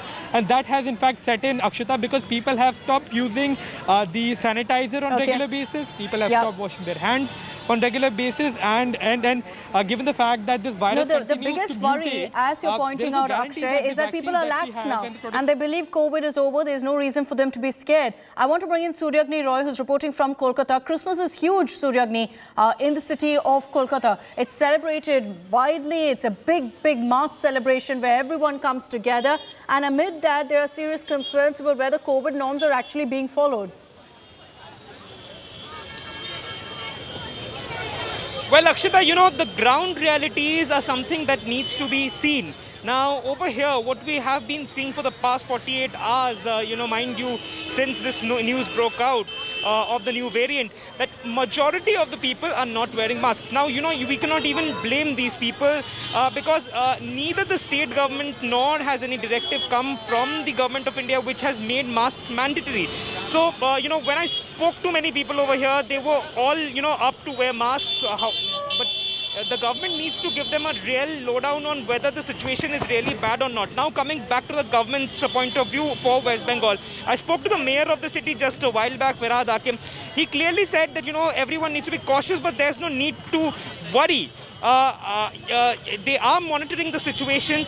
But one thing, that he stated, and, somewhere there seems to be some kind of a sync between the state and the center, is that, even he's stating that international flyers who fly down from areas which are near and around China need to be screened heavily because it's something that, if someone brings it from outside, then it's a major cause of worry. But one thing, that he stated, and the medical reports say that as of now, there are no cases, or there are no active cases No question about that, but there is a need to be cautious right now. Suryagni, stay on with me. I want to focus right now on what's happening in the southern cities. Sagar Raj is joining us live from Bengaluru. We have Akshay Nath from Chennai and Shibimol from Thiruvananthapuram. Sagai, I'll begin with you. Today we saw images coming in of mask marshals in markets of Bengaluru creating awareness, asking people to wear masks. I don't think Sagai is with me. We'll reconnect with him. I'll take this across in the meanwhile to Shibimol, because I can see that behind already you've got all of these celebrations, the holiday mood kicking in, and yet on the ground, Shibi, nobody seems to realize the gravity of the situation, really. Well, absolutely, Akshita. That's the biggest worry right now also, considering it's a festival season, and what you see behind and around me is also that people coming out in large numbers. In fact, I'm right now outside a public park here. Considering it's Christmas, it's all lit up, and people, as we know, it's Christmas holidays, so children and elders, everybody are home for Christmas holidays, and people have gathered here in huge numbers with very few wearing masks. In fact, stressing on the line that you said right now, people are really not realizing the gravity of the situation as of now. But the government here has been repeatedly saying that people should be cautious, at least at this point of time, even though there are no increase in craven, there's no much increase in cases. People need to be cautious. Masks should be worn, as well as there should be social distancing maintained, considering it's festival season. Now, that's what Health Minister Veena George has repeatedly said. It's the festival season, and elders, if there are elders at home, you need to be extra careful in their cases. Now, the active cases, whatever cases are being reported in the state, that will be subjected to genome sequencing in the state. It will be done at Rajiv Gandhi Institute as well as Kozhikode Medical College, is what the latest update Health Minister has given. Some people behind you are definitely wearing their masks, because in a state like Kerala, you had a lot more awareness. People followed the norms very, very closely during the pandemic. They ensured they wore their masks, social distancing. It did help to some extent in Kerala's fight against the virus. Till you saw that, of course, spike in cases. Abdul Bashir is joining us live from Hyderabad, old Hyderabad, in fact, the junction where you usually see huge crowds on Friday evenings. Abdul, what's the situation there? Good evening. See, good evening, Akshita. See, here when we talk about Hyderabad, as you know, that this city had been very much known for its COVID protocols to be managed and manipulated, people, avoiding COVID restrictions. Right now, we are at the famous Charminar, where you see the huge market that is set up here every day, 365 days. You have thousands of people approaching here, including tourists and other people from the other districts also. Here you see there are hundreds of vendors whose daily livelihood is from this market here. And right now, as the COVID surge is going on, now you see that in this market, several of them are seen violating the SOPs of COVID protocol. So this is the situation in the market. As you can see, hundreds of people. However, we find few of them are also following the protocols, but many of them are seen violating as well. So as we talk about the COVID cases in the state yesterday, 8 cases have been reported, and more than 30 cases, nearly as we can see 38 the active cases are there in the state that are being treated. So the state government has already asked not to worry about the situation, asked people to follow the COVID norms, SOPs in place. A compulsory mask has been lifted up, but now it is the need of the hour. So the government is yet to place clearly seeing all these images about whether there's a need to mandate masks, because nobody right now is going to wear it out of their own choice. Let me also bring in Sagar Raj, who's joining us live from Bengaluru, Akshay Nath, who's getting us the latest from Chennai. I can see around you, Akshay, that there is a festive mood in the city of Chennai as well. But the government has made it very clear that we're tracking very closely every COVID update that comes in. We're fully prepared to deal with any eventuality. Well, Akshita, yes, the city of Chennai is preparing itself for huge festivities. Right now we are in Thiruvanmiyur, a very busy location in Chennai city, and we are right next to the Kalakshetra as well as the a temple is also located here, and today is a temple festival, and we're seeing like large number of people have been gathering here. Many of them, as we were seeing in many other cities as well, were not wearing proper masks, but we're seeing here that the police officials are trying to do crowd controlling by barricading the location. If my camera person Daniel can show you around, you can see how this area has been cordoned off so that people are like restricted to come in. And as I was mentioning, there is a temple festival here, so a lot of people have been gathering. That is also something that we'll have to remember, because this is the month of Margari in the state of Tamil Nadu, and Margari is a very important festival time. Dance music festivals as well as the temple festivals are something that becomes very common during this time of the year. Right now, there are no restrictions on any of these events, so people are being allowed to go ahead with their celebrations as planned. My final question is to Sagai Raj. Sagai, I was highlighting how in Bengaluru earlier today, you had mask marshals who were spreading the word and creating awareness on wearing masks in public areas. Absolutely. The BBMP marshals were on the streets, every nook and corner of City Market in Bengaluru, where they were trying to create awareness amongst the people to wear a mask, and they have also asked the people to go ahead and take their booster dose. And now, right now, we are in Shivaji Nagar, so opposite to St. Mary's Basilica's Church, and you can see the kind of shopping which is happening, but you hardly get to see people wearing masks. And the factor is that people are not aware that there are cases surging in other parts of the world. Still, there is no proper awareness, despite that there are efforts which is put by the government. And even if you see people, whoever is wearing the mask, you will get to see they are wearing below their cheeks or below their nose, wherever they have to supposed to cover, they are not covering those parts, which is very dangerous. But still, a lot of awareness campaign which should be restarted by the government. Government have done that. Government have requested people to go ahead and take the vaccines. The concern is that because of these kind of images that Sagai and all of our other reporters have shown us, there could be a slight uptick in COVID cases post the holiday season. Let's hope that doesn't happen. Sagai, thanks for joining us. I'd like to thank all the other reporters also who joined us here on 6 p.m. Prime. I'm slipping into a very short break, and on the other side, we're getting you a detailed report on all the myths that are doing the rounds on the Omicron subvariant BF7. That's the variant that's right now wreaking havoc in China. A lot of fake news doing the rounds. We separate fact from fake for you.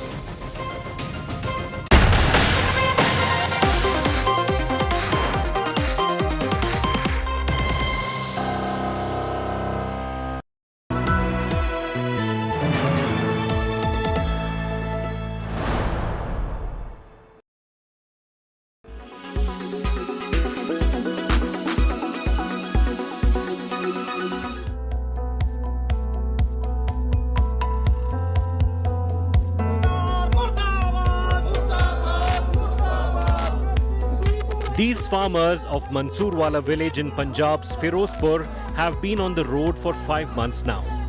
They are on protest demanding the closure of a nearby distillery.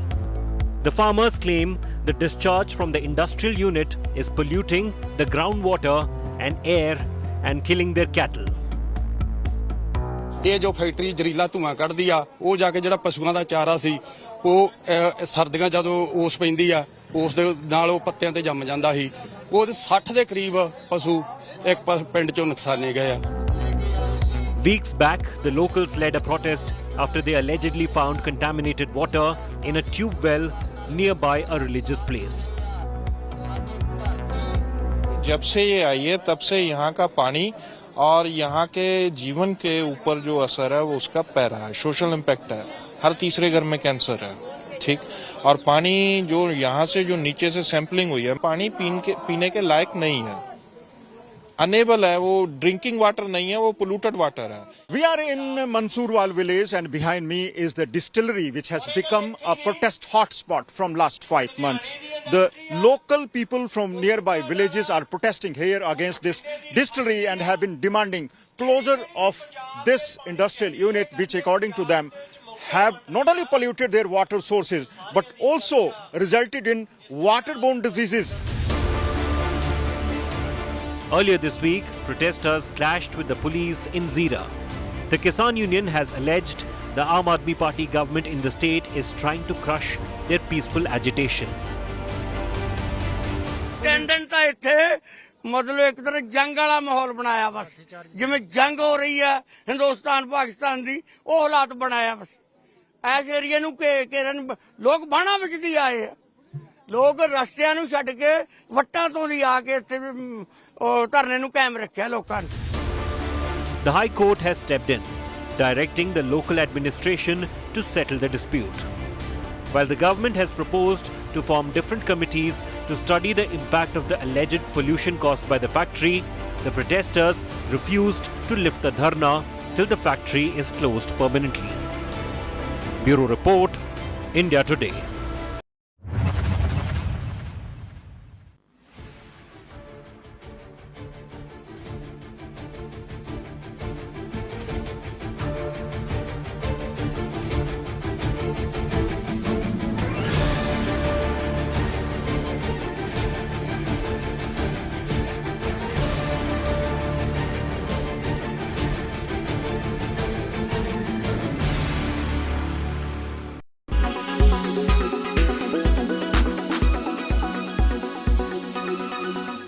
Make your media plan smarter with India Today Live TV on your connected devices.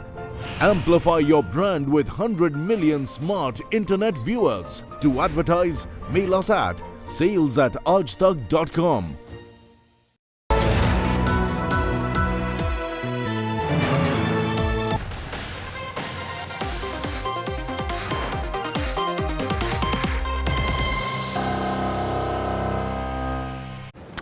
Welcome back. There's a lot of talk about BF7, which is the sublineage of Omicron behind the monstrous surge of cases and deaths in China. But this has actually been around for months now, and not just in China, it's also behind surges in other countries. This particular variant has been detected in India in July itself. In our next report, we get you all the details that you need to know about this variant. We're also busting all the myths here with hard facts. I'm leaving you with this report. Thanks for tuning in.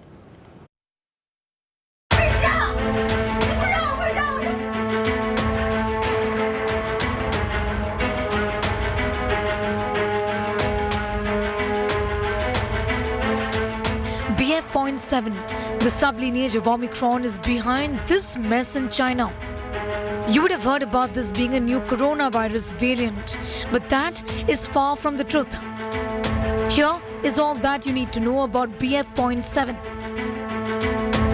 Myth number 1. This is a new variant. Far from the truth. This is not a new variant, it is a strain. This is a sublineage of Omicron. It actually has emerged from BA.5.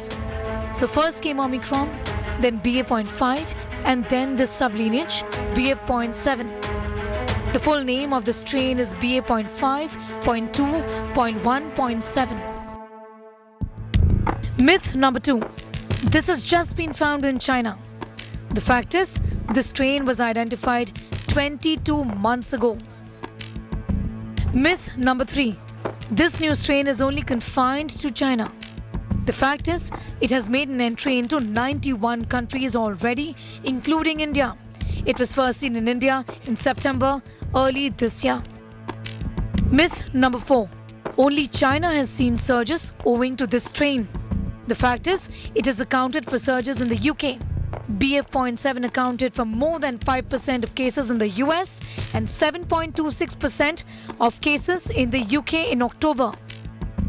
Myth number 5. It could have spread in India. Disaster might just hit us. Fact is, while it is good to be prepared for the worst, the fact is that the mother of BF.7, its parent strain BA.5, is just present in 5% of samples sequenced. Most sublineages from India belong to BA.2 ancestry and not BA.5.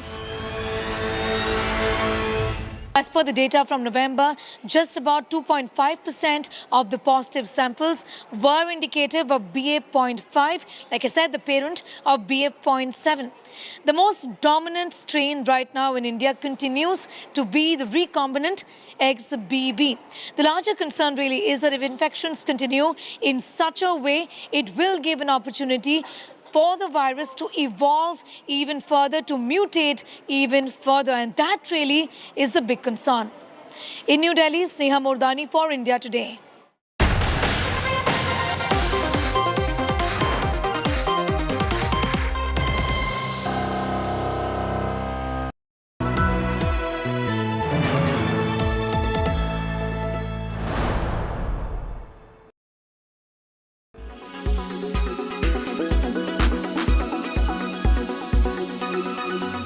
Belgavi remains tense as the Maharashtra-Karnataka border tussle boils over. Protesters from Maharashtra tried to enter into Karnataka, and the police imposed Section 144 in Belgavi, restricting public gatherings. The political slugfest over the border dispute has now escalated.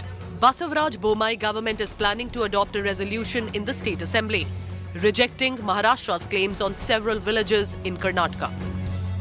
Shiv Sena Uddhav Balasaheb Thackeray faction has hit out at the Karnataka government's move. Adding fuel to fire, Shiv Sena Member of Parliament Sanjay Raut threatened to enter into Karnataka like China allegedly entered India. वैसे तो उनकी सरकार जो दिल्ली में बैठी है वो भी इंच की भाषा करते हैं कि चाइना को इंच भी नहीं देगी, लेकिन चाइना घुस गया है. चाइना घुस, हम भी घुसेंगे. Karnataka CM Bommai called Raut's statement unacceptable and ignorant. Sanjay Raut, what importance should be given, everybody knows. He always gives provocative statement. ಯಾವಾಗಲೂ provocation ಕೊಡ್ತಾರೆ.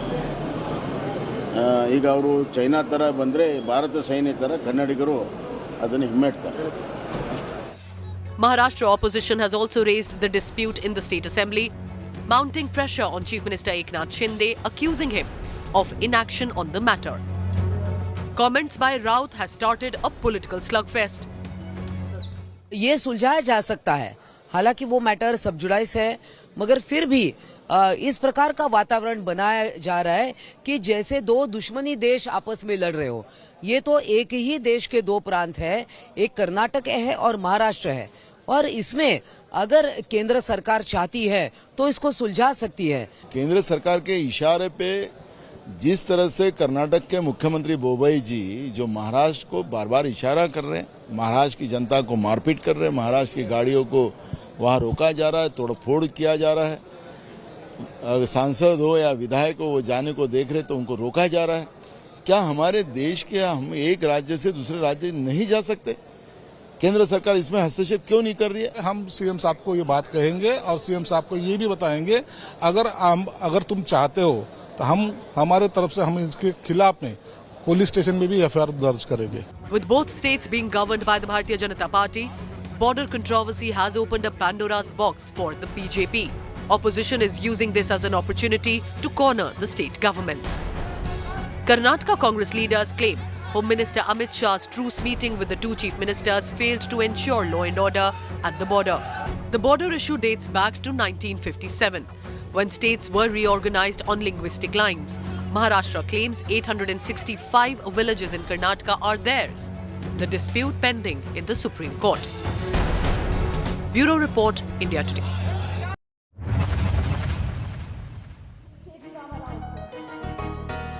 He is the sassy young face of Telangana's ruling party and son of the chief minister.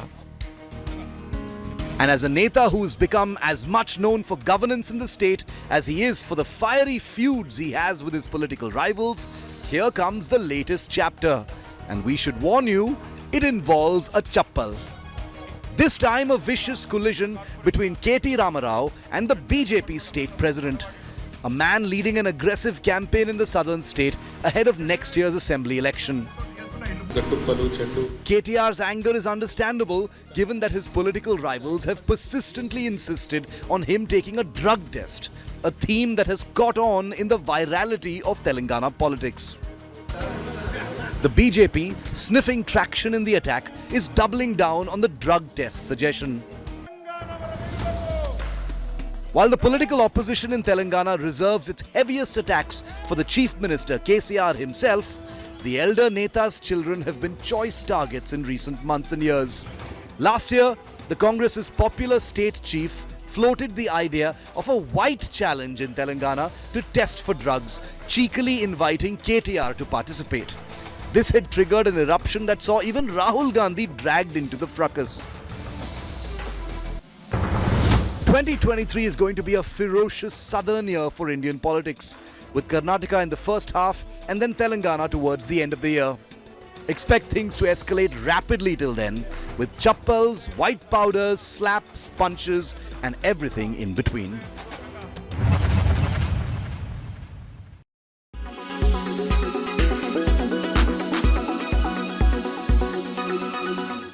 Make your media plan smarter with India Today Live TV on your connected devices. Amplify your brand with 100 million smart internet viewers. To advertise, mail us at sales@aajtak.com.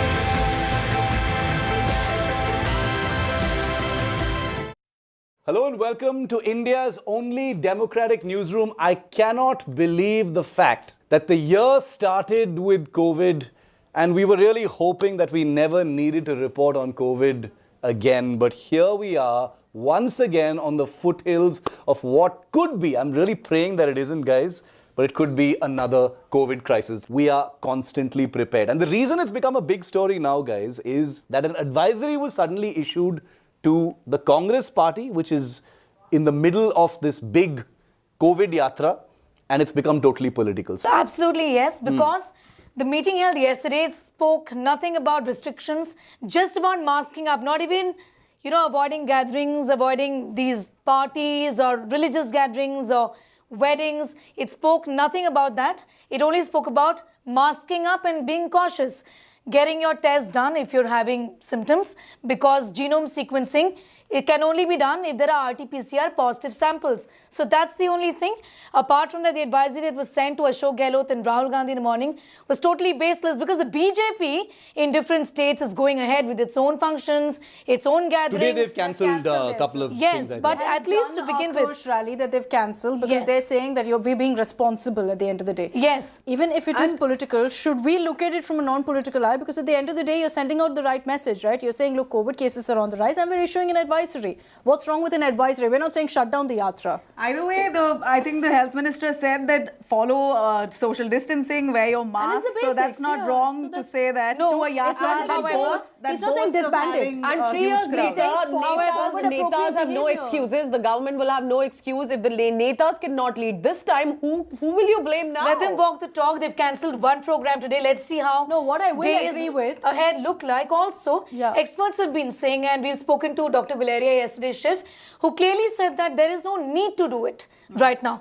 All that you need to do is protect the vulnerable, avoid gatherings if you can. I am just shocked, Sneha, with Rahul Gandhi reacting to that, saying COVID is a bahana to stop my yatra. COVID is not a bahana. People have died. People have died. You can always say, what about the BJP? So, this is not a new variant that has surfaced right now. This has been in India since the month of July. We all knew about it since the month of July. However, the cases have come down. Yesterday there were cases in India, but to the tune of 3,000. Today it's actually come down. First and second wave. Cases are not increasing. What this does also is that, if something suddenly changes and becomes worse, the BJP or the government gets to say, "Arey, we told you.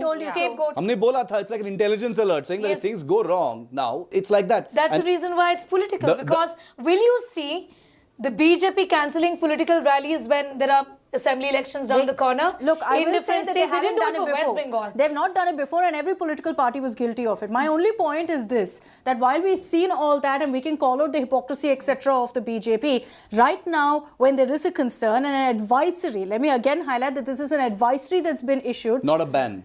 Not a ban. Why not we say that, look, someone's finally acting responsibly if they've changed their mind? To me, it looked like singling out Rahul Gandhi, singling out Bharat Jodo Yatra. To me, it just simply looked like that, because even before the government had met formally to discuss what's really going on, they simply shot up a letter. And also a bigger question, are you going to ban or suspend flights from China? Why hasn't that happened? The Congress, saying this is a bahana and stuff, they've also smelt a chance to, highlight the yatra a little bit more. It's a self-goal. It does appear. For a leader to say COVID is a bahana, it's not a bahana. People are dying. Protocols imposed in the country. It has been imposed. So you lead it. You lead it as a neta. There is no advisory given for compulsory mask mandate. There is nothing on social distancing. Why just single out ban on gathering? But there's no protocol. But correct me if I'm wrong. The advisory didn't say stop the yatra. It said if you commercial interest. It says if you cannot manage the protocol, they stop it. So what's wrong with that? It's a large gathering. It's not wrong, but Congress reacting to say you haven't released any formal protocols is not wrong either. Absolutely, I agree with one Nabila. thing, Shiv, which is that I would have liked the response to be a little different from Rahul Gandhi or the Congress, which is they could have responded by wearing masks the next day and walking out. Because then you're also sending out a message of awareness to people, which is what you're seeing in Parliament as well. That This to me would have been a better response. Until yesterday evening, the government could have met. They did so, and in the morning, after the meeting, they could have issued an advisory saying that the advice is to try and not have political gatherings to avoid these for the time being. But why single out Rahul Gandhi? This is a fabulous chance to amplify the attention on the yatra, make it seem like you guys are doing this because the yatra is getting a lot of traction. Yes. These are politicians at the end of the day. You know, if things surge and become worse, you know, going forward, then, you know, then the Congress will cross that bridge once they get to it. They've only got a few, you know, weeks left of the yatra. So we'll have to see where it goes. So it started with the politics, and I really hope it ends with the politics. I really don't want any of us to go back into COVID mode. We've been doing it for one day now. We will put out all the facts. We're not going to scare you. No rumors here on India Today. But the fact is, at this time, whether it is yatras, rallies, melas, whatever it is, the netas will not set an example. It is up to us, and India Today will continue to show you the right thing. Big question we're asking as the year comes to a close now is, do the results of the many big elections of 2022 in any way portend or prophesize what's going to happen in 2023? There are many big elections happening there, as well as the big one in 2024. The Democratic Newsroom has convened to think about that for a moment. Obviously, starting with Rajdeep, who's been reporting every aspect of all of these elections, sir. Two big achievements in a way in state elections were clearly of the BJP, but every state election is different to the other, and that's what Himachal Pradesh showed. And importantly, there's a huge difference between state elections and the general election. When Mr. Modi is on the ticket, the election becomes very different to a normal state election. I would say, let's not look ahead to 2024, but 2023 is exciting because there are, 9 state elections coming up in 12 months. Nabila, the Congress is seen to be in pole position as far as Karnataka is concerned. It's like they've got to do a lot of things very wrong to mess this one up. What's your sense? I don't think Himachal has any links with Karnataka in the sense of when it comes to sentiment and mood of people in Karnataka. It's hyper-local. Here in the Congress party of Karnataka, they have very tall mass leaders like a Siddaramaiah, like a DK Shivkumar. As against that, in the BJP, there are hardly any mass leaders. B.S. Yadurappa at this point is already feeling sidelined. So in that sense, it appears that the Congress in Karnataka is on a stronger foot. And this will be a big loss if the BJP loses Karnataka, because that was their only window in the south of India. She's saying it's big for the BJP because it's their one gateway to the south. It's huge for the Congress. You see, at the end of the day, where is the Congress today in the south? The south used to be once Congress dominated. The Congress is nowhere in the south. You need Karnataka, resource-rich state, and will give you some kind of a platform into 2024. And they have a strong organization in Karnataka. The Congress, you know, actually both the Congress and BJP in Karnataka are almost like different parties to what you see in Delhi. But the BJP in Karnataka has never really, Chief Minister has finished a complete 5-year term. Congress CM Siddaramaiah has finished a full 5-year term. BJP has never won a majority in Karnataka, not even Yadurappa. Bigger reason is, does the opposition have an agenda? Is opposition's only campaign bring down Modi and criticize Modi and have no agenda of their own, have no alternate of their own to offer?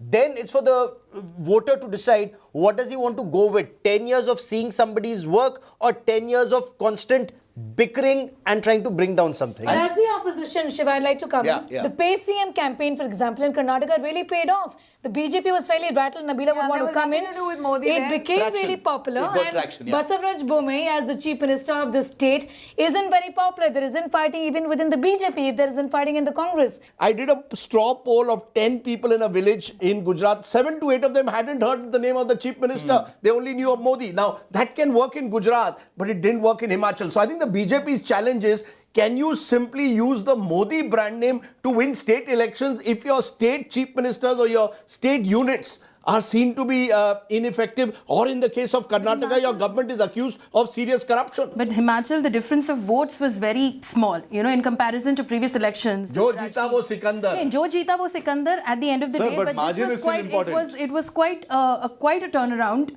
as far as the BJP was concerned. 2023 is a year of state elections. Yeah. How many states can Mr. Modi go and say, when you vote for the Lotus, you're voting for me? Because elections are going to get localized. Certainly not my state of Meghalaya, where the BJP managed to form the government with the NPP. They don't care. The Prime Minister was there last Sunday. In Meghalaya, the people will not vote for the BJP. Come what may. The last time around, they voted for the Congress. It's different that Congress was not able to form the government. They have alliance And they're trouble in piggybacking on Conrad Sangma, who's fairly popular. No, but and is that going to be the BJP's challenge in the next 15 months? That can you use the Modi brand name to actually win state elections where your governments or your chief ministers may not be as popular or maybe actually unpopular? That has been the strategy for a while, right? It has been, like you pointed out in the case of Gujarat, for instance, Bhupendra Patel is the chief minister. He is the chief ministerial face that the BJP is projecting. Very rarely do they project faces. They've projected that Bhupendra Patel he CM बनेंगे, हम अगर जीत गए तो, हम जीते तो. But after that, did you see Bhupendra Patel campaigning? I didn't get a soundbite out of it. I think since the elections, I saw him for the first time when he met Modi yesterday. In the entire election, nobody heard That's right. a response to Kendra. No, I almost got a soundbite out of him because there's a friend who was trying to reach out to him and say, at least speak a little bit. And then they turned back because I think he wants to read from a prepared script. He was worried if, I put a question to him tomorrow, how is he going to answer? No. See, I don't know how the BJP can possibly formulate some kind of new, non-Modi formula as far as going into elections. I think the Modi factor is always going to be something that they play. It's something that's worked for them fairly well. Mixed bag in some places. But 2018 Karnataka election, we saw that famous image of all the opposition leaders holding their hands aloft at Kumaraswamy's swearing-in ceremony. It was like this, as you said in your book, a signal moment for opposition unity.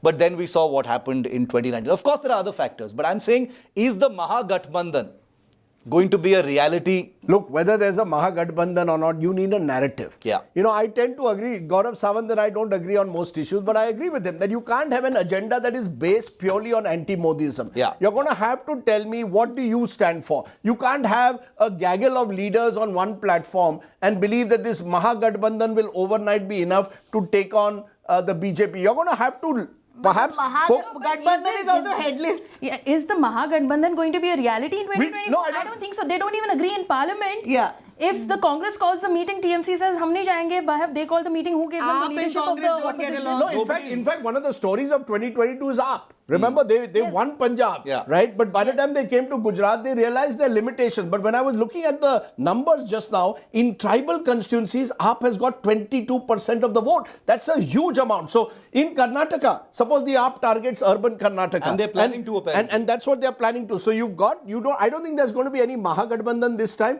It's each to its own. Aam Aadmi Party, BRS, TMC, everyone. All wants it. Nitish Kumar wanting to be Nitish Kumar. All depends in the next 12 months whether the opposition is able to win some states from the BJP. Then they will have some momentum. Sir, and then there will be some attempt perhaps in the run-up to 2024 or soon after to see where the numbers lie. But it's very difficult given the contradictions and the egos of all these leaders to see them all on one platform anymore. Where's Mamata Banerjee? If you remember 12 months ago, she was talking of her national ambitions.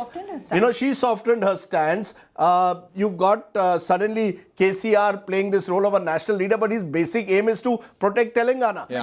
Which is the apprehension. But Telangana is not India. Protect himself. Perhaps this would be the biggest vote-winning factor for Modi if a Mahagathbandhan comes together, because everyone will then think of, oh my God, third front days. Who's running the country? Who's running states? Oh my God, what's going to happen? And then everyone will end up voting for Modi because nobody knows Home Minister going in one direction, Prime Minister going in other direction. Anyway. So will there be another Devegowda, another Chandrasekhar, another Harkishan Singh Surjeet? That's true. But I met an opposition leader who said, look at these 5 states and we will focus on them. Bihar, Maharashtra, Bengal, Karnataka, and to some extent Madhya Pradesh. And whoever is the major party in those states will take on the BJP. And around that, we hope to somehow downsize the BJP. You see, I think the opposition at the moment has no concrete plan of action. Really, sir? So in that case, they don't. sir, The BJP is already targeted 144 seats where they didn't win in 2019.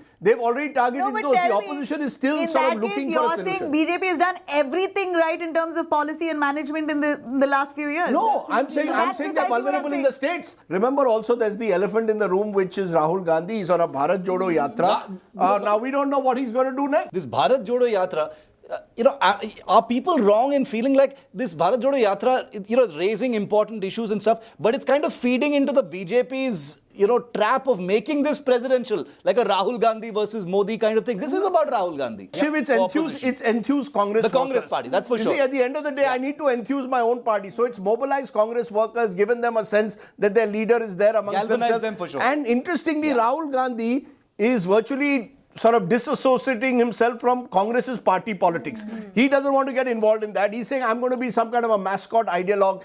I don't know where that goes, but if they win Karnataka, you will suddenly see Congress getting energized. That's the key. We are now in a country where every state election energizes different groups. AAP was energized after Punjab, BJP after Gujarat. Who knows what happens in 4 or 5 months from now? Wishing all of our viewers a very, very happy festive season and a happy new year. Democratic Newsroom continues in 2023.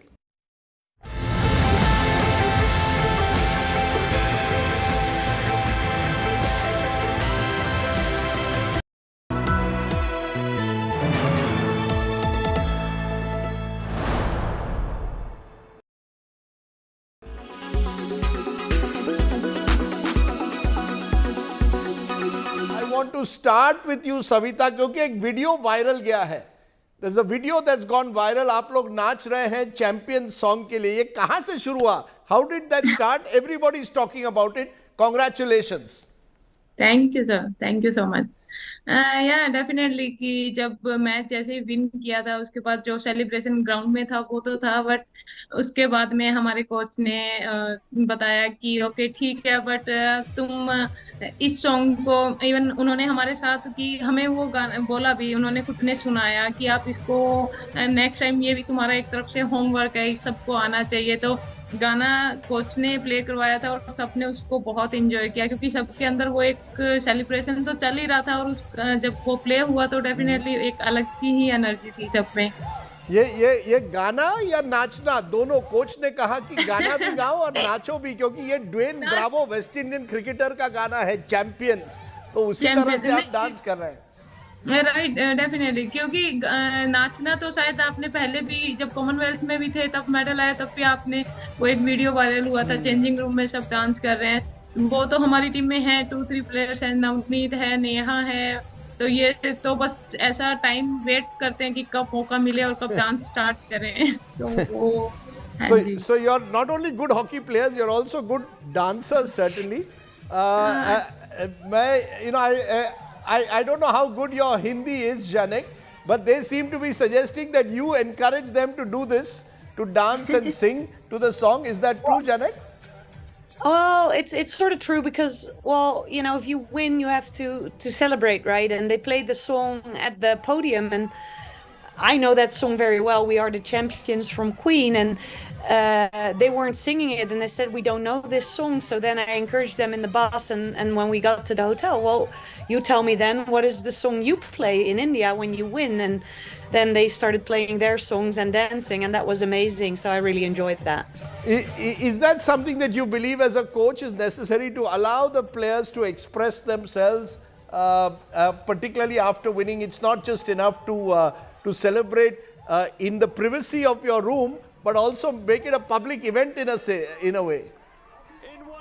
Oh, I think so. I mean, I think when you win, you're happy, and I said you need to be proud of it. It's not often that you win, and you need to celebrate and enjoy that together. And I think that's very important because you worked very hard for it. So, yeah, I said to them, wear your gold medal and be proud of it, and enjoy and celebrate and be together for it, because these moments go by very quickly. So, I think it's very special, and I really enjoyed their joy, and of course I was a little bit part of it, but it's great to see them so happy, and they deserve it.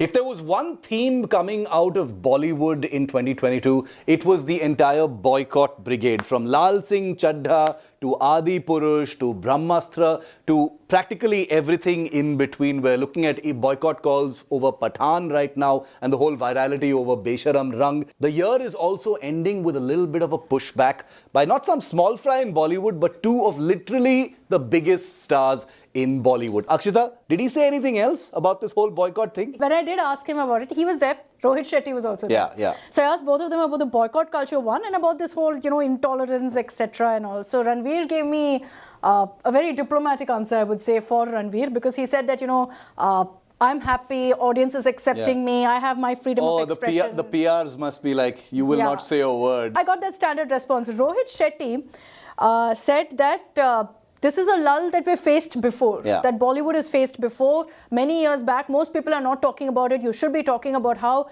it took a lot before also for it to come out of this lull. Now our film, Circus Pathan, is going to do that. In the last 365 days, what we've seen largely, and you guys can disagree with me if you'd like, but I feel this is the power of social media that's proven itself, right?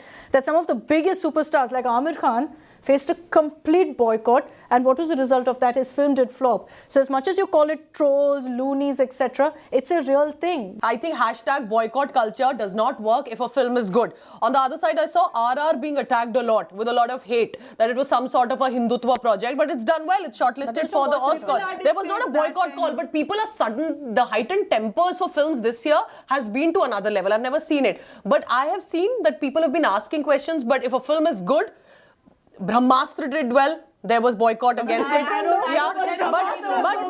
whether it's good or not, it's clicked. Lal Singh Chaddha actually has done quite well globally. In terms of revenue, they've earned their money back. So can we call it an entire flop? No, I'll tell you. I think when you talk about boycott, no. See, it does affect initial collection, but at the end of it, if the movie is good, people will eventually go and watch. It's basically any popularity is good popularity. You'll have people come and flock. Wanting attention. Besharam song for its boycott is I think 80 to 100 million views for that song, which I did not like. I think it's a cringeworthy song, but it's not worth the controversy. But it's got that was a dumb controversy. Views. Let's call it out for what it is. But it's got there can be no disagreement. But my point is there's no controversy. That's precisely the point here, right? Like social media and the power of social media. It's unfortunate that we're seeing this day and age in our country, that boycott calls have moved from a tool of protest to a tool to bully, and that's not right. That doesn't speak well of our country at all. The Besharam Rang issue, I think we should all agree, is a complete non-issue. There were prominent people who were part of that conversation. That's the reason why the media needed to cover it. This is for all those who keep wondering, why do you cover this stuff? When you've got ministers and politicians saying stuff like this, people who are public representatives, you can't ignore it. It has to be talked about. This whole boycott culture has become also a left-wing, right-wing thing, right? Okay, especially on social media. But this boycott thing is also blown back on certain, stars who are considered to be close to the right wing. Very rarely. Akshay Kumar's Raksha Bandhan was briefly in speculation. That's what I'm saying. That's what I'm saying. So is it about boycotts or is it about quality of films at the end of the day? It's about the echo chambers echoing. If you have an echo chamber system in place on social media, especially on Twitter, and we know who extensively uses Twitter. But things are so bad nowadays. And it's mainly driven by right-wing fanatics. Unfortunately, we have a sitting minister of Home Minister from MP. Because Amitabh Bachchan had to come out and talk about it. Big. But he was an ambassador for Gujarat and was seen close to Prime Minister Modi. So much for that targeting. But also Hindu right wing, I've noticed, is more vocal on social media, while it is the left wing that actually is the real boycott, if you ask me. They are the ones who can deny you the platform before you realize. So it's a lot of anger that comes there as well to get the films the kind of reaction that India is not liberal. Let's be very clear about that.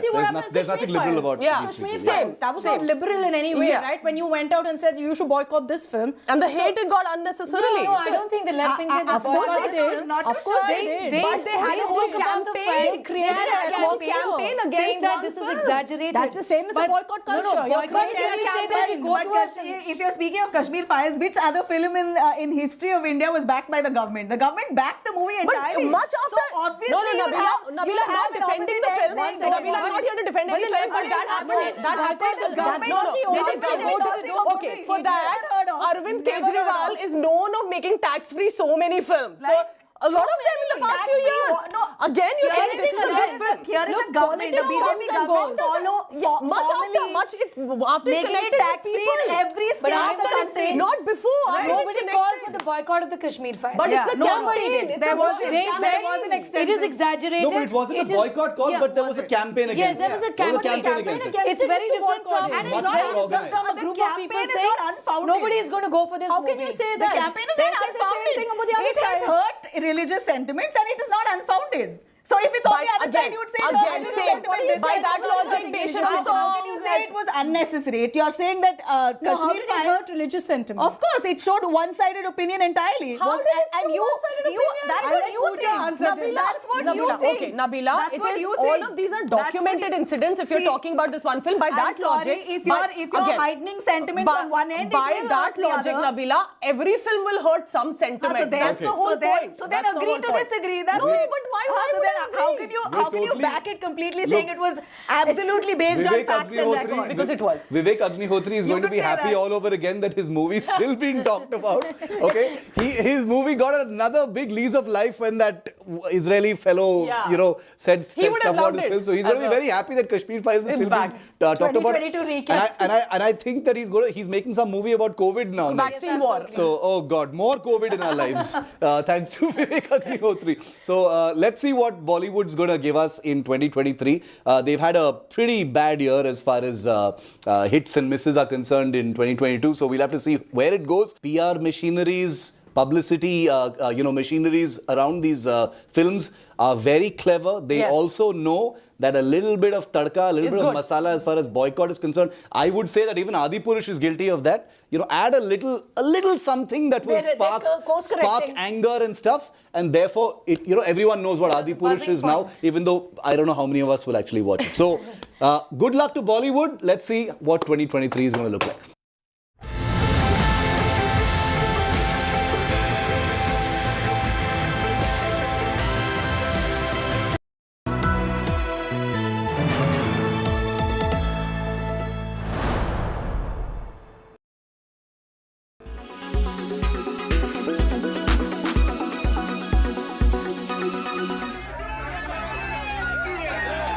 Tensions at the Belagavi border of Karnataka and Maharashtra escalated into violent proportions after nearly 300 people from Maharashtra who tried to enter Belagavi were sent back. Owing to the violent situation in Belagavi, the Karnataka police imposed Section 144 restricting any politician or activist from Maharashtra against entering Belagavi. But Maharashtra's Mahavikas Aghadi opposition has refused to honour calls for a status quo. NCP Sanjay Raut fired back saying he will enter Karnataka like China entered India. वैसे तो उनकी सरकार जो दिल्ली में बैठी है वो भी इंच की भाषा करते हैं कि चाइना को इंच भी नहीं देगी, लेकिन चाइना घुस गया है। हम भी घुसेंगे। घुसने के लिए हमें किसी की परमिशन की ज़रूरत नहीं है, लेकिन हम मानते हैं ये देश एक है, ये मसला बातचीत से सुलझ सकता है। The Maharashtra opposition has also raised the matter in the assembly, mounting pressure on Chief Minister Eknath Shinde, accusing him of staying mum on the matter. Maharashtra for the last 6 decades has been appealing to merge nearly 865 villages, including Belagavi, Karwar and Nippanni, with Maharashtra. Karnataka, of course, has refused to part with its territory. However, tensions along the border has never been this heated. Karnataka Home Minister Araga Gnanendra has hit back at Sanjay Raut, calling him irresponsible and ignorant. Shiv Sena ನಾಯಕರಾದಂಥ Sanjay Rawat ಏನು ಮಾತಾಡಿದ್ದಾರೆ ಅದು ಜವಾಬ್ದಾರಿಯುತವಾದಂಥ ವ್ಯಕ್ತಿ ಆಡುವ ಮಾತಲ್ಲ. ಎರಡೂ ರಾಜ್ಯದ ಜನರು ಶಾಂತಿಯಿಂದ ನೆಮ್ಮದಿಯಿಂದ ಬದುಕಬೇಕು ಅನ್ನುವಂಥದ್ದು ಎರಡೂ ಸರ್ಕಾರದ ಇಚ್ಛೆ ಮತ್ತು ಕೇಂದ್ರ ಸರ್ಕಾರದ ಇಚ್ಛೆ ಇದೆ. ಹಾಗಾಗಿ ಏನೇನೋ ಮಾಡಿ ಭಾವನೆಗಳನ್ನು ಕೆರಳಿಸುವಂಥ ಒಂದು ವ್ಯರ್ಥ ಪ್ರಯತ್ನವನ್ನು ಮಾಡ್ತಾರೆ. ಯಾರು ಕೂಡ ಇದಕ್ಕೆ ಗಮನ ಕೊಡಬಾರ್ದು. ಇಂಥ ಬೇಜವಾಬ್ದಾರಿ ಹೇಳಿಕೆಗಳನ್ನು ಇಂಥ ನಾಯಕರು ನೀಡಬಾರ್ದು. Karnataka is all set to pass a resolution on the same in both houses of the assembly, reinforcing status quo. The centre too had intervened.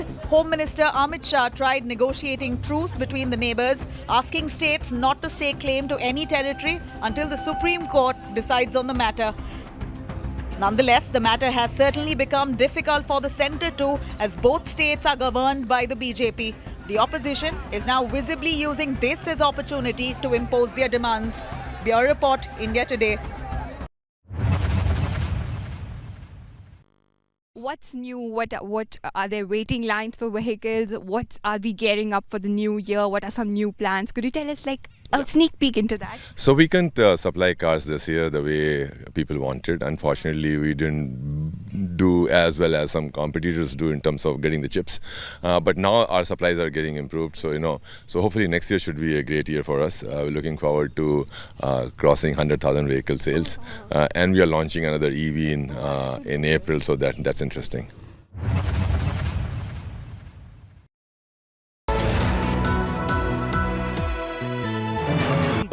At Hyundai, we are going beyond mobility.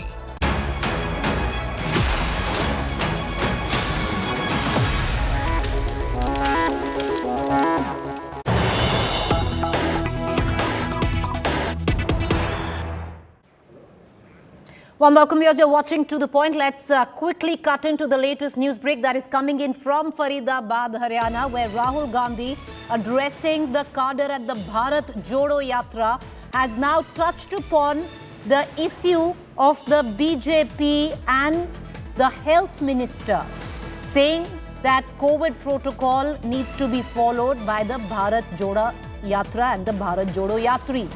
He went on to say that the BJP can hold rallies, but Congress not allowed Bharat Jodo Yatra.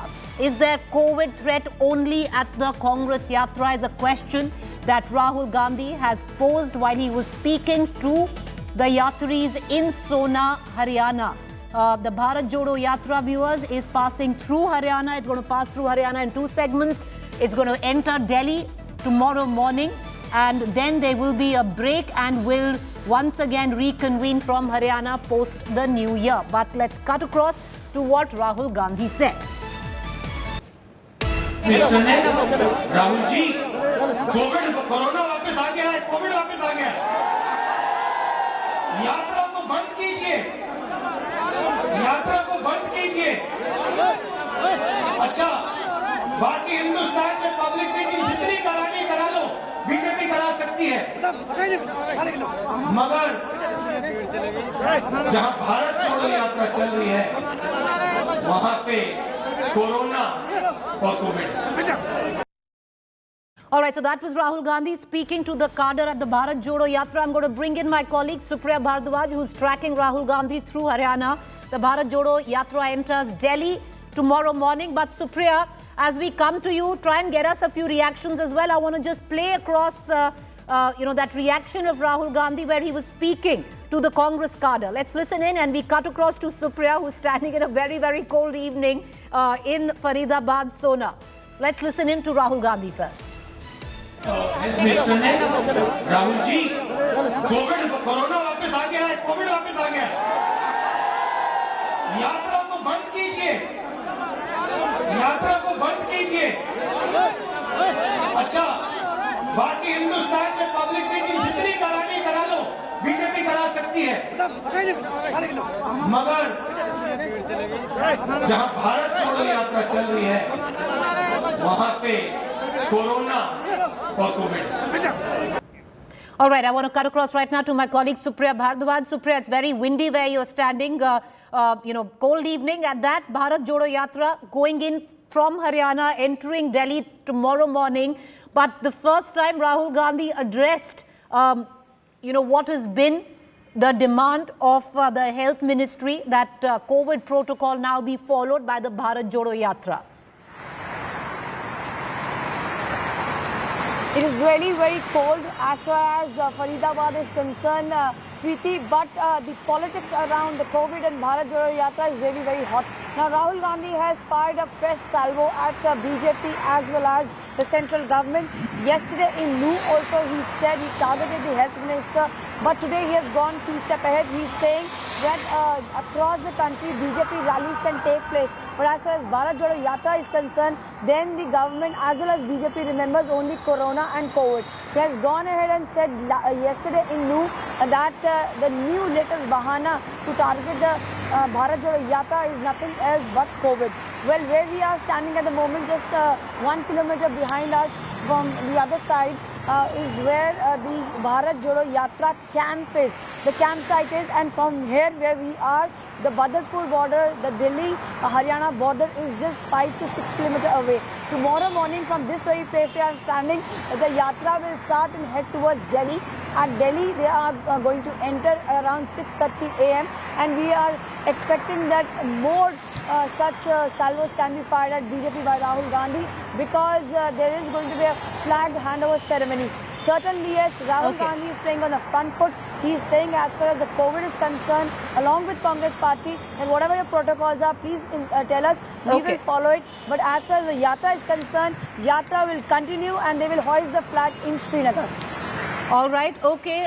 Supriya, appreciate you joining us. Let's once again listen into Rahul Gandhi, viewers, because at the same time, there is a yatra which is being carried out by the BJP in the state of Rajasthan. There have been rallies that have taken place in West Bengal as well. But having said that, listen into Rahul Gandhi's response to what the demand of the health ministry has been, that the Bharat Jodo Yatra follow COVID norms. Listen in, and we are going to cut across to our other developing story that we are tracking. Health minister ने Rahul ji Covid corona वापस आ गया है, Covid वापस आ गया है, यात्रा को बंद कीजिए, यात्रा को बंद कीजिए। अच्छा, बाकी हिंदुस्तान में पब्लिक मीटिंग जितनी करानी करा लो, बीजेपी करा सकती है, मगर जहां भारत जोड़ो यात्रा चल रही है वहां पे कोरोना और Covid. All right, viewers, to give our viewers perspective, this is the Bharat Jodo Yatra in Haryana. It would be entering Delhi, the national capital, tomorrow, just today, passing through it. Then there's a break and it will reconvene in Haryana in the new year. With that, I want to shift focus, viewers, because we've been talking about the COVID crisis in China. We've been talking about the possible impact of the current COVID wave in China on the world, especially India.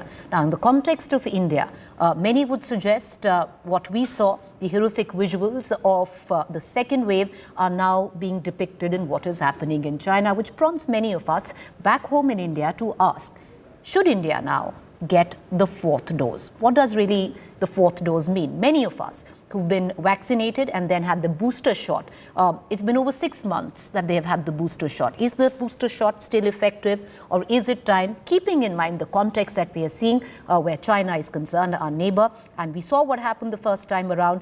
Is it precautionary that India rolls out the fourth jab, or will it be ineffective? All those questions answered right here. Dismal precaution dose uptake at just 27% has prompted the government of India to urge the people to vaccinate. हम appeal करेंगे कि precaution dose जिसको नहीं लगी है वो ले लीजिए। ये भारत की पेंडेमिक रिस्पांस का एक पिलर है, पॉलिसी है, वैक्सीन्स अवेलेबल हैं, तो उसको तरफ जाइए। The question that everyone is asking is whether there is a need right now to go ahead and take the fourth dose. The government has not said yes to this. The reason is because the existing vaccines that are being used in India are not bivalent vaccines. Essentially, they are not going to be effective in keeping infection at bay, especially vis-a-vis Omicron and its subvariants and its sublineages. And that's the reason why experts say right now, fourth dose using the existing vaccines is not required. There is no data also available to show that it works. Unless there is a variant-specific vaccine, experts say taking a fourth dose in India with the existing vaccines would be futile. What then are effective fourth doses? Bivalent vaccines are effective as fourth dose. Bivalent vaccines target Omicron strain. They also target the original Wuhan strain.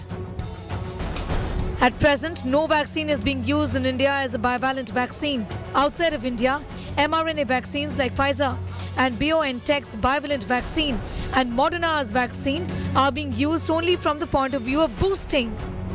In India, the government is appealing for quicker coverage of the third dose at a time when production has fallen and demand is at an all-time low. In New Delhi, Sneha Mordani for India Today. All right, so what we've done is we've got experts over the course of the next 20 minutes, we're going to answer all possible questions on whether India needs that fourth jab. Joining me this evening is Dr. Subramaniam Swaminathan, Director, Infectious Diseases, Gleneagle Global Health City.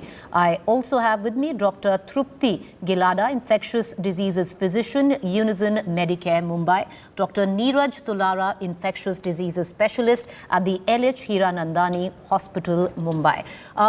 Cutting across right now directly to Dr. Subramaniam Swaminathan. Dr. Swaminathan, my first question that possibly every Indian is asking today, some of us have taken our third dose, which was the booster dose, over 6 months ago, especially the elderly over the age of 60. Do they now need a booster shot, keeping in mind that even we might not have the kind of crisis that China is facing, but there is a threat of possible infection again? See, again, we are underestimating the value of hybrid immunity, because please understand that our population has been hit pretty hard by multiple waves. And my own estimation is that most Indians have had at least 2 rounds of COVID infection, which may or may not have been symptomatic. So if you were to put in 2 waves of natural infection along with 3 doses of the vaccine, that counts for a lot of immune boosting against all forms of COVID, unless it's an incredibly immune evasive variant, which we don't have. All the new variants as well, the immunity that we generate does protect against severe disease, although the protection against infection may be very low. So if somebody has had it within the last 12 months, the value of having another shot at this point of time probably is theoretical and definitely not outside of the high-risk group. But even within the high-risk group, I would say less than 12 months, I would say probably not required.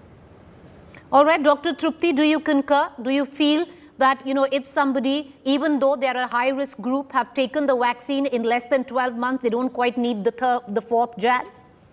Yes, absolutely. And especially because we've had several variants. So our hybrid immunity is also immunity to a lot of these existing variants that are occurring now. In fact, the vaccine that we have is from our very first variant, and which isn't even there. So a fourth dose or a booster dose has very minimal role, especially in the scenario that our population is almost very immune to the current variants. But Dr. Neeraj Tulara, a lot of us who are talking possibly, to some of our relatives who live in different countries, we are reading up online because there is a sense of fear, especially with the kind of visuals that we are seeing coming in from China. Now, that might not happen in India. But having said that, to combat that sense of fear, and with all that we are reading online, we are talking to other people, in other countries, a lot of countries are rolling out the fourth jab.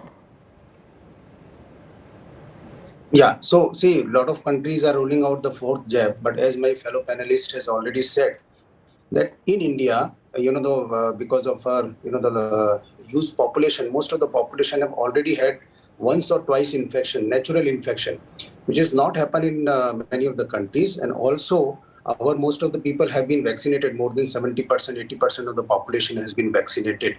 So in India, definitely there is no need of fourth jab, though the other countries are recommending the fourth jab. And another scientific reason of not theoretically recommending the fourth jab is that the jab which are coming, they are the same variant which were there in 2020. So theoretically, they will not be effective. We have seen almost multiple variants which have come after the Delta, then the Omicron. And the Omicron also, there have been multiple variants which have come recently, the XBB or the BF6 and BA2.5. So multiple variants have come, and probably those, the existing jabs, whether it is, the mRNA or whether it is, our whole vaccine or inactivated vaccine, live vaccine, those are probably not going to benefit much because of they are probably not going to cover these Omicron variants which are existing and which are creating maybe a so-called, whatever we are listening, that problem is coming in China or different part of the country. They may not able to cover these variants which are coming up now. Dr. Swaminathan, there's so much talk of bivalent, vaccines, which India doesn't quite have. Will you throw some light on that? Again, the problem is that the valency is nice, but we don't even know what the target is. See, we are trying to devise a system which will be effective without knowing what our vulnerability is. See, unless China starts putting out more data on the genomic sequences and what variants they are currently struggling with, which I am sorry to say there is very little of, how do we know what the emerging threats are? See, whatever threats there are already in the country, our vaccines are holding up quite well. We know that because our numbers are at an all-time low. So if we did not see this China problem, there would have been no discussion at all about course correction. So all of this would not have happened. Okay. It's only because of what's happening in China. But And Dr. for that, we need the Swaminathan, data keeping from in the mind that Dr. Swaminathan, keeping in mind that China is such a close country, the kind of dissemination of information is so limited that we don't quite know what kind of strains that they have. Would you not think that it would be precautionary maybe to roll out the fourth jab? No? Okay, so that brings me to the second point about the fourth jab. Please understand, a lot of the fourth jab is happening in the mRNA predominant countries. So you are talking about the fourth jab. A colleague of mine who's a transplant ID physician in the US, he told me in August that as soon as he goes back, he has to have a sixth jab because he's working with highly vulnerable people. Understand, with the mRNA vaccine, you are actually a victim of your own success. There are two problems with the mRNA vaccine. The mRNA vaccine is incredibly powerful, problem number one, and incredibly short-acting. So problem is, as the mRNA vaccine is very active, you do not get natural infection, and therefore you do not get the natural immunity, and therefore you do not get hybrid immunity as well. So when the mRNA vaccine's efficacy falls off, you immediately become very vulnerable to infection and high-risk infection as compared to our vaccines, which have a longer tail. So my point is, our vaccines cannot be compared head-to-head with those vaccines because the way our vaccines work is very, very different. And the tail that this has actually protects us because of its lack of high-grade efficacy. It doesn't protect that well against infection, and that has turned out to be a benefit for us, and that has turned out to be an Achilles heel for the mRNA vaccine. And therefore, I would argue we are in a better place. Okay, Dr. Trupti, break it down in layman terms. We have two vaccines right now, Covishield, Covaxin. There was a huge sizable chunk, of people who maybe aren't, in terms of medical jargon, not equipped to deal with the kind of words of, RNA or, what are the other types of vaccines there. Some of them would actually say, okay, I've had 3 jabs of Covishield. Maybe I should, maybe do a cocktail now and get a Covaxin. It will help me. Will it help them at all? No, it will not, because we have studies that tell us it's not just the immunity from the vaccine. Like the other panelists have been saying, we are in a very golden place where we have hybrid immunity, where we have immunity from the vaccines and a much longer lasting and much better immunity that comes with a natural infection. So just comparing ourselves to China and thinking that we need a vaccine, because what China is seeing now is what we saw in our Delta wave. China had a zero COVID policy up till now. And now when they opened up, they really opened up and their population was very susceptible.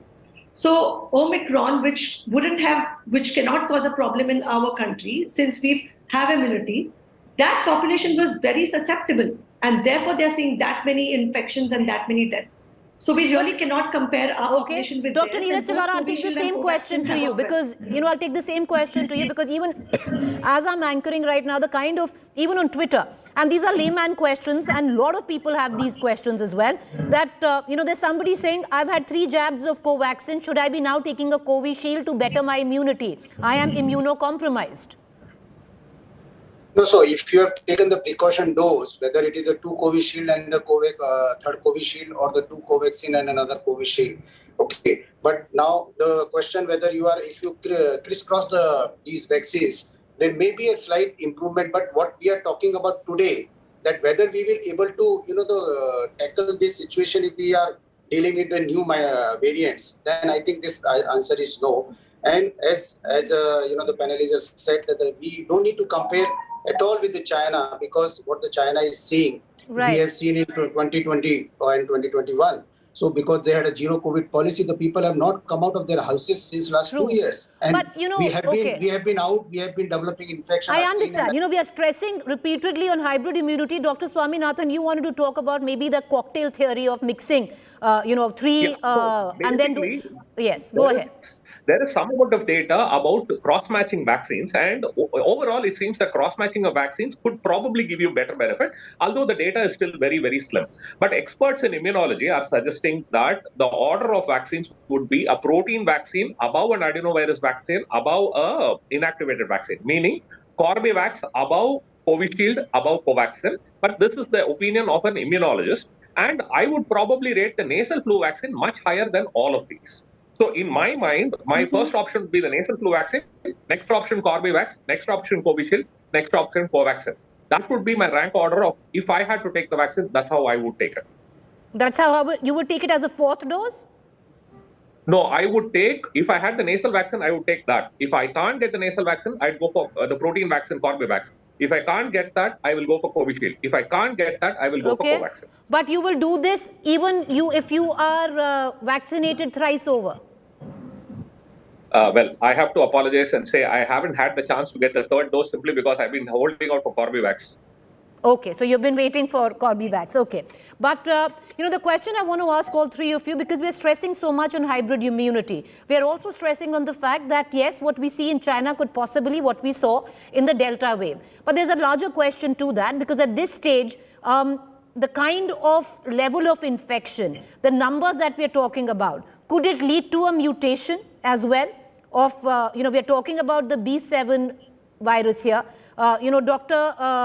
Trupti, do you want to take that? Could there be a mutation? If there's a mutation, do we now then need a fourth dose? So there are always mutations. What that mutation does to the virus can vary. Sometimes it can make it more infectious. But as viruses evolve, we know that mutations only tend to make viruses more infectious and lesser lethal.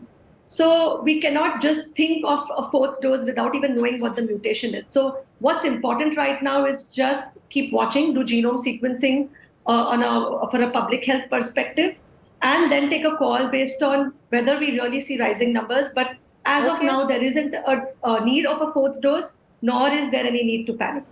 But Dr. Neeraj Talara, if there is a possibility that there could be a mutation, should we not be ready for it earlier on? And if there is data which seems to suggest that maybe, crisscrossing vaccines or a vaccine cocktail can help us, why not go that route? See, mutation have been happening last 2.5 years, and mutation will keep on happening. It is a survival of the fittest. Okay, so the virus want to survive, so the mutation will continue to happen. We have been seeing multiples of mutations in last 1 year, even in the Omicron. I can name you the BA5.2, BA5, BA7, BN1.1. Multiples of the variant have been happened. Now, that does not mean that we need to take a fourth jab. And again, I want to stress here that the vaccines, what we are having right now, whether it is a Covaxin, Corbevax, Covishield, or the messenger RNA vaccines, they are on the same coronavirus, the variant which was there in the 2020. So probably they will not able to cover the variants which we are facing right now. So that does not become a logic that we need to give a fourth jab because we are having mutations. Mutations have been happening. And we have seen with the Omicron have come and gone. We have not seen much of the problem. And we are right now we are the high time low numbers in the country. True. And I strongly feel probably we will pass on this too very smoothly. All right. Okay, Dr. Swaminathan, are you of the same opinion that, no need to even crisscross vaccines right now, even for those who are immunocompromised? See, but it all boils down to the fact that we don't have enough data.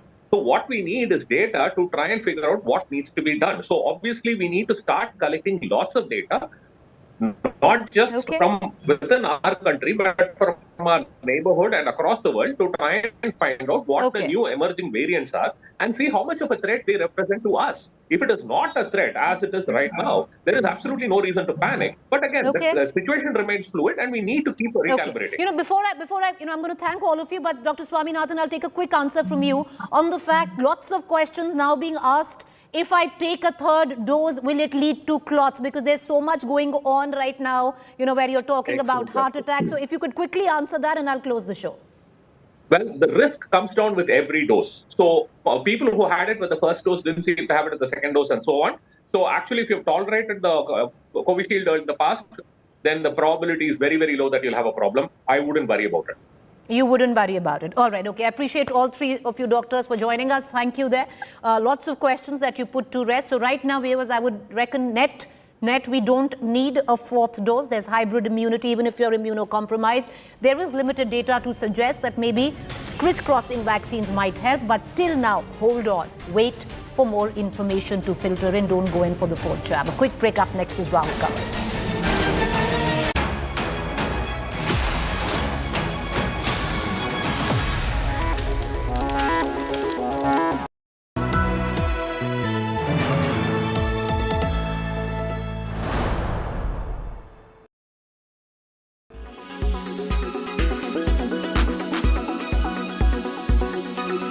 I am linking this to COVID is primarily on account of fast changing sort of sentiment over the last 2-3 days this week with respect to COVID and its impact on the Indian economy, Indian business, which has recovered to a large extent from the earlier lockdowns. What's your own sense?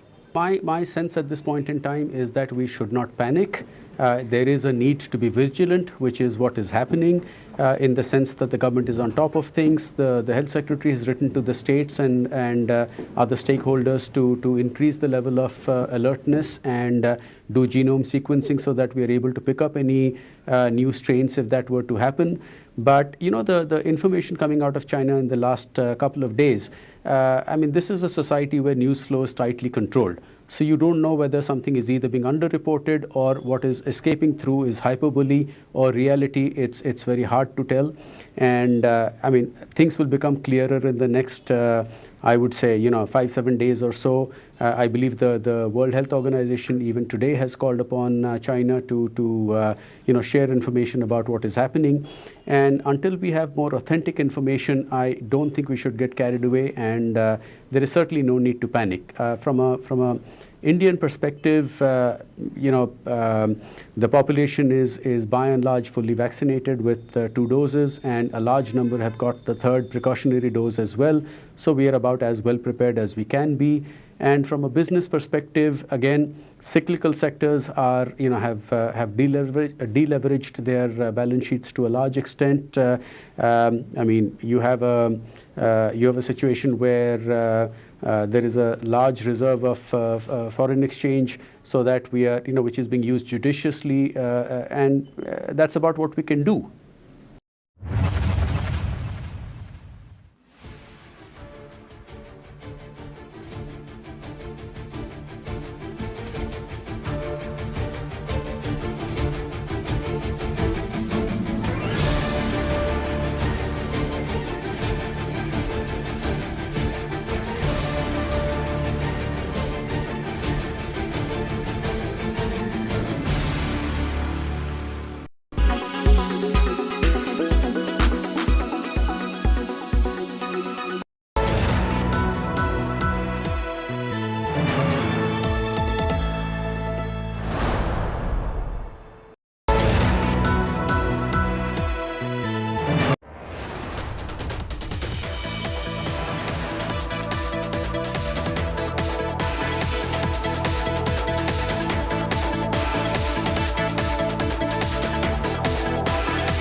Area is the most obvious one. Looking at all that's happened in China, other parts of the world, is a 4th wave possible in India, or is that an exaggeration to suggest we could have another wave?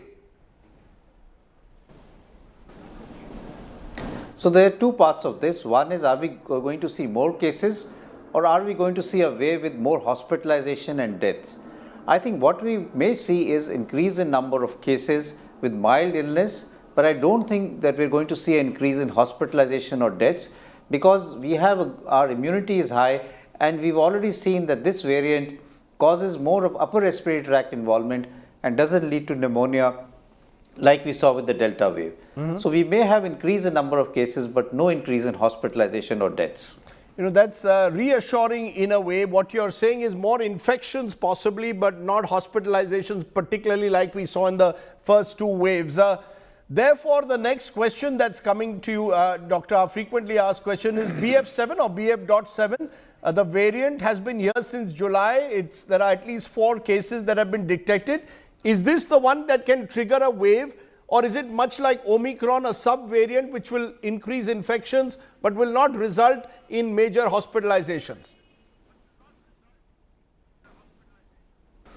So I think that what we've seen is, and as you rightly said, that this variant has been in India for quite some time, but we've not seen an increase in hospitalization or deaths. We may have had an increase in number of cases, but there is a lot that we don't know because a large number of people are not coming forward and getting tested. So we may say that the number of positive cases in our country is low, but it's possible that there are people who have a flu-like illness, a mild illness. They think it could be COVID, they think it could be just common flu, and they just take symptomatic treatment and don't get tested. Or many people do an RT-PCR, do a rapid antigen test, and it turns out to be positive, but they don't report it or don't do a RT-PCR test, and therefore we don't know the exact number of people who are there with mild illness. So it's possible that we may have had number of people who've had a flu-like illness, a mild illness, they recovered on their own, they didn't have to go to hospital, and they were not picked up. So we may have had cases, but like I said, we're not seeing more hospitalization, we're not seeing more deaths, despite the fact that this new variant has been around for some time. But having said that, there's always a concern that when you have a new variant which is circulating, and there are increasing number of cases as we're seeing in China, could that lead to mutations going one step more and new variants emerging? We know that when these variants infect people whose immunity is low, they can stay in the body for a long time and they will then evolve, and we may develop new variants which may be variants of concern.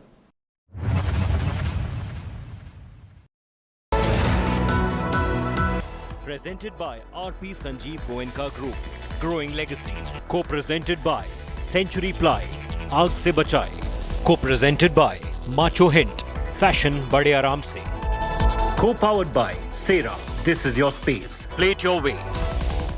Co-powered by Sabic, Chemistry That Matters. Co-powered by Watcho, One Hai To Done Hai.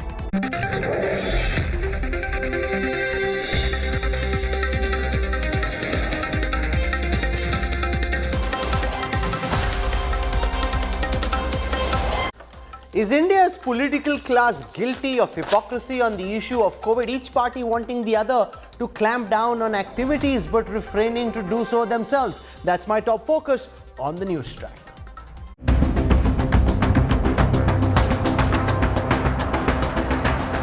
Showdown over Bharat Jodo Yatra.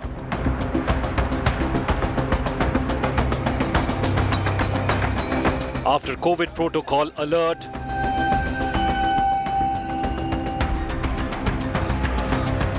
BJP asks, where's the mask?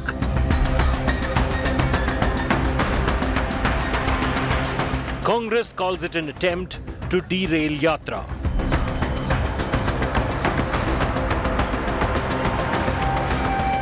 Will Rahul mask up? Big focus on News Track.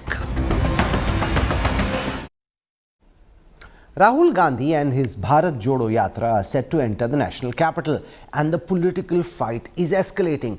Day after, the health minister shot off a letter to the Congress MP warning him about not following COVID protocols.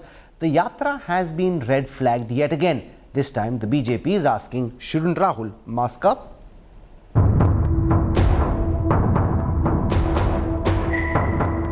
Rahul Gandhi on the road with thousands of Congress workers set to enter the national capital on Saturday. And the Union Health Ministry has a question for them. Where are your masks? The Bharat Jodo Yatra is in the eye of a storm after Health Minister Mansukh Mandaviya's letter to Rahul Gandhi on Wednesday asking him and other yatris to follow COVID norms or stop the walk. The BJP has also claimed that Himachal Pradesh Chief Minister Sukhwinder Singh Sukhu, who joined the Yatra on December 17, tested positive for COVID 2 days later.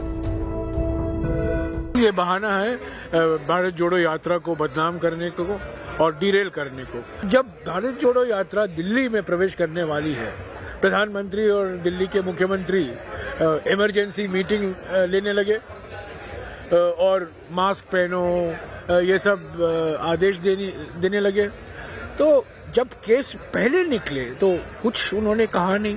When the chief minister of a state is found positive, who was walking with Rahul Gandhi ji, then only the health ministry said one has to be careful.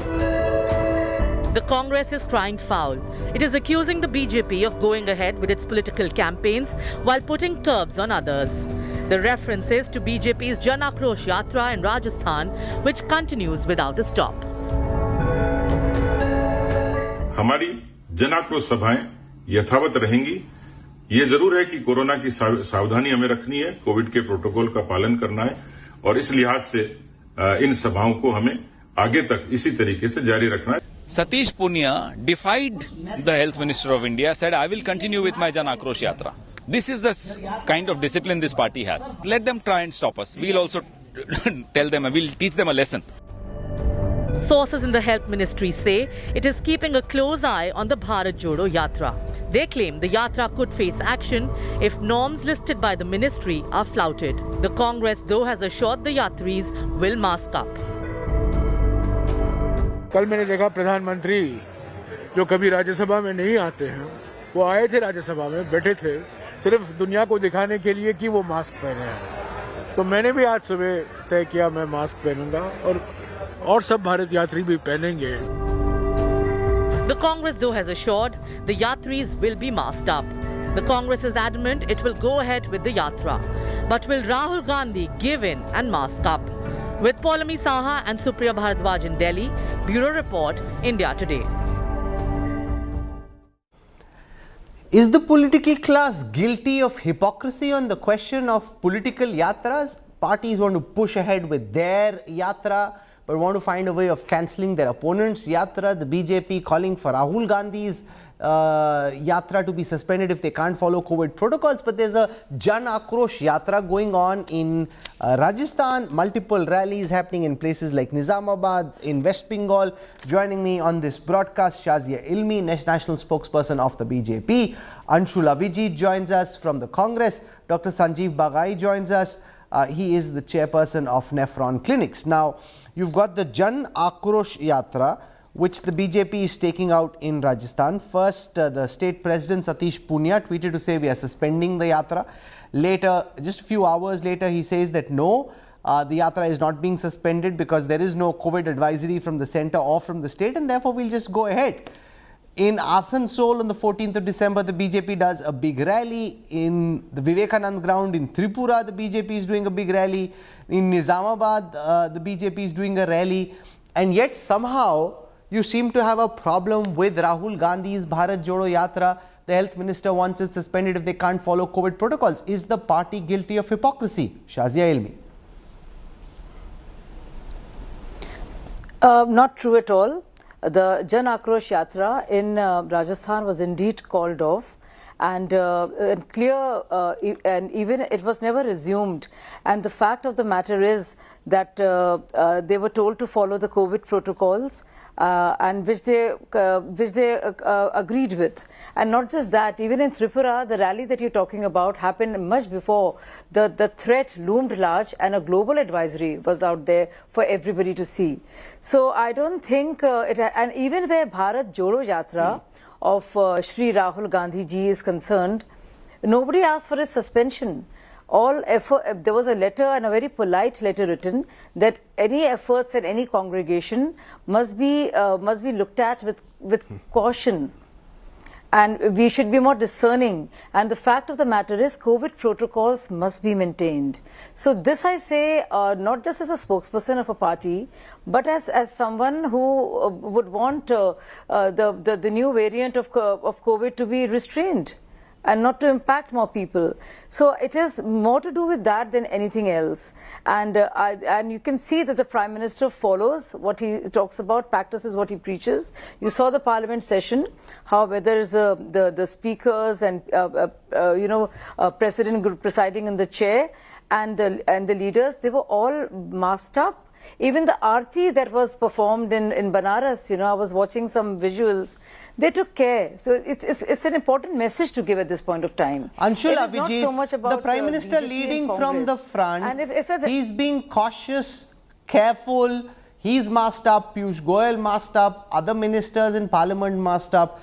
Rather than being reckless and saying we will bash on regardless, we will not follow protocols related to COVID because it's very difficult to do so, the Prime Minister trying to set the right example. It's better to be careful now than to have a crisis upon us and then end up in hospital. Rahul, the Prime Minister just had a rally in which there was a huge gathering. We don't know how the crowds came, whether they were forced to come or they came on their own, but he had a huge gathering in Tripura a couple of days back. We wonder when the advisories were there then. We wonder about the advisories. Have they been given to other BJP, state presidents? There are a number of religious congregations which are going on in Gujarat, for instance. There are festivals that are going on. You have big cultural jamborees. You have the G20 jamborees in 20 different cities. Have advisories been given to them? The intent of this letter to Mr. Rahul Gandhi, make no mistake about it, beyond shadow of doubt, has been purely political. Can the BJP do anything except be political at every stage? Shazia Elmi, respond to this. In Rajasthan, your state president says there's no advisory to us from the state government or the centre. No, one second. Why is there, if for example, rallies are to be banned, why isn't there an rally? Why isn't there an advisory for the Jan Akrosh Yatra, which the BJP is taking out in Rajasthan? Why is only one advisory been issued to Rahul Gandhi's Bharat Jodo Yatra? Of course there is. Maybe, I don't know, maybe I should bring you up to speed. Just today, it is the health minister who had a meeting with, a virtual meeting with all the health ministers, all the state health ministers, BJP and otherwise. Not just that, we're seeing exactly what is being done, right from the health minister to the health secretary, and of course starting from the Prime Minister's office. So I don't know, I think when advisory is given to every citizen, obviously BJP karyakartas and rank and file should follow it in Rajasthan as well. I mean, just because Rajasthan is ruled by Congress, it does not mean that the BJP karyakartas there should not follow the advice given by the Prime Minister that tread with caution. This is a serious matter and has nothing to do or little to do with party politics. And more importantly, I think it's very presumptuous and rather delusional of the Congress party to ascribe this kind of importance to themselves and to Bharat Jodo Yatra, because it's done precious little good for the party itself. In fact, Union Minister Prahlad ji has said today that, please go ahead, be my guest, follow the protocols and take out the yatra, because wherever Rahul ji goes with the yatra, they lose elections. He didn't go to Himachal, and Himachal did well. He went to Gujarat and we saw what happened. So I think it's like neither accurate or very smart to even make that kind of accusation, especially in a very serious matter, the context of the political back and forth aside, I want to go across to Dr. Bagai for his sense, of a yatra like the Bharat Jodo Yatra, given where COVID stands in our country at this moment. Is there a rational need for the yatra to be suspended in your view?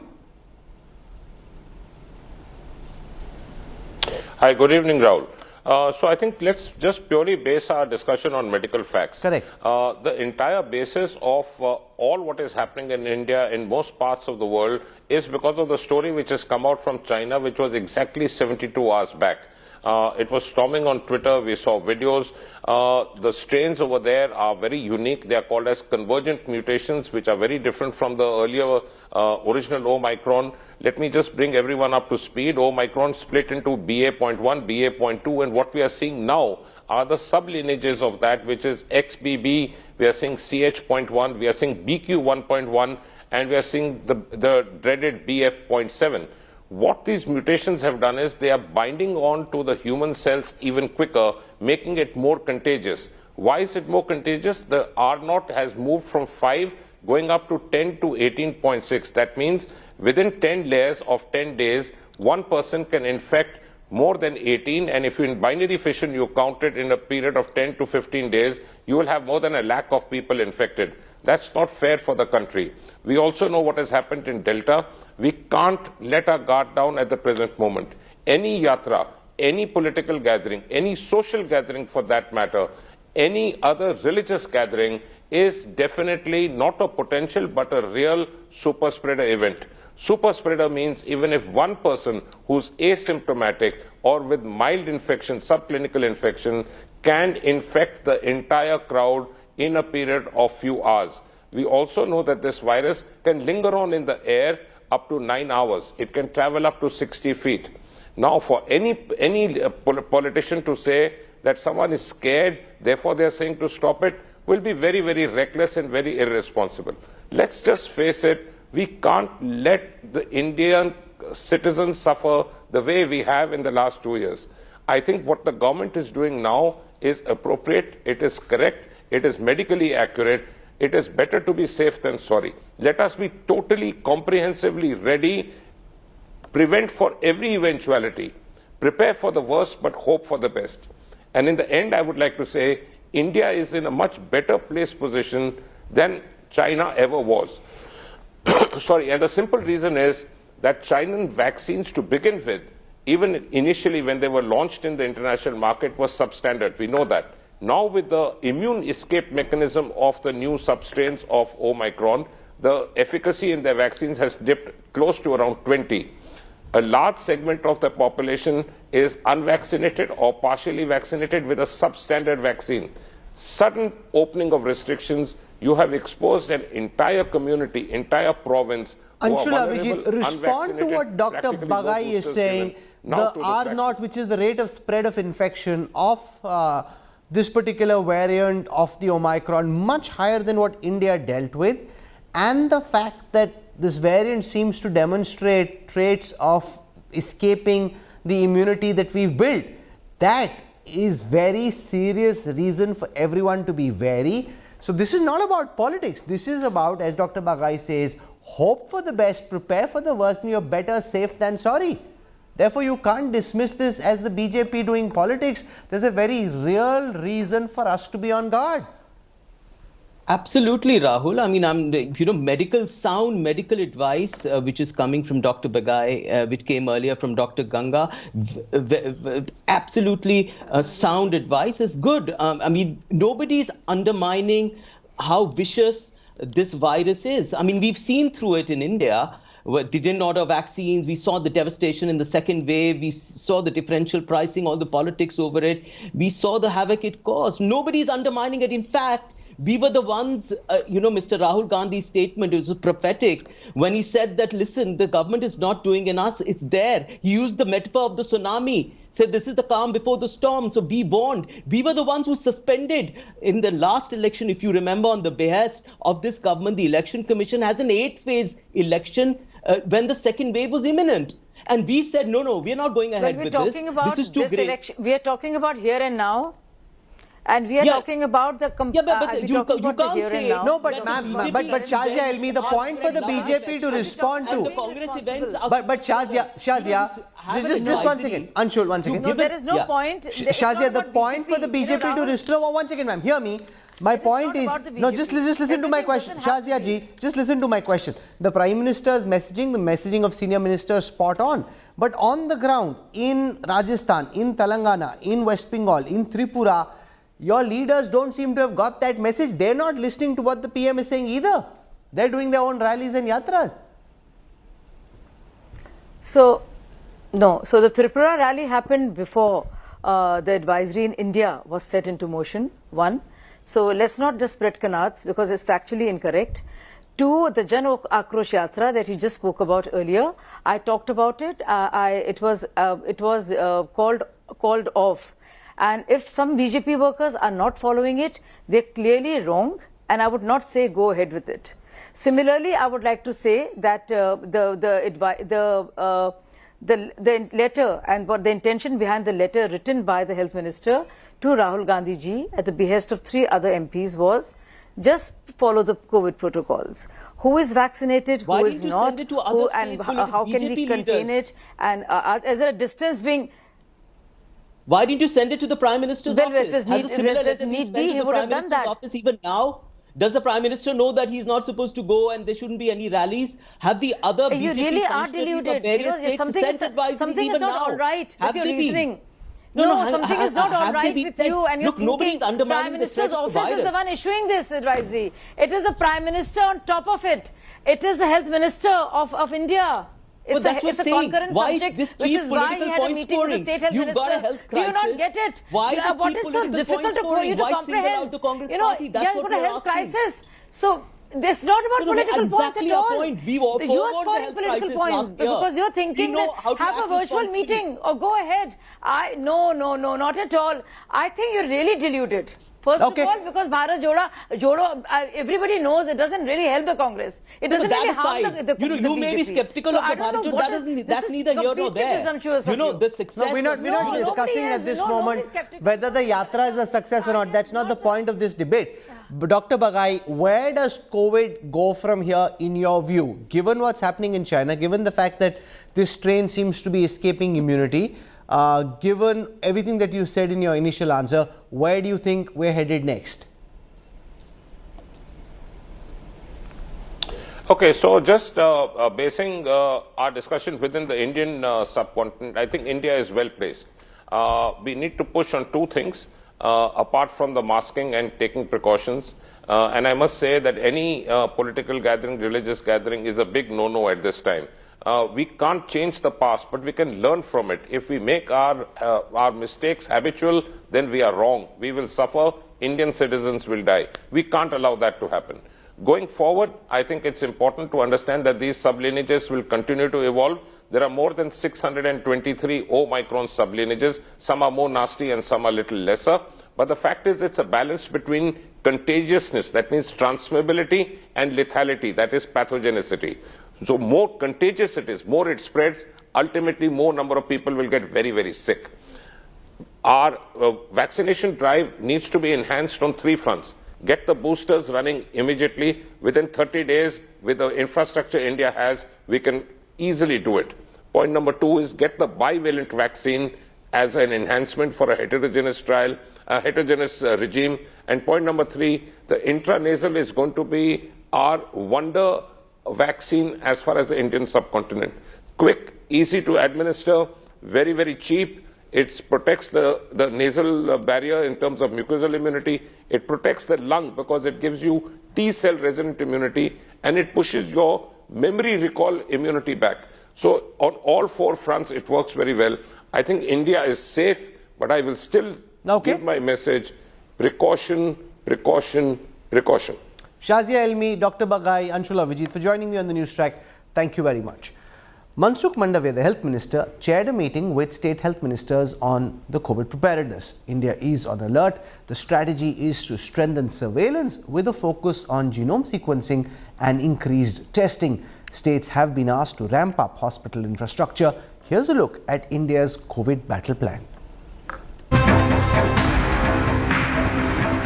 India is on alert against any spillover from China, where the Omicron BF7 variant is having a free run. In a major step, the centre has approved Bharat Biotech's nasal vaccine against COVID as a booster dose. This will first be available in private hospitals. Citizens will have to book slots on CoWIN to get these boosters. Vaccine की सबसे बड़ी खासियत ये होगी कि ये broad spectrum immunity provide करेगा किसी भी व्यक्ति को लोकल लेवल पे इम्यूनोग्लोबुलिन ए आईजीए दोनों का निर्माण होगा शरीर में और इससे वायरस से लड़ने की क्षमता बढ़ेगी। सबसे इम्पोर्टेंट स्टेप है जो एंट्री पॉइंट है वहां पे ही वायरस को ये न्यूट्रलाइज करेगा। The government is also keeping an eye on flights from abroad, especially travelers who have China travel history. Random COVID tests for 2% of travelers from outside has started.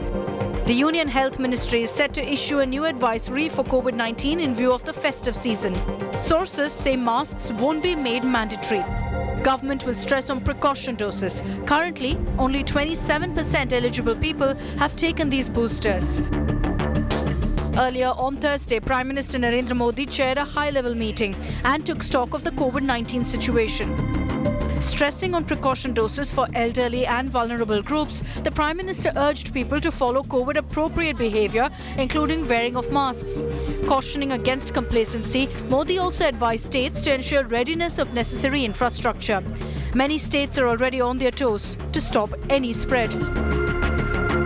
Delhi में first dose और second dose लगभग 100% लोगों को लग चुकी है। Precaution dose जो है वो बहुत कम लोगों ने लगाई है, केवल 24% लोगों ने लगवाई है।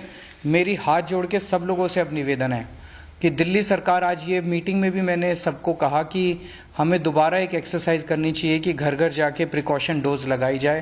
कोविड को लेकर जो भारत सरकार की जो गाइडलाइन आई है, जो जानकारियाँ आई हैं, हम लोगों ने भी तय किया है कि जो जून में हमारी गाइडलाइन जारी हुई है उसी के आधार पर काम करेंगे और जागरूकता और सतर्कता दोनों पर विशेष ध्यान देते हुए, जो एक तो वैक्सीनेशन हमारे यहाँ लगभग 100% हो चुका है, बूस्टर डोज लगाने का भी जो है हम सभी से अपील करते हैं, सबसे कहते हैं कि बूस्टर डोज लगाएं।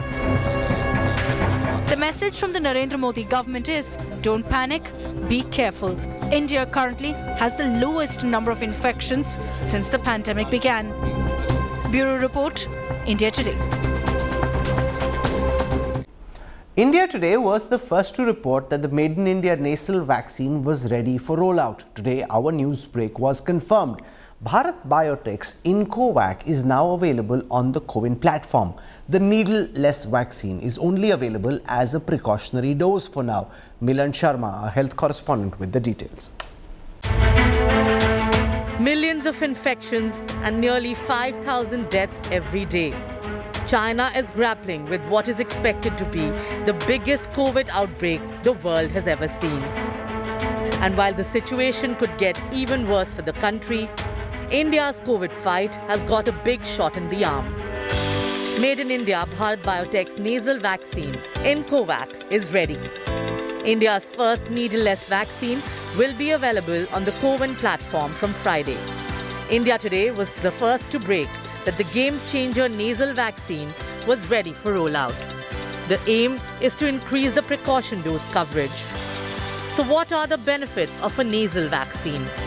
There's no pain, no needles, and no pricking in the arm. Trials have already been conducted, and the drug controller too has greenlit the nasal vaccine. How will it be administered? Just 4 drops of the vaccine in each nostril. That's all. For now, it is only available as a precautionary dose, and only for those above 18 years of age. बड़ा game changer vaccine होगा, क्योंकि हमारे यहाँ जो केवल 30% जो है लोगों को बूस्टर डोज मिला था, तो ये हेट्रोलोगस बूस्टर के तौर पे इस्तेमाल होगा। और इस वैक्सीन की सबसे बड़ी खासियत ये होगी कि ये ब्रॉड स्पेक्ट्रम इम्यूनिटी प्रोवाइड करेगा। Experts say this one has minimal adverse effects. It is a nose that is the entry point of the COVID or any other virus.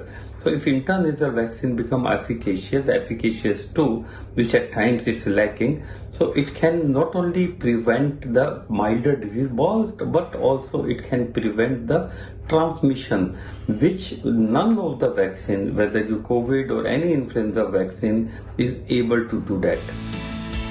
Incovac will first be available at private facilities, but it will also be made available across government vaccine centers soon. The government at this moment is encouraging people to take their precaution dose. And of course, the price, we heard from the Health Ministry sources, will be made as affordable. But the private facilities, of course, could charge a surcharge or administration fee, while it will take some while for the vaccine to come to the government facilities, and then people can avail them from government vaccine centers as well. But it's a game changer. India made nasal vaccine for Indians as a precaution dose ahead of the looming China COVID scare. With Alok Das in New Delhi, Milan Sharma for India Today. Now, there are two divergent perspectives on the government's response. One is it's good to be careful, better be forewarned and prepared rather than deal with a new mutant. The other is whether the government is overreacting, whether there's a need for the panic button to be pressed just at this moment when the number of cases in India seems minuscule. Joining me for perspective, Dr. Raman Ganga Khedkar former head of epidemiology at the Indian Council of Medical Research during the COVID pandemic. His was one of the faces we'd see often on TV, and I'm glad that you're back. Although I'd like to see you in happier circumstance, but not again worried about what may happen next with the coronavirus. Dr. Ganga Khetkar, welcome. I want to start by asking you about this current threat that seems to loom over India. China at this moment in shambles, from hospitals to ICUs to infections running amok in their population. They have a real challenge. India has been through that. When we're seeing what's happening in China, people are concerned, could some of these mutants potentially come to India and wreak havoc? Is the government right in being cautious, or do we not need to panic at this moment? I don't see any reason for us to panic. No, that's one thing which I would definitely say. With respect to China, one must understand that they lifted their zero COVID strategy too sharply. Instead of a graded kind of lifting that we did for lockdowns per se.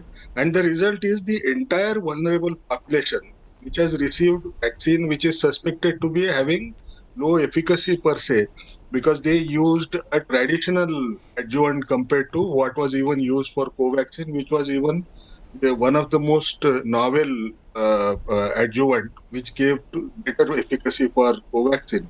The result is you find the entire population that was vulnerable is now facing a challenge of Omicron. Now, of these Omicron, the sublineages that are currently prevalent are from BA.5 sublineages, and the result is their R0 value, it is ranging between 15 to 18. Now, when you say 15 to 18, it spreads so rapidly that you will find number of infections that would occur every day would be huge.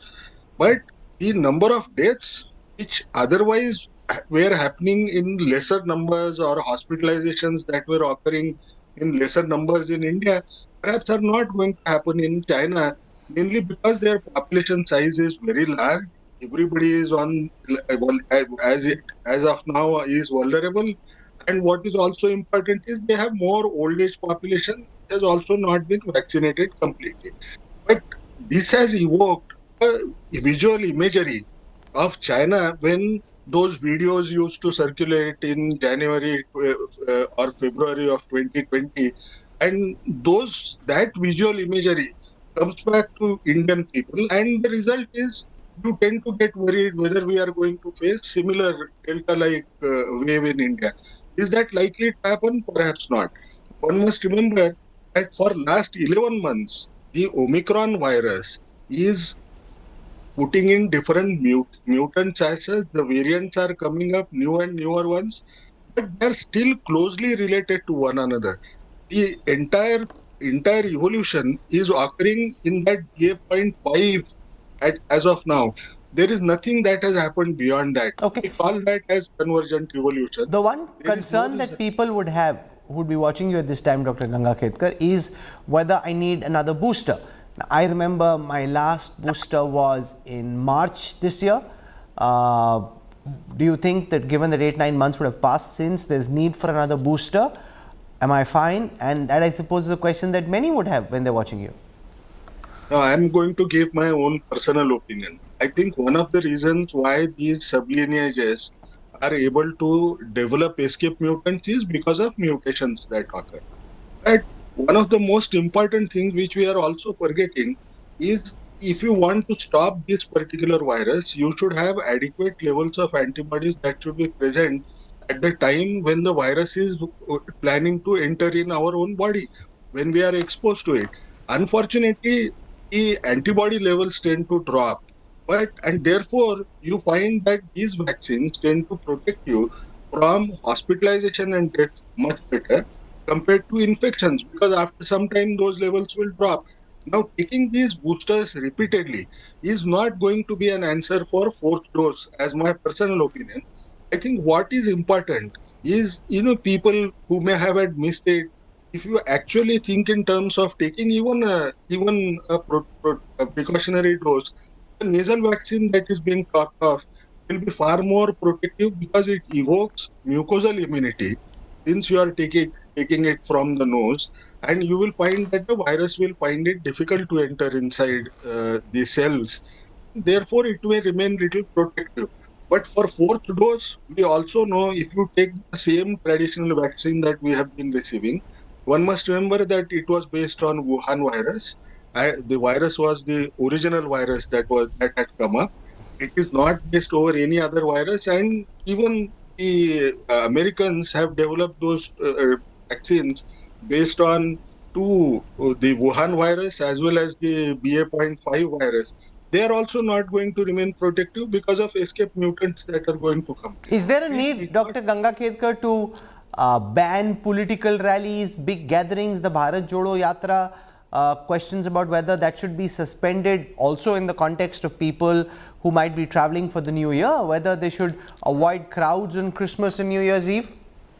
It is very difficult to distinguish when there is a gathering who would be the vulnerable persons, what would be the proportion of people who would be vulnerable if they are going in those gatherings. And therefore, one has to inform them that doing these kinds of activities, coming together for social gatherings, you need to think of protecting yourself first.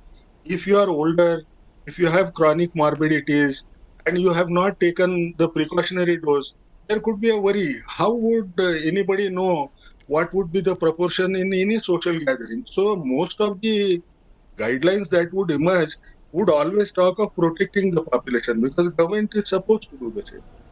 Okay. And lastly, where could things go from here? At this moment, we have about 200 odd COVID cases in the country.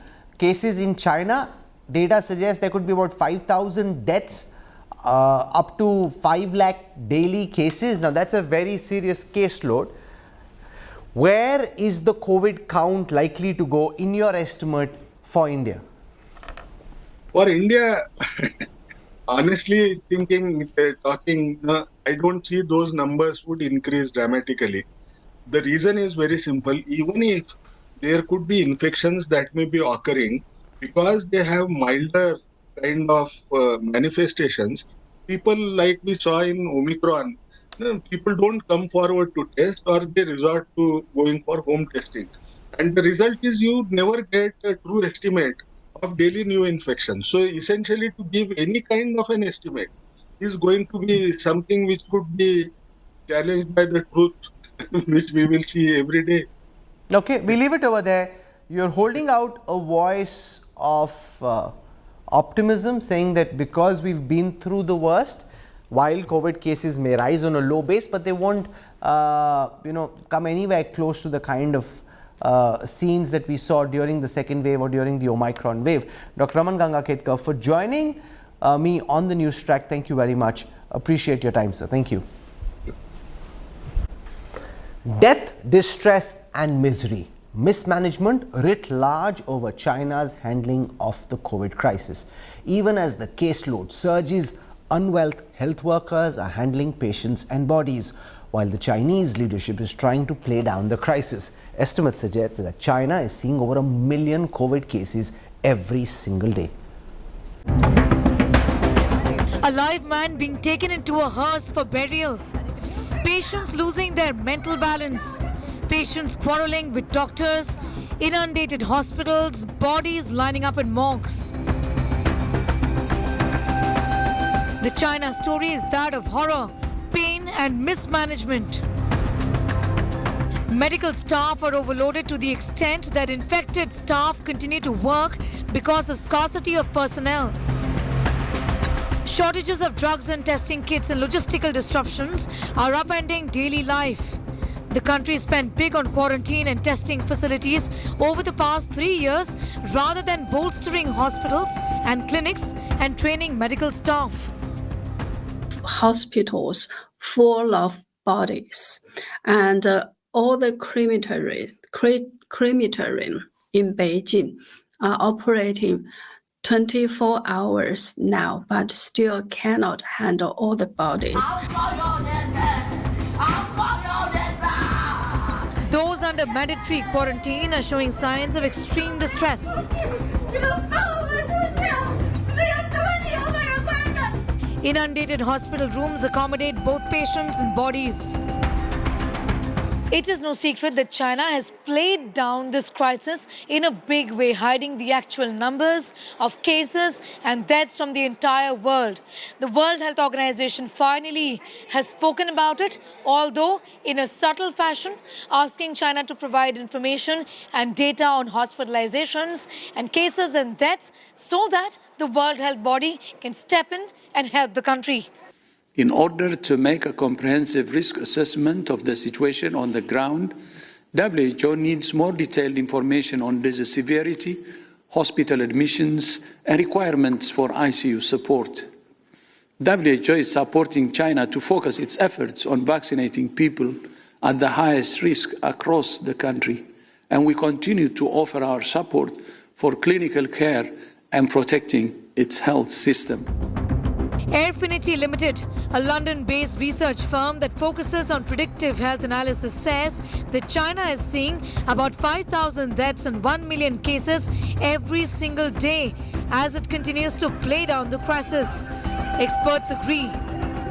It is very hard to make a judgment based on our experience in overseas and to judge about situations in China. So this made things much harder. So that's why we should really follow very closely about what's happening in China, because it was different and because it has such a huge population. And if really something goes very wrong there, it will again affect the entire world. Without admission that the pandemic handling has been a disaster, the Chinese leadership continues to torment its people.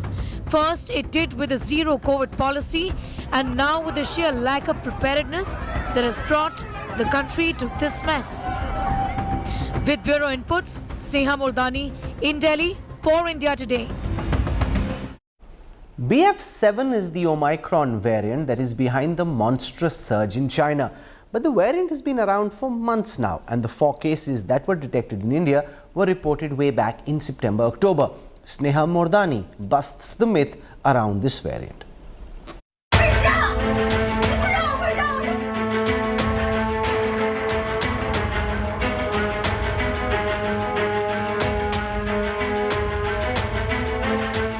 BF.7, the sublineage of Omicron, is behind this mess in China. You would have heard about this being a new coronavirus variant, but that is far from the truth. Here is all that you need to know about BF.7. Myth number 1. This is a new variant. Far from the truth. This is not a new variant, it is a strain. This is a sublineage of Omicron. It actually has emerged from BA.5. So first came Omicron, then BA.5, and then this sublineage, BA.7. The full name of the strain is BA.5.2.1.7. Myth number 2. This has just been found in China. The fact is, this strain was identified 22 months ago. Myth number 3. This new strain is only confined to China. The fact is, it has made an entry into 91 countries already, including India. It was first seen in India in September early this year. Myth number 4. Only China has seen surges owing to this strain. The fact is, it has accounted for surges in the UK. BF.7 accounted for more than 5% of cases in the US and 7.26% of cases in the UK in October. Myth number 5. It could have spread in India. Disaster might just hit us. Fact is, while it is good to be prepared for the worst, the fact is that the mother of BF.7, its parent strain BA.5, is just present in 5% of samples sequenced. Most sublineages from India belong to BA.2 ancestry and not BA.5. As per the data from November, just about 2.5% of the positive samples were indicative of BA.5, like I said, the parent of BA.7. The most dominant strain right now in India continues to be the recombinant XBB. The larger concern really is that if infections continue in such a way, it will give an opportunity for the virus to evolve even further, to mutate even further. And that really is the big concern. In New Delhi, Sneha Mordani for India Today. Language becomes a casualty as netas spar over Belgavi. The Karnataka-Maharashtra border war degenerates into a political tu-tu-me-me. Details coming up on the other side.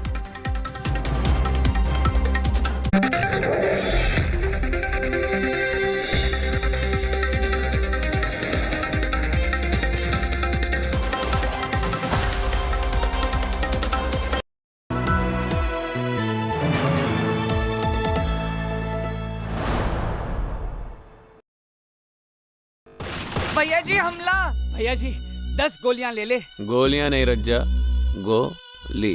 पर बाहर तो 10 लोग हैं। 10 हो या पूरी बस, अब तो बस 1 है तो डन है। इसको कोई वॉचो वॉच कराओ।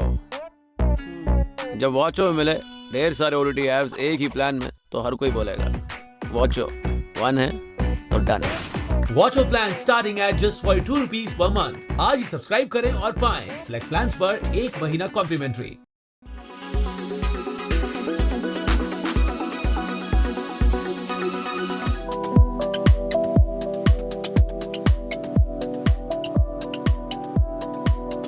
Not just Suhana Khan, Khushi Kapoor and Agastya. There will be other debutants as well who are expected to light up Bollywood in 2023.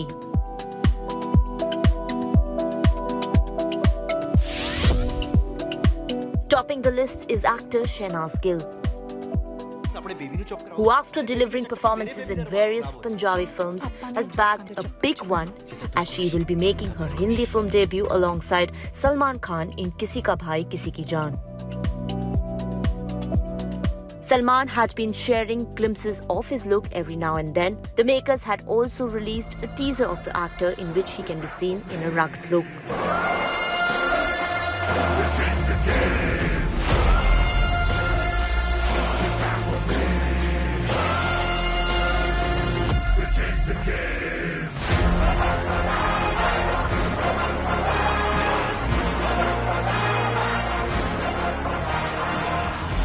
Shehnaz, who shares a special bond with the superstar from her time in Big Boss, is elated to be a part of this project.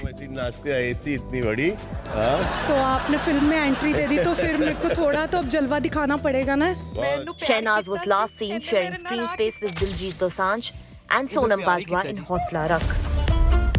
Divorce के case नाल ना बच्चे दी custody पे ਇਹਦੇ ਨਾਮ ਕਰੋ। Father कल्ला बच्चा नहीं सामभ सकदा जी। ਸਾਂਭੂਗਾ ਤੇ ਤੂੰ ਹੀ।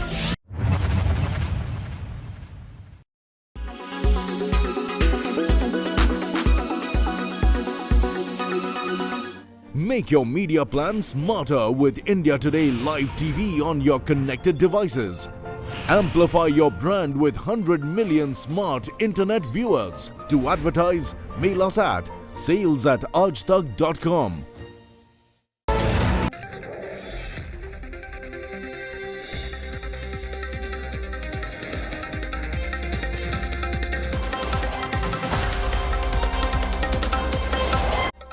The Karnataka Chief Minister has issued a sharp retort to Sanjay Raut's enter like China remark. Basavaraj Bommai has now branded the Uddhav Sena MP a Chinese agent. As the Maharashtra-Karnataka border war intensifies, the level of rhetoric is going down the tube.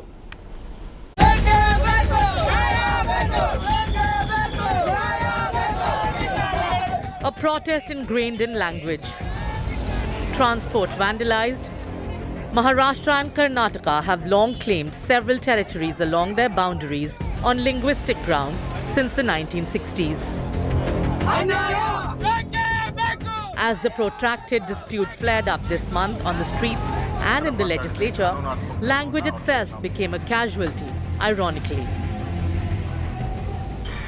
China हम भी घुसेंगे। घुसने के लिए हमें किसी की permission की ज़रूरत नहीं है, लेकिन हम मानते हैं ये देश एक है, ये मसला बातचीत से सुलझ सकता है। Cannons have gone loose on both sides of the state border. ಈ ಒಂದು ಒಕ್ಕೂಟ ವ್ಯವಸ್ಥೆಯಲ್ಲಿ ಇನ್ನೊಂದು ರಾಜ್ಯಕ್ಕೆ ಆಕ್ರಮಣವಾಗಿ ಹೋಗ್ತೇವೆ ಅಂತಂದ್ರೆ ಈ ದೇಶದ ಒಕ್ಕೂಟವನ್ನು ಹಾಳು ಮಾಡುವಂತ ಈ ದೇಶದ ಏಕತೆ ಅಖಂಡತೆ ಹಾಳು ಮಾಡುವಂತ ವ್ಯಕ್ತಿಗೆ ದೇಶದ್ರೋಹಿ ಅಂತ ಕರೆದು ಇನ್ನೇನು ಕರಿಬೇಕು ಸರ್? ಇದೇ ತರ ಮಾತಾಡಿದರೆ ಕಾನೂನಾತ್ಮಕ ಕ್ರಮವನ್ನು ಅವ್ರ ಮೇಲೆ ನಾವು ತೆಗೆದುಕೊಳ್ತೀವಿ ಅನ್ನೋಂಥ ಮಾತನ್ನು ಕೂಡ ನಾನು ಹೇಳಕ್ಕೆ ಇಷ್ಟಪಡ್ತೀನಿ. The tit for tat goes on unabated. आपने कहा कि सोलापुर में घुसेंगे, महाराष्ट्र के सांगली में घुसेंगे, हमारे गांव महाराष्ट्र के गांव पर हम दावा करेंगे। ये बात तो चाइना जैसी हो गई ना, हमारे यहाँ घुसने की तो हम भी घुसेंगे बोले। जिस तरह से चाइना पूरे देश में घुस रहा है और आप भी महाराष्ट्र में घुसने की भाषा कर रहे हो, तो घुसना तो हमको भी आता है फिर। An issue embedded in sentiments. The border row, however, has given the political establishment in both states a common cause to rally around. After the ruling and opposition parties in Maharashtra stood unified over their state's claims on Marathi-speaking areas in Karnataka. The Karnataka Assembly has unanimously resolved not to cede an inch of its territory to the other side. But the raw rhetoric threatens to undermine the issue in both states. Bureau Report, India Today. This is where we wrap up the news track tonight. For your time and your trust, thank you very much. I wish you a Merry Christmas and I look forward to seeing you Monday evening at 8 p.m. Goodbye, good night, have a great weekend.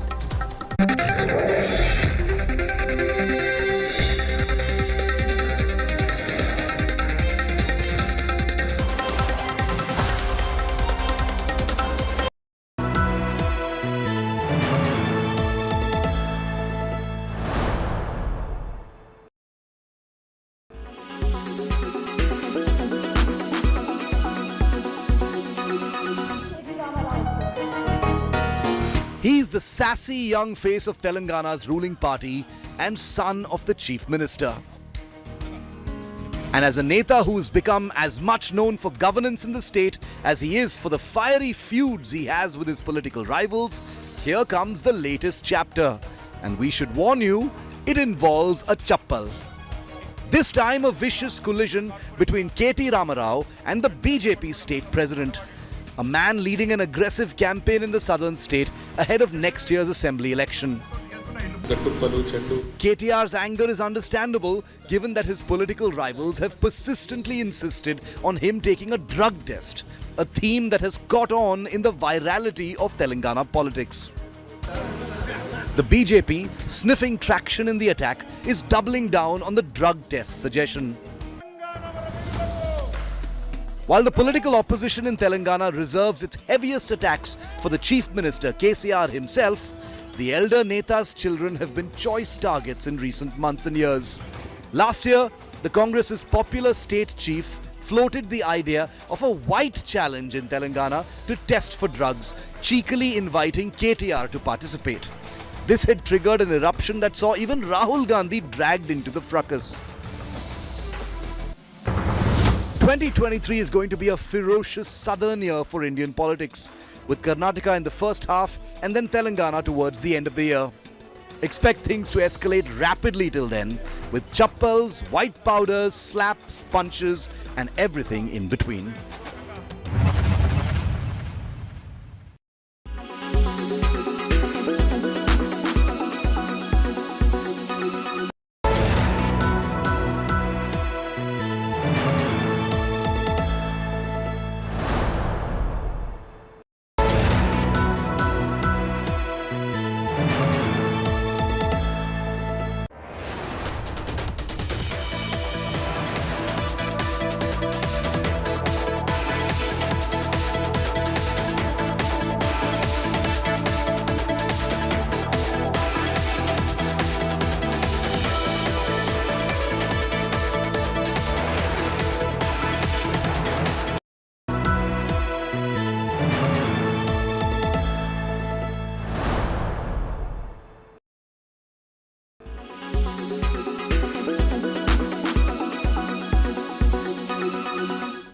This makeshift fever clinic has been set up at a stadium in downtown Beijing.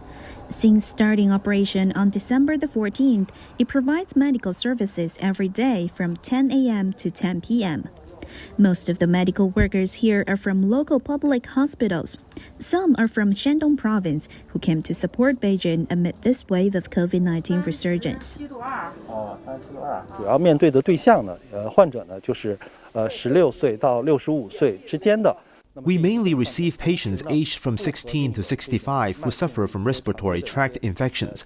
Those who have severe underlying diseases or need emergency treatment are suggested to go to hospitals if it's necessary, rather than coming to this simply equipped fever clinic. As you can see, several tents have been put up at the stadium and they are used as a temporary registration office, consulting rooms and the pharmacy. It's freezing cold these days in Beijing, so setting up such a fever clinic at the stadium can shelter patients from waiting in long lines in wind. It takes me only about 5 minutes to wait in line. I got fever several days ago. Now with the medication, I won't be worried. My wife, my mother, and I all tested positive. We had fever. I think it might be easier to get cross-infection if I go to the hospital because there could be more people there. So I came here to be prescribed fever and coughing drugs. Doctors say a week ago when they started work here, they treated patients until midnight. But now they're seeing fewer people. 最多的时候，我们一天呢能够接诊到800到850名患者的这个人。 When we first started operation, there were about 800 to 850 patients coming here every day. But in recent days, the number of people continues to decline. Yesterday, we received about 400 patients. I think this is a positive signal. Local government says the supply and demand for medical care and drugs is still in a tight balance in Beijing amid the current seasonal influenza and COVID-19 infections. But the capital city is taking measures to increase its capacity to respond. Latest data shows Beijing now has over 1,200 fever clinics, including those in hospitals and communities.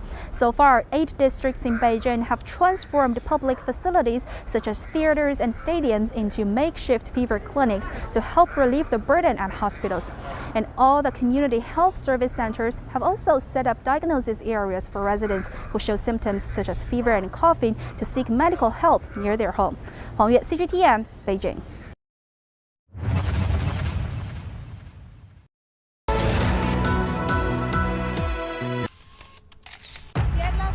All political parties traveling from different parts. Armed with facts, Looking at political back. she takes the news by its horns. You think the future of these students are not hampered? Fierce, bold, and direct, setting the tone for the biggest stories from every corner and every angle. Expect nothing but the unfiltered truth. News first, niceties later. Watch me, Nabila Jamal, on India Today. So sorry.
Presented by धूल आए पर घर पे ना टिक पाए।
Co-presented by Star Health Insurance, the health insurance specialist. Co-powered by Watcho, one hai to done hai. Co-powered by Green Lamb Laminates, kuch mera, kuch tumhara. Co-powered by the bold look of Cola.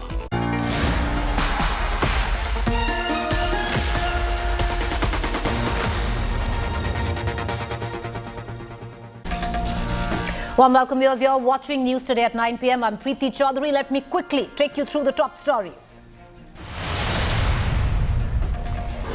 India exercises COVID caution. Health Minister Mansukh Mandavia meets state ministers. Guidelines issued for Christmas and New Year celebrations. Bharat Biotech's nasal wax rollout begins today.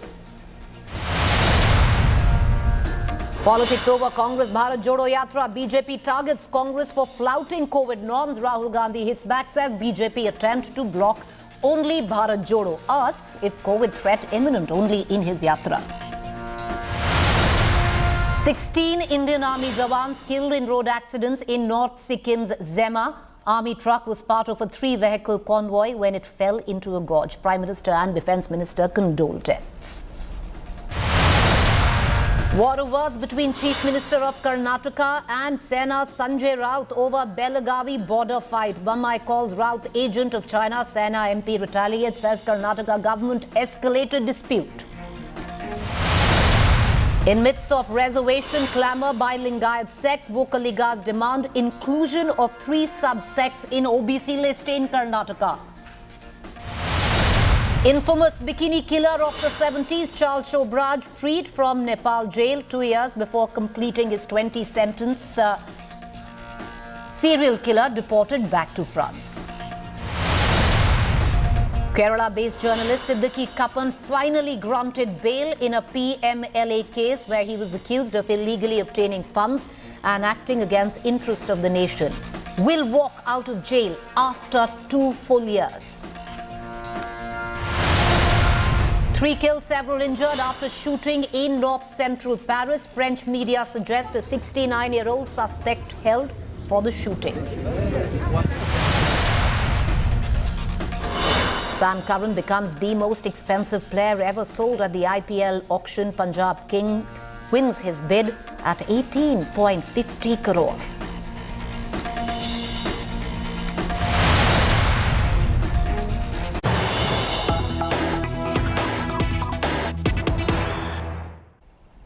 Viewers, news break right on the top of 9. The central government will now extend the free food scheme by 1 full year. 80 crore people to get free food grain. Free food scheme to cost government 2 lakh crore per year. The scheme under the National Food Security Act. Well, that's the latest that is coming in. The opposition, of course, is going to turn this around and say it's a big election year right before the general elections in 2024. 10 states go to election next year, viewers. But the latest that we can break for our viewers right now is that the central government has decided to extend the free food scheme by a full 1 year, which is till December the next year on. 80 crore people stand to benefit. I want to cut across to my colleague Poulami Saha, who's getting us the latest details of all of it. Poulami, the opposition is going to cry foul, say it's a big election year. Close to 10 states go to election next year, and then, of course, the big general elections in 2024. But take us through what is the reason why the government has decided to extend the free food scheme by 1 year only? Well, at the moment, this is the food grains which were being distributed at a subsidized rate under the National Food Security Act. So this is that scheme that we're talking about, that the government will now give. It was at a subsidized rate, in terms of food grains that were being given to the poor. Now the government is going to give that to the poor absolutely free of cost. They will have to pay no money, and the government is going to bear, the centre is going to bear the cost of it, which is going to approximately work out to be about 2 lakh crore rupees per year. 81.35 crore, which is 81 crore 35 lakh people, are going to benefit from this decision which has been taken by the Modi government, a historic decision which has been taken by the cabinet. It was a cabinet meeting which was held this evening at about 6 p.m. and the announcement came after that. So two very important decisions. This is of course a historic decision. Another important decision which was taken by the cabinet concerning OROP, one rank, one pension, where they have revised the pension rate as well. So they've revised the pension under the OROP scheme. Also, they're going to give areas as well. So revision of OROP and also OROP and pension under OROP, and of course areas which will be given applicable from July 2019, which will benefit close to about 25 lakh, armed forces veterans. So two big decisions that have been taken. But yes, there will of course be some amount of politicking over this, but a historic decision taken by the centre where they're going to give food grains for 1 year, absolutely free of cost to the poor. While it is historic in all contexts, Polumi, stay with me. I have Shehzad Poonawala. We've had him on a different story. We're also going to cut across to our Congress spokesperson because this is big. It's big news that we're breaking right now. Shehzad, the opposition will say it's a big election year coming in 2023. You have close to 10 states going into election and then the mother of all elections 2024. If Nasir Hussain is on the panel, then he should say if his party opposes it. All right. So historic decision at that. We're going to cut across to Dr. Nasir Hussain in a short while. But thank you, Polumi, for joining us with that quick news break right on the top of 9. Viewers, I want to quickly shift focus right now. The winter session today of the Parliament concluded 6 days ahead of schedule, exactly 1 day before it was to conclude. With consensus, the opposition parties, however, were demanding a debate on the Chinese incursions in Arunachal Pradesh, which was rejected by the Modi government. The previous 7 sessions of the Parliament were also curtailed in a very similar fashion. Here's more. सभा की कार्रवाई अनिश्चित काल के लिए स्थगित की जाती है. धन्यवाद. The winter session of Parliament ends a week ahead of schedule. During the session from December 7th to 23rd, 9 bills were introduced in the Lok Sabha and 7 were passed. वाद विवाद का उत्तर दिया. सभी को पर्याप्त समय, पर्याप्त अवसर हर समस्या को उठाने का मिला. इस कारण से इसकी उत्पादकता भी 97% रही. ये जो सत्र भी जो जल्दी समाप्त हुआ है, उसी में बिजनेस एडवाइजरी कमेटी के सभी दलों की सहमति थी. While the session was curtailed with consensus, Congress MP Jairam Ramesh claimed that Narendra Modi government agreed to opposition's suggestion readily to cast a cloud on the Bharat Jodo Yatra, citing COVID scare. Bharat जोड़ो भी बंद करके विदेश जाने का सोच रहे हैं. जो छुट्टी लेके विदेश जाते हैं और पार्लियामेंट एक दिन भी इधर पाँव नहीं रखते हैं, वो लोग पार्लियामेंट के बारे में बात करते हैं. एक दिन भी पार्लियामेंट में नहीं आया. जयराम रमेश भी नहीं आया, ये भी नहीं आया. The government and opposition may spur over an adjournment, both agreed. But there is a larger question. Is the role of Parliament getting diminished? In the winter session, the Lok Sabha debated the need to promote sports in India for nearly 5 hours and the problem of the drug abuse for around 7 hours. Serious effects of global warming. The Rajya Sabha, on the other hand, discussed global warming for 3 hours and the debate did not conclude.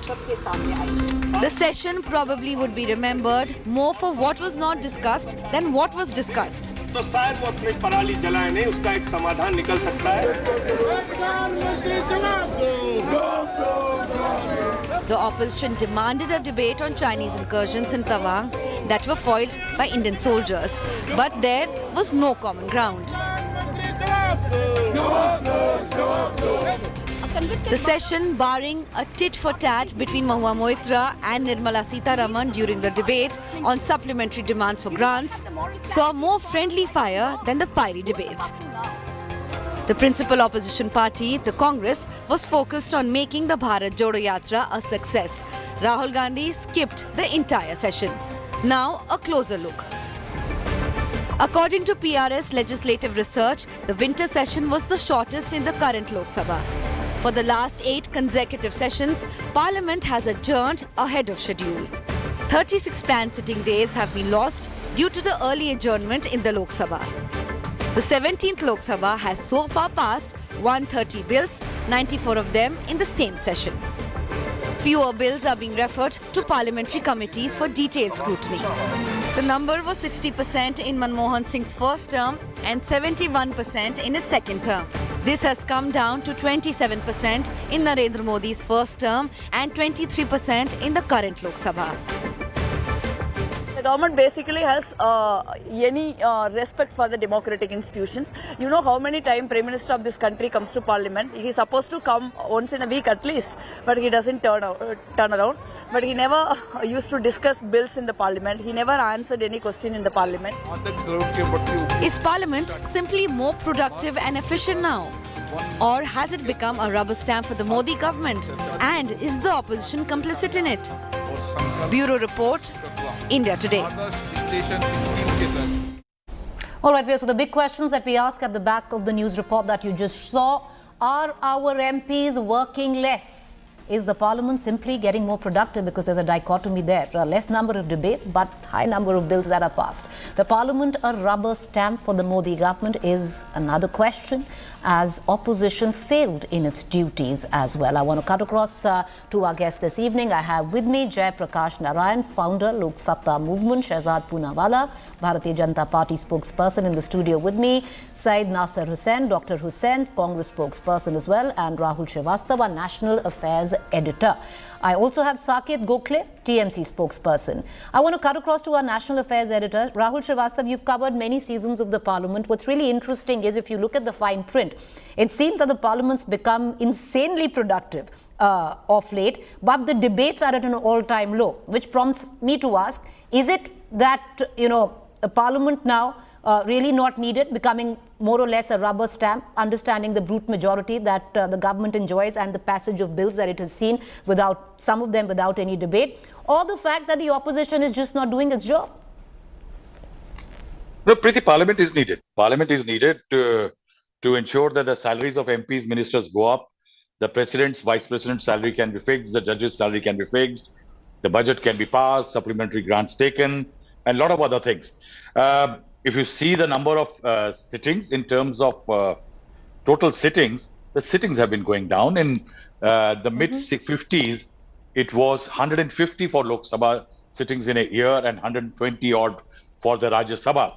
The amount of discussion which happens in Parliament has been going down. In terms of short duration discussion, in the 13th Lok Sabha, it was 59 hours. And in the 3.5 years of the 17th Lok Sabha, it is 6 hours. The question hour has been suffering. Only 31% of the starred questions are replied to. Now, what does that mean? That MPs cannot ask supplementary questions. That is the most critical element of parliamentary functioning, is the question hour. Now, you were talking about rubber stamp. Now, I will move one step ahead. Now, today, a lot of noise is being made over the curtailment of the session. But it is a fact that in the Business Advisory Committee, there were MPs from all sides of the fence who said that they wanted an early curtailment. There was consensus, you're right. There is Christmas and there is New Year's, and they want to be with their electors.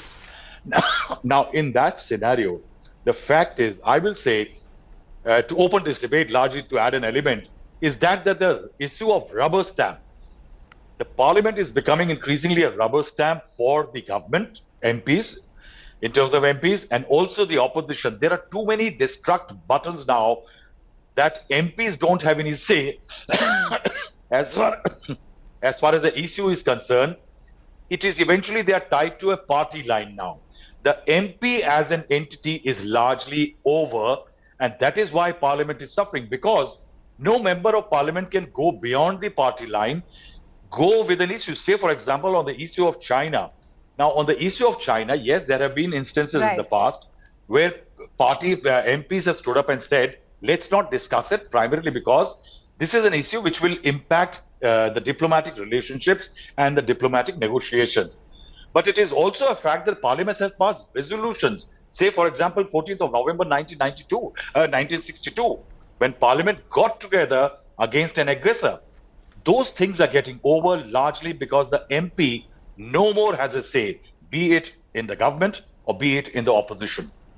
Rahul, stay with me. I'll just open up the debate. I'll get in our political panelists and then I'll cut across to Mr. Narayan as well. But, Shehzad Poonawala, Parliament has ended a week before with consensus, because I think all of you decided that there's Christmas, there's New Year, there's also, a threat of COVID, which we don't know if it's there right now, because most epidemiologists will say no, it's not there. But having said that, the opposition had asked for a debate, and it was denied, where what went down in Tawang, Arunachal was concerned. You know, may I first fact check you on your first statement? Which all is? of us demanding it. On 6th of December, when there was an all-party meeting before the commencement of Parliament, it was the Congress party which demanded the curtailing of Parliament. I said with consensus. You can't fact check me on it. But I said it's happened with consensus. If this is a democratic debate, let me have my say. You come in whenever you feel. Okay, go ahead. That's the normal way of debating. Go ahead. May I continue? Sure. Thank you. On the 6th of December, the Parliament had originally been scheduled for 7th to 29th. That was the government's view. We had legislative business. The Congress party and the opposition said on 6th of December, curtail it to 23rd, because obviously Rahul ji has a foreign vacation. Obviously, it's been announced, and Sonia ji has Christmas to attend as well. So because of that and some other reasons, others wanted to also participate. Then on 12th of December, it was discussed with Om Birla ji. I have a Hindustan Times report filed by Saubhadra Chatterjee, one of the most credible journalists. He says that Adhir Ranjan Chaudhary, T.R. Balu and Trinamool's floor leader Sudeep Bandyopadhyay and BJD leader Pinaki Mishra urged the government and the speaker to end the ongoing session on 23rd of December. So, you know, this idea of collating the BJP along with the others, let's get that fact right. Then let me also tell you... So you're saying that I'm just asking you a supplementary question. You don't need to paraphrase. I'm very articulate, but the audience will understand. It's a question, I'm not paraphrasing. It's a question, it's not paraphrasing. It's breaking my flow, the audience can see. It's a question in that regard, which is, so you are saying that it was the opposition that wanted the session to end early and not you. Not just me, Jairam Ramesh. Not the government. Not just me, Jairam Ramesh has said it in the street. Let me read to you. Parliament will adjourn Sunday night tomorrow 11:30 am. This was a demand by opposition parties long ago.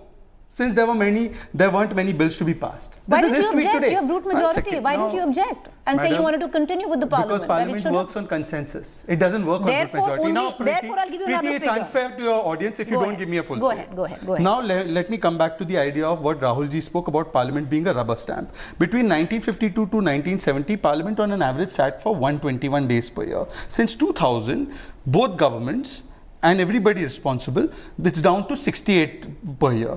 33 bills during the UPA's first tenure, 2004 to 2009, were not passed by sending it to the standing committee. It was passed in less than 5 minutes. What debates were happening then? And by the way, UPA didn't have a brute majority in 2004 to 9, yet Parliament, in your words and Rahul's words, was a rubber stamp. So therefore, the idea is that, of course, parliamentary democracy should be more robust. And here's my last point. The last point that I'm trying to make is that in August 2021, in fact, in May 2021, Adhir Ranjan Chaudhary, the leader of opposition, had said, I want a special session on Parliament on COVID. We said, fair enough, monsoon session's coming up, let's discuss COVID. When the opportunity came to discuss COVID, they manhandled the marshals, did not allow the monsoon session to take place over an issue of Pegasus, which was in court, by the way, and did not allow any discussion on COVID. This is because they never really want to take people's issues seriously, and therefore today Rahul Gandhi and Jairam Ramesh, sorry to say, have not attended a single day in Parliament, and they are here to lecture us. As far as the China debate is concerned, let me just point to you that the Chinese debate aspect, in 2013, a short duration discussion was demanded by Dr. Murli Manohar Joshi on the situation in Depsang. By the way, the Chinese had entered into Depsang. No discussion was held. In 2014, Prakash Javadekar asked for a similar discussion. No discussion was held. On 26/11, after 26/11, P. Chidambaram laid a statement. No discussion was held. In the 210th session, 6th March 2007, Naxal attack on MP Sunil Kumar Mahato. No discussion. Only a paper was laid. This is because in 2009 to 2009 on the Sri Lanka situation, this is because there is a rule in Parliament, and that rule is Rule 186 Clause 17, which basically says that you cannot refer to any discussion that seeks to disclose information which are matters which are secretive in their nature. So that's the reason why you denied the discussion. This has not been denied by me. It's been denied by the chair of the House and by the Speaker of the Lok Sabha based on past precedent. You're the spokesperson of the government. Now, having said that... No, the Speaker is not the government. The chair is not the government. The chair and the speaker represent legislature. Legislative wing is different from the executive. I'm the spokesperson of the executive. The legislative wing is different. All right. So now you say that the reason that the session came to abruptly a close was because the opposition wanted it, right? You have one second. You say, and that is because And you guys didn't object primarily is because you respect democracy. Now, let me finish, right? You rattled out some figures. Let me rattle some out to you. Number of debates in Parliament under Rule 193 of the Chair. Vajpayee government 59, UPA 155, UPA 2 41, Modi government 133, Modi government 2, just 6 debates till now, right? Bill passed in the same session, UPA 1 41%, UPA 2 32%, NDA 1 43%, NDA 2 a whopping 72%. Now, if you follow what the opposition wants and you follow democracy, it's a little peculiar that you will choose to have only 6 debates and yet the passage of bill is 72%. So you haven't really factored in the opposition on those accounts, but you factored in the opposition on the account of ending the session abruptly because you value democracy. I want to just bring it. I'll come back to you. On this particular point, because people won't understand the answer later. What is your answer? Go ahead. This particular point, Go where ahead, you said give your that answer. we have allowed, is it the government that allows debate in Parliament or the chair? The chair. Okay, the chair. Fine. Do we have control? Chair, now, Congress should tell us, were they controlling the chair? So 6 debates. So 6 debates. I just, okay, I want to bring in the other. The Business Advisory Committee of Lok Sabha and Rajya Sabha met. The Congress people never once said that no, let's extend Parliament. I want to bring in the other guests as well, but yes. So in the second term of the government, only 6 debates, yet the passage of bill stood at 72%. But Dr. Nasir Hussain, the question also comes to the doorstep of your particular party as well and the opposition. And the question is, sir, you submitted, it was consensus. That is the reason why the Parliament ended 1 week earlier. You could have pushed for a debate, continued for the next 1 week. You wanted it to end. Why? Preeti, first of all, the BJP spokesperson on a national television channel is lying about the BAC meeting. He doesn't know what transpired in the BAC meeting on 6th of December. I did not say BAC took place on 6th. There was no BAC on 6th. Okay, but let him finish. Let him finish. He'll come. You come. He is lying about me. Please hold on. Please hold on. Please hold on. Please hold on. Time out. Okay. Please hold on. Please hold on. Yes. I will come back to you, sir. Everyone. Adi Ranjan Chaudhary. Go ahead, sir. Dr. Hussain, go ahead. Adi Ranjan Chaudhary ji was present. Yeah, Adi Ranjan Chaudhary ji and me both were representing Congress party in BAC meeting on 6th of December. None from the Congress party proposed that there should be, we should curtail the session. Couple of them from opposition parties, 1 or 2 from the ruling parties also, they proposed that because of Christmas and New Year and all these things, we can curtail the session. None from the Congress party. So what he has said is not true, number one. And yesterday there was a BAC meeting of Rajya Sabha. Again, I attended there. It was the government representative who proposed in the meeting, saying that couple of MPs approached him in the central hall to curtail the session because of Christmas and New Year and people are in festive mood and so on. And there, some of the other members of the other parties, especially belonging to alliance to the NDA and also others, also, they also said they don't have a problem. When nobody was having a problem, we kept quiet. First, I was asked. I said, please take the opinion of others. When the government has proposed it, take the opinion of others. So this is not. But Dr. Hussain, can I ask you now a supplementary question? This was proposed by the government. Right, but Dr. Hussain. Mr. Goel, okay, the leader of the House, proposed it in yesterday's meeting. This is what transpired there because none of you were there. I agree, sir. None of us were there. You were there, but I want to ask you that question. Okay. No. Let me ask him a supplementary question. I'll come back to you. But give me an opportunity because I will give you an opportunity. Me. 1 second. Can I finish? Yes, Can I conclude? Yes, conclude. Can I conclude? So, as far as the debates in the Parliament is concerned, in this entire session on all the bills, opposition not only cooperated but also participated in all the bills. In most of the bills, wherever we thought that it should be passed by consensus, we allowed it to be passed by consensus. But the floor is of the opposition in the Parliament whenever there is a session. The opposition has a right to raise issues which are not in the agenda of the government. The government comes with its agenda in the form of bills. But opposition comes with its agenda largely which reflects the people's aspiration, aspiration, So and that has to be accommodated in the debate and discussion in the Dr. Parliament. Hussain, I will ask That you. is exactly what we were asking. Okay. No, let me complete. Yes, Preeti, sir, let me please complete. finish. Yes. You give enough time to the BJP. No, I understand. I'm going to give you equal time. And I have decided I'm going to come with a stopwatch now because even 10 seconds is seeming a problem now. So I'm switching it on. Go ahead, sir. Make your conclude. I know. So Rule 267 and Rule 176 in the Rajya Sabha, more than around 1 dozen MPs used to give notices every day. This government was hiding behind the rules. They didn't have the intention to have debates on any one of the issue. Chinese, it's on the one side. Chinese incursion. They didn't have they didn't allow any discussion on unemployment, on inflation, on economic condition and crisis, on autonomous institution, on federal structure. See, different parties get notices under different rules on different issues. But none of the issue was accommodated. But Dr. Hussain, it's all well and good. Dr. Hussain, now let me come back with the question, sir, as I put your timer off. Let me come back with the question. Sir, I will ask you a supplementary question. You said the Congress did not want the session to be curtailed before its term, which was another 6 days to go. The fact is, why did you consent to it when you wanted a debate? You said you consented because others consented. Why shouldn't we call you an ineffective and a weak opposition then? You should have pushed forth for the debate that you wanted to have in the Parliament. You should have put your foot down.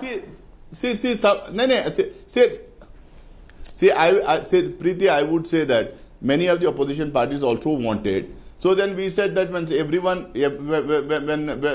the government wants it and some of the parties in the opposition also want it, we also said it's okay. But otherwise, we have said this in the Parliament, we are ready to sit till late hours.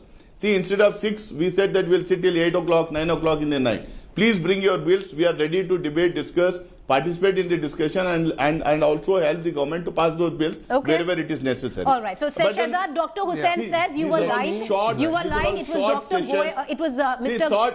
Piyush Goyal who himself mooted the point, and he was present there as he's a parliamentarian himself, and he was a part of the committee, and it was Mr. Piyush Goyal who mooted that the session will end 6 days earlier. Go ahead.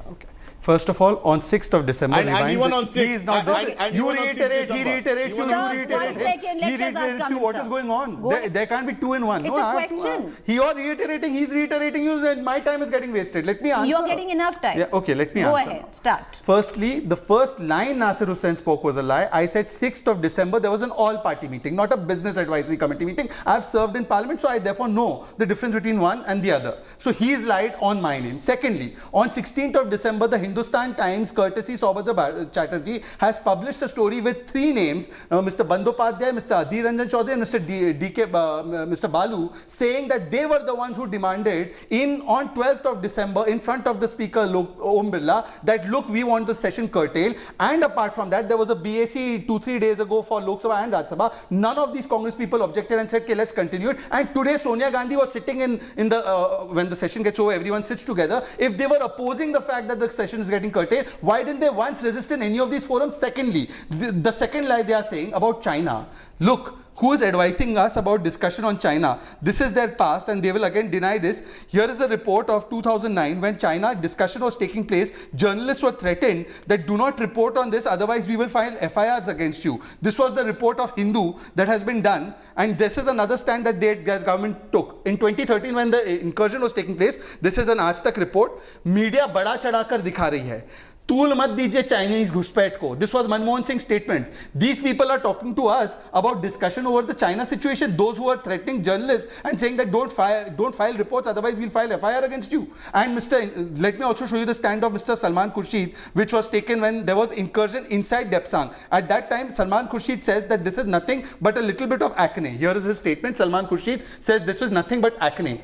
That party, which gave away 38,000 square kilometers, allowed Tia Pangnak, Doom Chelly, Dem Jog, 640 square kilometers to be incurred, took money from China, is sitting here and lecturing us about China. They got up in Parliament and they said best strategy is not to have any infrastructure at LAC. Today we've built infrastructure which Gaurav Sawant himself has gone and seen and reported. I'll come back to you. Sir, I will come back to you. Okay, so the fact is, Dr. Hussain, will you wait and can I bring in the TMC spokesperson and I'll come back full circle? I'd urge you to just hold on, sir. I just want to bring in our other guests. Just give me okay, sir, 10 seconds, sir. Go ahead, sir. 10 seconds. Go ahead, sir. Make your point. Yes. See, the whole problem with this government is this government lives in the past. This government quotes from the past. They forget that in 1962 it was Vajpayee who asked for a debate, and it was Nehru who allowed a debate, sat all through the discussion, and he answered in the parliament. So let us not get. And today, what is the situation on the border? It's all there in public domain. It's all there in satellite images. Everyone, all the videos are released. Your your channel showed, other TV channel showed. There's so much of development happening there. And what we are questioning is not about the army. What we are questioning is about the diplomatic failure of this government. Okay, Dr. Hussain, you wanted a debate, you were denied a debate, yet you did not dig in your heels. Of the international forum, but Saket have they named and shamed them? Okay, sir, let me now. You wanted 10 seconds. You've taken 15. Let them make, one second.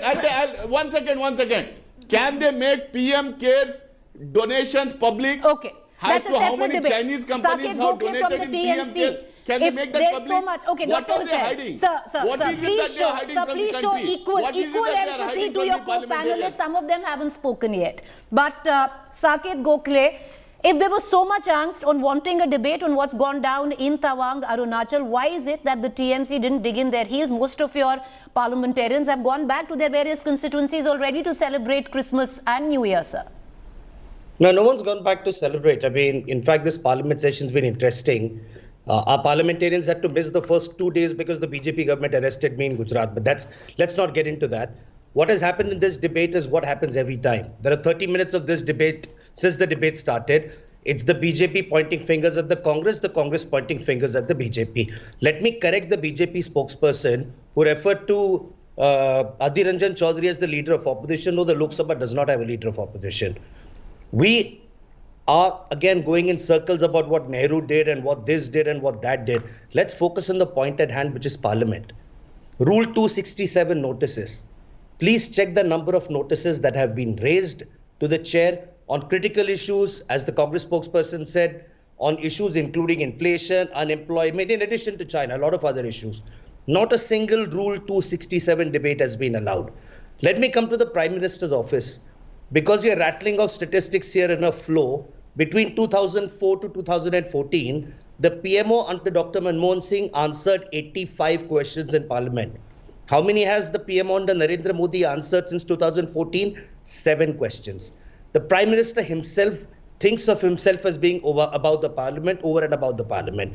For him, Parliament is not a priority. So the question is, what is the point of sitting in those chairs when Parliament session is called merely because the government has a bill and they want to get it passed with a brute majority, sometimes with a voice vote, sometimes without sending it to a select committee. 75% of bills introduced in the Parliament do not even have pre-consultation done on them. They're directly introduced in the Parliament. So instead of questioning the opposition on why we didn't dig our heels in, please tell me what are the MPs supposed to do? They're just merely sitting in the chair when you're not allowing Rule 267, you're not allowing debates, you're curtailing question hour, you're not answering starred questions, you're not allowing supplementary questions to a response given by the government. What is the opposition? Is the opposition's purpose to sit there and only vote on bills? And even if that is the purpose of the opposition, you look at the farm laws that were passed with a voice vote. They suspended opposition MPs who tried to prevent and express their dissent.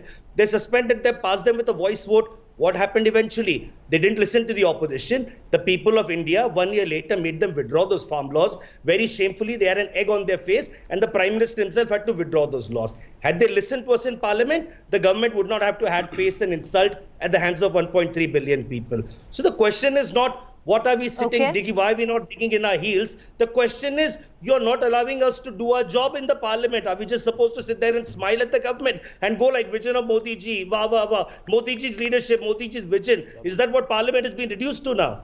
All right. Okay. I want to bring in somebody who looks very closely at the proceedings of the Parliament. Jayaprakash Narayan, founder Lok Satta movement, is with us. Appreciate the patience, Mr. Narayan, with all the political jugglery. But Mr. Narayan, I just want to go through some figures, and I'm sorry, we are rattling off figures here, but 35 bills were pending in Parliament. Of these, only 7 bills were listed for consideration and passing. 16 of those were listed for introduction. Before the winter session came to an end, only 9 bills were introduced and just 7 passed. Is this prima facie healthy democracy? Priti, the answer is self-evident. So instead of tutu may, let me go into some potential solutions which are acceptable across the aisle. We all recognize, and I think it's established today, Rahulji and as you mentioned, from 120 days in the early years of independence, today we come down to around 60 days in Parliament, and state assemblies are much worse. 21 days on average, I don't know if you're aware. In recent times, the average duration is 21 days. There are states where it has come down to even 6 days. So legislatures in general have lost their relevance, except constitutionally, they're mandated to be there. And without them, the government cannot survive. Without them, there's no budget or law. Part of it is structural. Structural because Westminster model that we adopted basically means that once the government is drawn from the legislature, which is the only legitimate body that draws the mandate from the people. No other body in the country has a mandate from the people. The union legislature, the parliament, and the state legislature. Everybody else is a derivative body. They have no legitimacy, democratic legitimacy without the legislature. Despite that constitutional fact, the reality is once the government survives as long as it commands a majority in the House, both in the national level and the state level, the word used rubber stamp has been true for the past 50 years in India. It's a structural issue, and it's been further compounded by the way we ran our democracy. And unless we look at the reasons why we ran our democracy that way, I don't think we'll find a solution. I'll quickly mention them. But before that, when we choose to do so, our parliament does debate brilliantly. In the last 10 years, I remember 2 occasions vividly when there was really a wholesome debate with an attempt to reconcile conflicting views and bring about a consensus. One is the Lokpal Bill in 2013. The debate was excellent. The second was the GST Bill in 2017, I think. Both were exceptional in the last 10 years. But these are exceptional. That's why we remember them. I almost cannot name another debate in the last 10 years of the same quality or the wholesomeness, because Parliament is supposed to be a body to reconcile conflicting views. But what we did is we converted the Parliament into Loya Jirga in Afghanistan. Pardon my saying so. Because once the numbers are there, once there is 10th Schedule and Anti-Defection Act, well-intentioned though it might be, we made debate irrelevant in Parliament. The voting is blind, as per the party's dictates, irrespective of the merits of the law. I can cite any number of instances, you know and I know. I don't want to go into details now. We all understand, irrespective of which party is in power. And the 10th Schedule really didn't stop the defections, but actually throttled the freedom of the members. And it probably altered the history of India by the Muslim Women's Bill, which led to the grievous consequences in India by overcompensating, and the Ramaswamy impeachment case, which led to Parliament losing its authority over judiciary, accountability of judiciary. So it has had grievous consequences, and most of all in parliamentary debates and the relevance of Parliament. The second is the Speaker's institution. G.V. Maulankar, he did a remarkable job. He was as good as any speaker in the House of Commons. So from 1946, the Central Legislative Assembly, later to the legislative part of the Constituent Assembly, later the interim Parliament and the Provisional Parliament, and later the first Parliament of India, 52 to 56, until he passed away. He was an exceptional speaker. But that quality we declined because we refused to isolate the speaker from the ruling party. Notionally, he or she may have resigned from the ruling party. The reality is they always are more than willing to go back to government or the treasury benches. And they always going back, oftentimes they even became chief ministers in states. We have not followed the British practice. I don't want to go into details unless there's an occasion later. Right. The second thing is we completely failed in institutionalizing some mechanisms to make the government accountable. Prime Minister's question. No, we take hours and hours of meaningless, meandering debate without the cut and thrust of parliamentary forum and making it really attractive and meaningful, in depth. And finally, the committee system is practically very ineffective. States, though, it's more or less ineffective. Union level, it's better than the parliament's functioning, but committees are not genuinely empowered. You know, Woodrow Wilson said, Parliament, he talked about the US Congress. Congress in session is Congress in exhibition. Congress in committees is Congress at work. It's good that the parliamentary committees work, but they're not adequately empowered. At best, they're advisory in nature. And of course, it's all in camera for good reasons, I suppose. In this country, the moment media people are there, it appears the members of parliament want to really show their muscle rather than their depth of knowledge and brain, because that's what gets news coverage. And that's what the party bosses want. We can change it if we really want it. We don't seem to want it irrespective of who is in power. And it's nice to blame each other and get on with the business as usual. Well, Mr. Narayan, I appreciate you bringing down the temperatures down in the studio a little, but I want to just, give final comments to everyone. I'll bring in Rahul Srivastava very quickly, Rahul. With what Mr. Narayan say, and I'm sure Shehzad Poonawala and Dr. Hussain can continue sparring over it. But if we do look at it, the Congress can blame the BJP till kingdom come, on no parliamentary scrutiny or debate. But if you look at it, and I'm actually looking at the figures there, the UPA stands as guilty. They have passed a large number of bills with very little debate or any scrutiny. Preeti, the point here is not who was guilty in the past. The point is who is guilty today. Are we continuing the guilts which were created yesterday or the day before? The Congress has been politically and electorally punished for it. The BJP has an opportunity. What is the BJP making of it? Is it? I think as our parliament experts said, which I have been saying now for the last 10 years, it is not the death of Indian Parliament. It is the death of an Indian MP as an entity. That is a worrisome aspect, because today MPs are not chosen for their debate capability. They're chosen for their winnability. They're chosen to form a government. And that is why there is a crisis. Somebody like a Shehzad, great debater, will be a better asset than somebody who can win an election. I think if BJP sends people like Shehzad to parliament, perhaps we will have better debate in parliament, and I think perhaps better bills being passed. Well, Shehzad smiling on that note, but I want to, okay, Shehzad, quickly, closing Rahul, comments. as much as I appreciate the kind gesture on your part, I don't want the BJP to send somebody who just talks glib on TV. I want them to send somebody who can actually command the mandate of the people, and therefore, as bad as they may seem to you in articulation, they actually espouse a better sense of public sentiment than I can appearing on television. And let me just correct a few facts. I understand it's a collective responsibility. 68 days Parliament sits, it's a big problem. We should have more days of sitting. You know how many days the West Bengal Assembly has sat from 2012 to 21? 34 days a year. 34 days a year. And Punjab, which was under Nasir Hussain's government for a very long time, 15 days a year. I'll come to you, Mr. Gokhale, I'll come to you. I'm taking closing comments, I will come to you. There's always Make a hazard. Delhi, 16 days a year. Are assemblies not legislative bodies? There's always a hazard in relying upon people whose careers have been based upon quoting fake news, RTIs, and mudslinging against people, and have been called out upon by the high courts of this country. So I think what we need to do is we need to get our own act in place. We preach about democracy and democratic debate, and on the day we win an election, we have a post-poll violence that's unleashed, that the high court has to say this is not rule of law, but this is law of the ruler. And they come and sermonize when they have 34 sittings a year in the West Bengal Assembly. This is the irony. All right, closing comments. Nasir Hussain, Dr. Hussain, if you look at the figures as abysmal as the current incumbent governments are, when you look at your own UPA rule.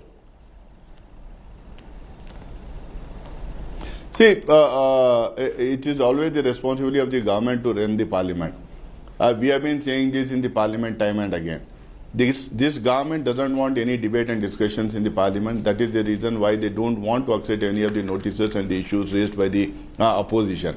Neither they want to have enough time where we can have lengthy sessions, where we can have long sittings till late in the evening or in the night. That's what we have been. That's what we have committed time and again. But the government is not ready for any kind of discussion in the parliament. They want us to come there, accept the agenda that has been proposed by the government, just pass it in 10 minutes, 15 minutes, 20 minutes, and then say, we have our agenda, you cannot raise your agenda. I think it is both the agenda of the government and the agenda of the opposition that needs to be debated and discussion. Issues that concerning the people of the country. Saket Gokhale, I know you wanted to come in for a rebuttal. Closing comments. The government itself needs to be resolved. Right. It's quite interesting, your National Affairs editor recommending someone for the parliament, but I think the problem today is our parliament also, and the ruling party is filled with opportunists who made their careers 8 years ago abusing Prime Minister Modi and now pontificate in front of him. We remember your career started by praising Rahul Gandhi and you're down to rejecting him. But he started his career and his economic career by praising Rahul Gandhi, and today is down to saying Rahul Gandhi is a non-entity. So, I don't need a lecture and sermonizing from the likes of Saket Gokhale. Time out. Saket Gokhale, 20 seconds, make your point. Mr. Chaudhary, he said something, you did not interrupt him then. He made a personal attack. He's sitting in the studio with me. I wish I could silence either of you when I could. But it's difficult. Make your points. We barely get a chance to speak at all. Anyway, regardless. Go ahead. Make your point. Back to the topic at hand. Let's have an educated debate, which probably that person's not capable of. But the problem is, you say on one side that it's the chair that makes the decision. Why in the last 7 years has the parliament not had a deputy speaker? There's no deputy speaker of the Lok Sabha. Why has the deputy speaker not been appointed? That is something that the government has to do, the house has to do, the leader of the house has to do. We are functioning in a parliament where there is no deputy speaker. That's a basic parliamentary requirement. The government decides to run roughshod, does not allow questions from the parliament, from the opposition, does not allow them to speak. And yes, the quality of debate. I mean, our news channels are a reflection, of what happens in our parliament. If the quality of debate is that anybody gets up and starts making personal attacks, if this is how they work in a television studio, imagine how they must be working in the parliament. May I, with the permission of all you 5 gentlemen, bow out of this debate? Appreciate it. Thank you, all of you, especially Mr. Narayan, very, very patient. He's heard everything through. Thank you, gentlemen, for joining us. And I would reckon for somebody who's a new student of politics and parliamentary debate, it's very, very difficult to actually catch a juicy, good debate that you want to immerse yourself in, which is taking place in Parliament. All that aside, I want to dip into the latest news break that's just coming in.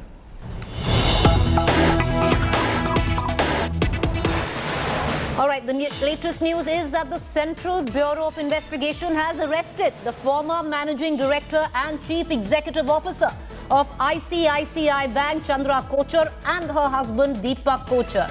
Allegations are that when Chanda Kochar was at the helm of affairs at the ICICI Bank, she cleared a loan for Videocon group of companies as quid pro quo. Chanda's husband, Deepak Kochar, company New Renewable, received investment from Videocon. The loan to Videocon turned into a non-performing asset and later was called bank fraud. Cutting across to Munish Pandey for the latest information. Munish, over to you. Well, Preeti, what we have been given to understand is that the Central Bureau of Investigation has arrested the former ICICI Bank chief Chanda Kochar and husband Deepak Kochar in connection with a case pertaining to a loan of rupees 3,250 crore rupees which was given to Videocon Group. Now, this loan was given in year 2012, but what the agency has lost the FIR and the allegations are that in exchange of giving that loan, a loan of 64 crore rupees was given by the company of Venugopal Dut to Deepak Kochar's company, in which the agency claims that it was a quid pro quo. Earlier also, they were questioned for multiple times, but now we have been given to understand is that both were called for questioning, and from Delhi, both have been arrested. Tomorrow, they will be produced before the court. Earlier also, the Enforcement Directorate had arrested Deepak Kochar in connection with this case. Now, it seems that Chanda Kochar has landed in trouble because the CBI claims that during all these years, when the matter was being investigated, they have gathered many evidence in form of statements and material evidence based on which they decided to arrest both of them. Appreciate you joining us, Munish, for that quick update. But that's big news, viewers. Chanda Kochar and her husband have now been arrested. Chanda Kochar is the ex-ICICI Bank CEO. All right, with that, just moving on in the bulletin, after Amit Malviya, who is the IT head of the Bharatiya Janata Party, claimed that a former union minister was caught on video tying Rahul Gandhi's shoelace in the Bharat Jodo Yatra while it was passing through Rajasthan. Twitter has flagged his tweet as manipulated media. The former minister, Jitendra Singh Alwar, also rubbished Malviya's claim, calling them a blatant lie, and revealed that he was tying his own shoelace. The Congress consecutively also released various videos which showed the former minister tying his shoelace, and now Twitter has actually flagged the IT cell chief's tweet as manipulated media. Here's more. Big embarrassment for the BJP. Twitter has red flagged a post by the party's IT cell head Amit Malviya as manipulated media. saying the video in the tweet is presented out of context. In his tweet, Malviya claimed the video shows former Minister Jitendra Singh tying Rahul Gandhi's shoelace during the Bharat Jodo Yatra. The Congress was up in arms soon after the BJP leader posted the message. Jitendra Singh himself took to Twitter, calling the BJP's IT cell chief's claim a complete lie and defamatory. The former minister said he was tying his own shoelaces and demanded an apology from Malviya. ये एक और उदाहरण है कि भाजपा किस तरह से बिल्कुल विचलित हो चुकी है, कि किस तरह से वो बिल्कुल डिप्रेशन में आ गई है भारत जोड़ो यात्रा की वजह से। और मैंने मालवीय साहब को कहा है कि मैं उनके ऊपर डेफेमेशन केस करूंगा, तुरंत इसको पोस्ट को हटाना चाहिए, माफी राहुल गांधी जी से मांगनी चाहिए। Several Congress leaders echoed the demand, tweeting photos of Rahul Gandhi's shoes with lace that does not need tying. BJP's Amit Malviya's designation should be renamed as head of BJP's false propaganda cell. Shame on him. Time and again, not once or twice, every time he has been spreading his fake factory to the entire country and misleading the people of this nation. Shame on him. You should resign and step down, or at least apologize for what you have done today. Jitendra Singh has threatened to sue Amit Malviya unless he apologizes and retracts the tweet. Now, will he act on his threat? Bureau Report, India Today. Well, till now, viewers, that tweet, which was flagged as manipulated media, is still not down from the timeline of BJP's IT cell head, Amit Malviya. With that, a quick break to stay with us. On the other side is our Good News Today story, and it comes from the city of joy, Kolkata.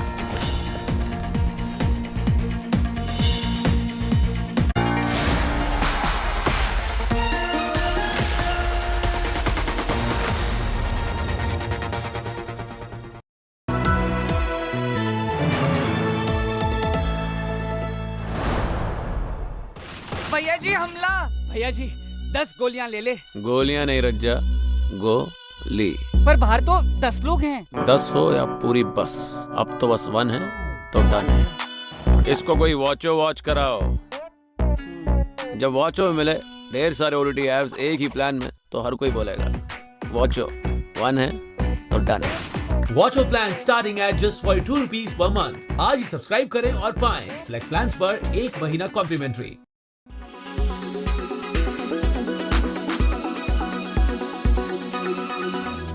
Saif Ali Khan and Amrita Singh's son Ibrahim Ali Khan is all set to debut as an actor after assisting Karan Johar on his next Rocky Aur Rani Ki Prem Kahani.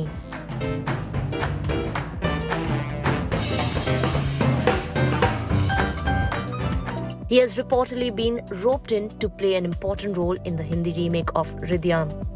The making rights of the same have been backed by Karan Johar. അത്രയ്ക്ക് ഇഷ്ടമാണ് നിനക്ക് അവനെ? ചേച്ചി അവൻ മുത്താണ്.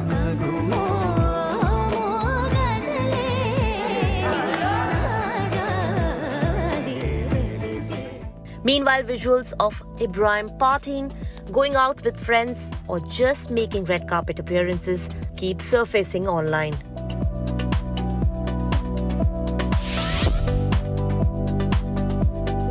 Now, Amir Khan and Reena Datta's son Junaid is also among those who will be fulfilling his dreams of becoming an actor with his debut film Maharaja. It is reported that he will be romancing Bunty or Bubbly 2 fame actor Sharvari Wagh in this Siddharth P. Malhotra's film. So it surely will be an interesting year for these kids.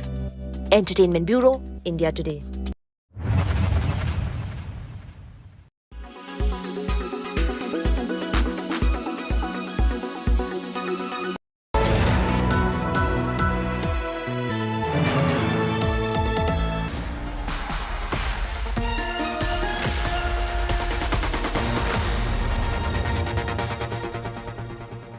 With that, viewers, it's a wrap on news today, this evening. Have a fabulous weekend ahead. As Christmas approaches nearer, visuals of celebrations from across the country have flooded the social media. But Kolkata's festive mood stands apart. Kolkata's Alpona, a traditional form of Bengali artwork, not only sets the tone for grand Christmas occasions, but also showcases India's communal harmony by bringing different communities together. Take a look at this. With that, goodbye. Have a great weekend and a very Merry Christmas. We'll see you Monday.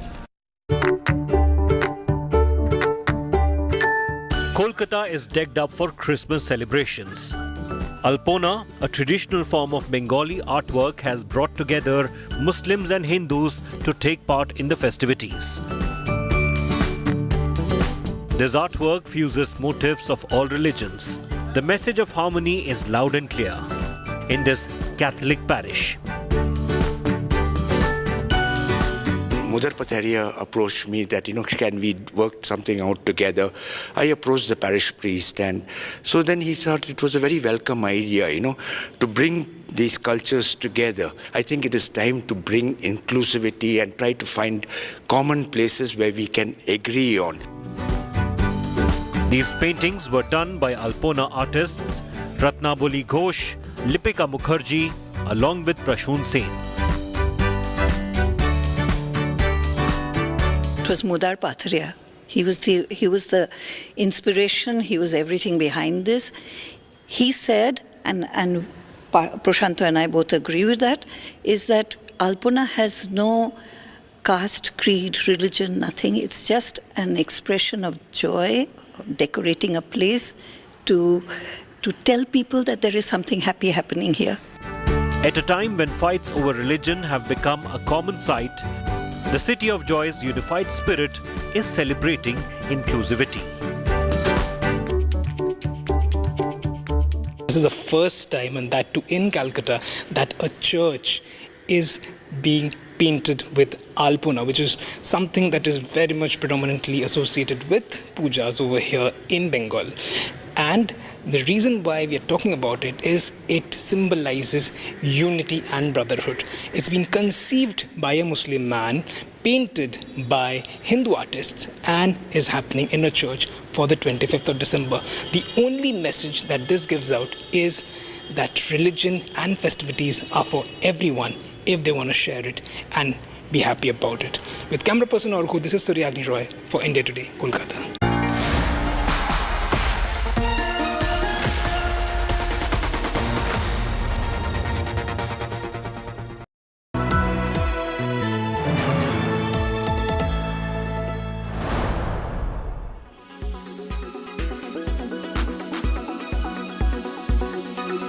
I am linking this to COVID is primarily on account of fast changing sort of sentiment over the last 2-3 days this week with respect to COVID and its impact on the Indian economy, Indian business, which has recovered to a large extent from the earlier lockdowns. What's your own sense? My sense at this point in time is that we should not panic. There is a need to be vigilant, which is what is happening in the sense that the government is on top of things. The health secretary has written to the states and other stakeholders to increase the level of alertness and do genome sequencing so that we are able to pick up any new strains if that were to happen. But the information coming out of China in the last couple of days, this is a society where news flow is tightly controlled. So you don't know whether something is either being underreported or what is escaping through is hyperbole or reality. It's very hard to tell. And things will become clearer in the next, I would say, 5-7 days or so. I believe the World Health Organization even today has called upon China to share information about what is happening. And until we have more authentic information, I don't think we should get carried away. And there is certainly no need to panic. From a Indian perspective, the population is by and large fully vaccinated with 2 doses, and a large number have got the 3rd precautionary dose as well. So we are about as well prepared as we can be. And from a business perspective, again, cyclical sectors are, have deleveraged their balance sheets to a large extent. You have a situation where there is a large reserve of foreign exchange, so that we are, which is being used judiciously, and that's about what we can do.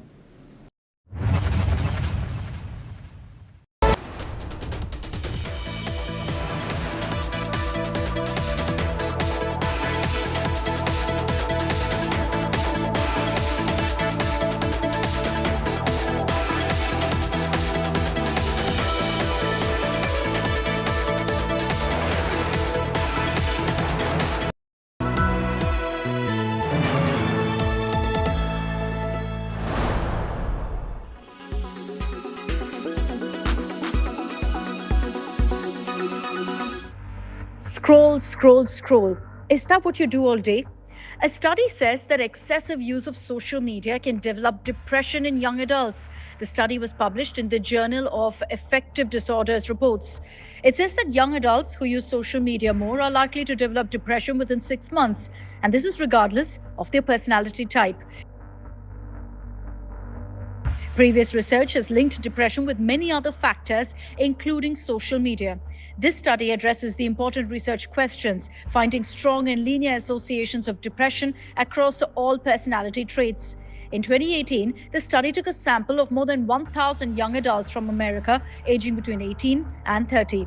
Depression was measured using the Patient Health Questionnaire.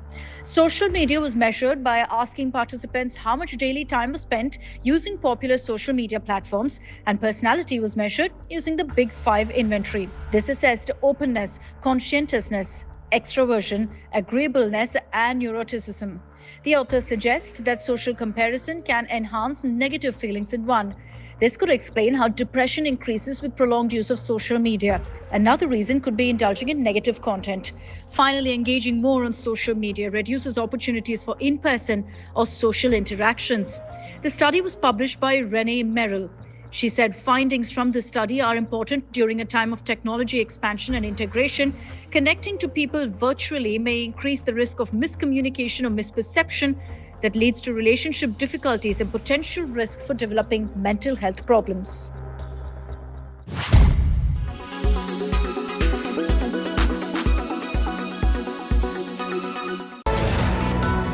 Co-powered by SABIC, chemistry that matters. Co-powered by ArcelorMittal Nippon Steel India. LIC, हर पल आपके साथ. Raymond Techno, unrestrict yourself. Tata Punch, vibes with you.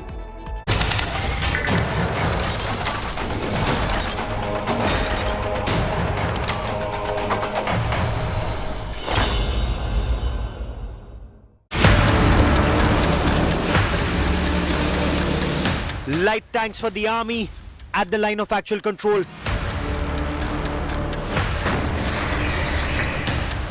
Futuristic infantry combat vehicles for the India-Tibet border. Mounted gun systems. New missile systems for the Navy and the Air Force.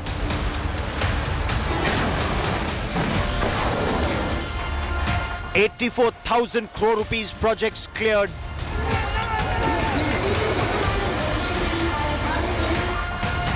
Big boost for Atmanirbhar Bharat in defense.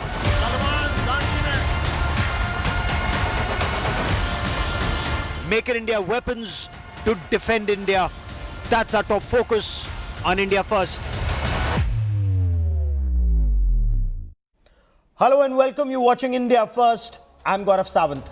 Made in India light tanks and armored fighting vehicles for the army in Ladakh. High endurance autonomous vehicles for the Navy and long-range missiles and bombs for the Indian Air Force are among the 24 capital acquisitions cleared by the Narendra Modi government to deter expansionist forces in the region.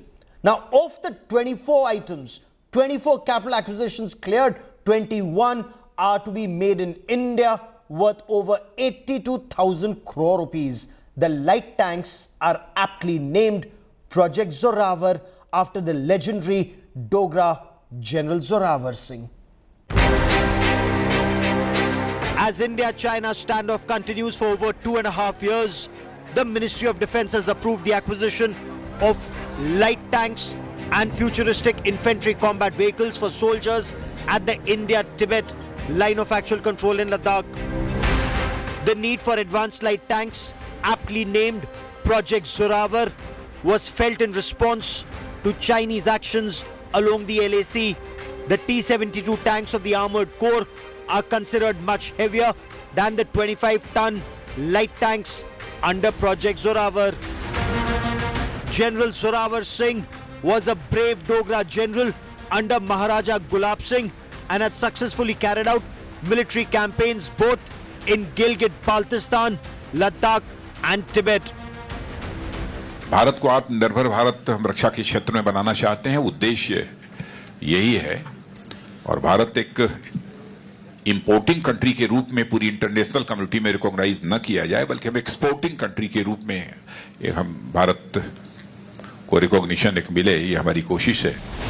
The army is also looking at futuristic drone-integrated infantry combat vehicles with night fighting gear and anti-drone weapons.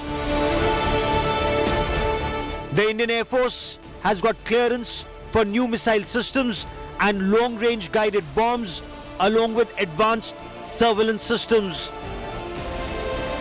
ज्यादा से ज्यादा रक्षा उपकरण भारत में ही बनाएंगे, भारतीय कंपनियों से ही खरीदेंगे, ये बजट में प्रावधान किया है। बाहर से लाने के रास्तों बंद करने की दिशा में हम कदम बढ़ाए। हमारी सेनाओं की जरूरत पूरी होने के अलावा हम एक बड़े डिफेंस एक्सपोर्टर बनने का सपना लेकर के चल रहे हैं और मुझे विश्वास है ये संकल्प भी पूरा होगा। The Navy too has secured government clearance for the procurement of 2 multi-purpose vessels capable of carrying out multiple missions including aerial, surface and anti-submarine warfare exercises and underwater targets for gunnery. The vessels will also be used for humanitarian assistance and disaster relief. The Navy has also got approval for unmanned undersea vehicles. Underwater domain awareness is one of the most critical battle-winning factors, and the high-endurance autonomous vehicle is likely to be a game-changer. Of the 24 capital acquisitions cleared, 21 proposals worth 82,127 crore rupees are for Made in India projects. This is being seen as a major push for Atmanirbhar Bharat in defense. Bureau Report, India Today. Does the 84,000 crore rupee capital acquisitions have a clear stamp of defending India from Chinese expansionism? From the Zorawar light tank to the futuristic infantry combat vehicle to long-range missiles and autonomous undersea drones. And is the equally big point the Atmanirbhar in defense push? Let's throw this open to soldiers, sailors and air warriors who command men in battle. Joining me on India First are 3 men who've served extensively. They've commanded their soldiers. Colonel Rohit Dev is a former mechanized infantry commanding officer. Group Captain MJ Vinod, a former Mirage 2000 fighter pilot, and Captain DK Sharma, former Indian Navy spokesperson and commander. But Colonel Dev, I want to begin by asking you, the Zorawar light tank, the futuristic infantry combat vehicle, all for high altitude India-Tibet line of actual control. What's the messaging here?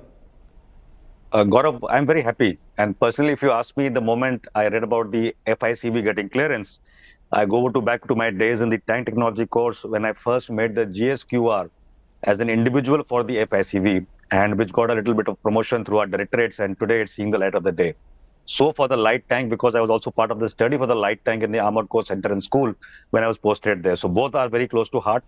And I'm happy it's happening because in the 7 terrains which are accorded to our military, in the domains of our territory and around our territory, I think the LAC is a very, very upcoming volatile territory where the Chinese are going to have a lot of interaction with the Indian forces on the Tibetan plateau. And with the platforms like these two specifically, you gain the advantage of air portability. You can be also heliported in terms of the contents and the weight, if you see, of the futuristic ICV as well. And you will be able to be inducted into the plateau at will.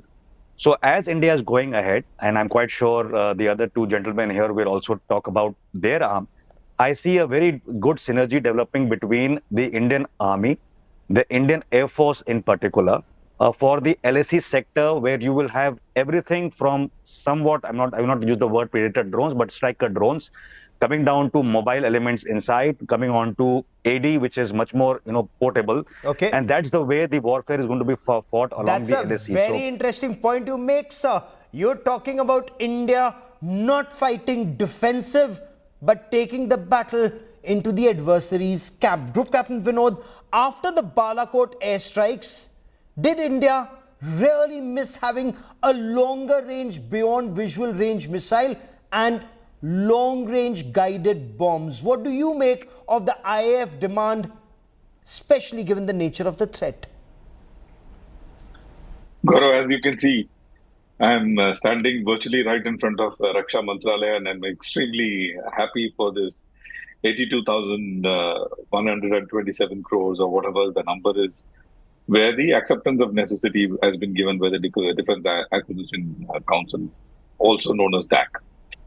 And I am more happy, Gaurav, is because some of the files probably, I moved is also part of this major and minor AONs that has been accorded. And most of it, and to my glee and happiness, is towards Atmanirbhar Bharat or Make in India, or and I've been thinking and probably peeved and probably affected by foreign purchases for major part of my career. I'm sure other two gentlemen will also echo the same. Yes. Let me take our viewers back to what happened post Pokhran 2. Yes. Pokhran 2, all these foreign weaponaries that we bought, they all clamped down on us. Yes. We didn't have spares for Jaguars coming in.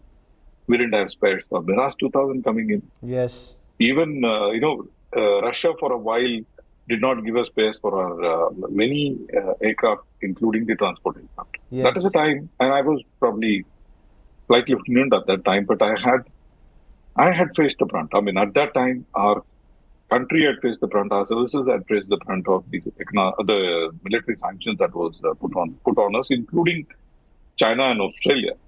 That's a very big point. I don't know what they sold to us. That's a very big point you're making, sir. You're absolutely right. And as Captain DK Sharma will tell us better, being in the Indian Navy faced the brunt. Our Sea King and Sea Harrier fleet was virtually grounded post Pokhran. But Captain Sharma, explain the concept of the high endurance autonomous vehicle that's been cleared in this DAC or the Defense Acquisition Council by the Raksha Mantri. Is it only about domain awareness, but a very clear signal to expansionist forces should they attempt to come in the Indian Ocean region? India dominates every inch, not just of the surface, but subsurface operations. Captain Sharma. Good evening, Gaurav, and good evening to all your viewers. This is a very, very important thing which has got cleared yesterday. I must tell you that in our waters, you must have heard, read, and seen that the Chinese fleet, when they come over here, they have been using sea gliders. Yes. This is something like that, which is, launched by the submarines or by any other means. And then that is used to do reconnaissance, surveillance, and many other things, which I can't, bring out in open. What all do they do? But yes, we were looking for things like these, and it's, I also can, share with you that these things are no more going to be imported. Two big giants of India, one a private sector and one defense PSU, have already made these things happen. And this autonomous underwater vehicle has been demonstrated over the past 12 months. Yes. And it is going to be a huge thing. You see, it is going to become an interface between the surface forces and the submarines which are lurking down below. The information in real time will be transferred. Whatever the ships are looking at, it is a task. If the boat has to come up, the boat's position goes out. But if you have a AUV somewhere in between, which is relaying it, it is going to become a very great interface.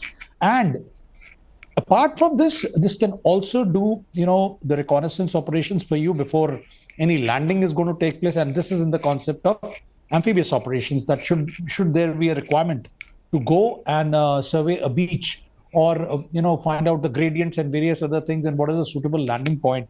This is the AUV which will do the job, get us all the data from there, and also probably will guide the special ops teams real time. So this is where the jump is going to happen. The jump is going to happen. This and other things which have been cleared are the naval anti-ship missiles. These are going to be used with the new MH-60 Romeos.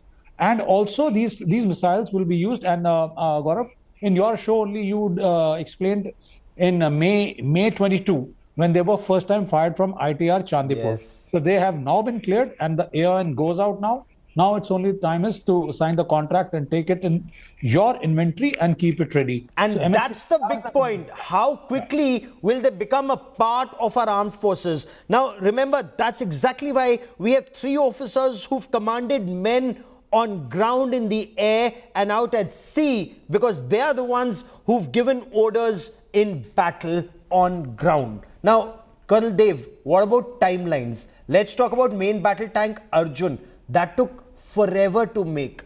Will Zorawar be a different story, especially now that we are told trials are scheduled for perhaps 6 months from now, mid-2023?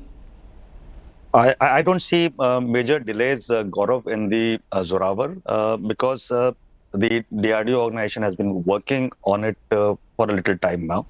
And the ARD and the VRD also, who look after the tanks and the ICVs respectively, have got enough documents for the last about 12 years to at least create prototypes. I have seen a few prototypes myself. Yes. So I think now with the refined GSQR for the light combat tank or even the FICV, it should not take that much of time and should come through. But the other point I want to mention here about this entire approval of yesterday is that a lot of things, if you see geopolitically and for our economic sustainability in the future, Gaurav, a lot of platforms are still yet to be gone for in terms of naval assets and the air assets. You have seen how the Chinese have disrupted the sea lanes, how the costs have gone up globally in terms of commodity and trade, and how their vessel, which we saw that surveillance vessel in Colombo and then gallivanting around the Indian Ocean region.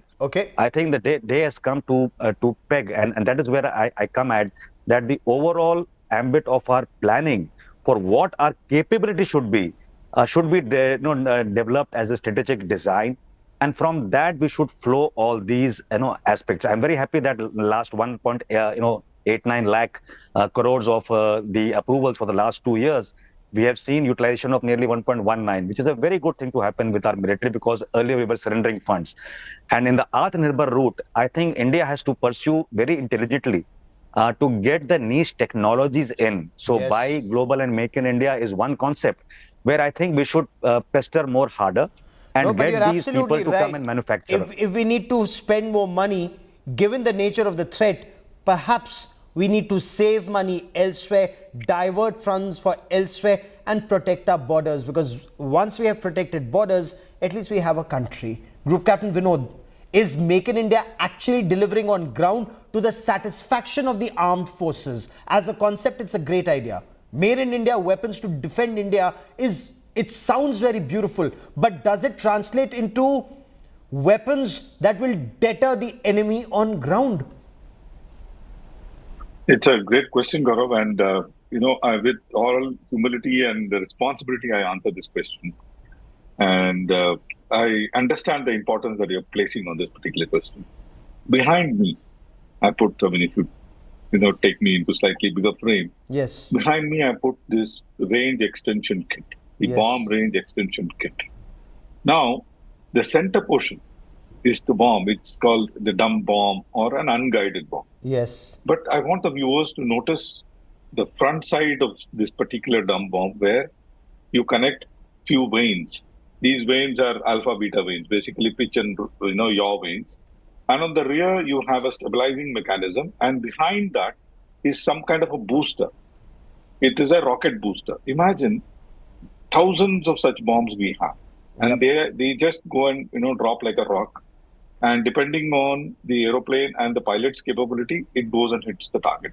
Yes. But then you have something called the circular error of probability. A lot of mathematics goes behind the, taking out the CEP. What happens with range extension and accuracy kits is the nose takes care of, that is on this side, takes care of the accuracy, and on this side takes care of the range. This one makes the bomb into a rocket. Smart, yeah. And we have such extension kits which are A, cheaper to make in India, B, not such a great technology to, I worked on it, so I'm saying it. Okay. To either master or manufacture. And C, we need it in numbers. Yes. And such kits made in India would cost 1/10 to probably 1/50th of the cost than what we are buying from probably Israel or any other country. This is one such example. Second is your surveillance systems that has been cleared. Yes. We make exceptional radars at par or if not better than any other foreign radars, thanks to whatever information and technology that we learned from many other radars that we inducted from France and from Israel and everywhere. That's Today, actually very heartening to hear. That's very heartening to hear. Captain Sharma, the Navy so far has been seen as the most successful of the three services when it comes to implementation of self-reliance in defense manufacturing or Atmanirbhar in defense. But our timelines, and equally important if not more, quality control, an issue that remains even now. Or are we as a country making equipment, as Group Captain Vinod says, that's world class for self and perhaps even for export? Gaurav, there is no doubt about it. Recently, last week only, we have commissioned the second ship of the stealth destroyer class, Visakhapatnam class. That ship, let me tell you, and I assure the viewers, it's not anything less than the Alray Burke class, which is the best destroyer in the world. And we figure out in one of those. We are counted amongst those. That is the kind of technology which is coming out of our own DPSUs. Yes, there were some delays. It's a learning curve. But now you see stealth frigates are coming out, stealth destroyers are coming out, and coming as recently to your list of things which have been cleared yesterday, the multi-purpose vessels. 100% it is going to be made in India. Then we are talking about naval anti-ship missiles, 100% DRDO backed, make in India. The autonomous underwater vehicles, again, it is going to be made in India. Nothing is going out. And let me tell you, these are the four major things. And one major thing which has been cleared for the Indian Coast Guard is the OPVs. Of course, again, it is from either the Goa shipyard or one of the shipyards. So 90% of the things which are happening, yes, there are some technologies which we are lagging behind, which will be taken from there. But it's a very, very healthy mix where 90% of the things, or maybe I can say 80+% of the things are getting plowed back in the economy. That's a very, very big point. Big point you're making, that of these 82,000 crore rupees which is coming back into the system, it actually helps the Indian economy. But Colonel Dev, it is going to arm us. You see, there are so many startups coming up, so much MSMEs, and you see the amount of focus which is being put on the IDEX, the sprint. It is all towards making the military industrial complex of India up and running. And it is going to happen. Very important. Nobody can stop it. Fingers crossed. Seriously crossed. It is already put in motion. And you will see year on year, things are going to come here and they will be imported from here. Very, very important for the defense of this country. Colonel Dev, will Atmanirbhar push deter India's adversaries, especially China? And in your appreciation, is this more on paper than on ground? Or increasingly, it's not just the government that's pushing it, the forces are actually keen on it? See, Gaurav, a very good point you make. And I'll just hint that the disconnect between the analysis of the forces and the requirement which is projected to any government. And the government's understanding to take it ahead has certainly got enhanced in the last few years. And that is why you had a change in the procurement procedure as well, and called the Acquisition Procedure 2020. That is why you have the government and the military synergy growing. And I see Atmanirbhar from a very, very, different perspective. It is not that we will achieve Atmanirbhar Bharat, Gaurav, in the next 2 DAPs or IDAPs or something like that. Yes. It's going to take a whole lot of time because technology is to be developed. We have been very weak in the research and development for a long time. But when you see the future, and like I said, we need more naval assets and air assets for our own national interest, to point out that defense corridor is coming up in the country. We have been seeing it coming, and it's a reality, right? We have seen the last defense expo. I was there myself just to ascertain one fact, that what is the impact of the government saying that we will deal with only indigenization and people who are willing to come and manufacture in India. That's so heartening to hear. That's so heartening to hear an army officer talking about the importance of the Navy and the Air Force in the defense of this country. And this is why young blood will bring a change in our country. Gentlemen, I've run out of time on this part of the show, but many thanks for joining me. This indeed is very heartening. It needs to be pushed. There may be niggles. Those niggles need to be sorted out, especially quality control. That has to be ensured. Thank you. Project Zorawar or the light tanks are still some distance away, but our braves are protecting every inch of Indian territory along the line of actual control against all odds even today. There has been a major push to improve infrastructure from roads to bridges and the best possible creature comfort given the circumstances at those altitudes. India Today's Ashraf Vani travelled beyond the Changla Pass at over 17,000 feet to bring us this India First exclusive report.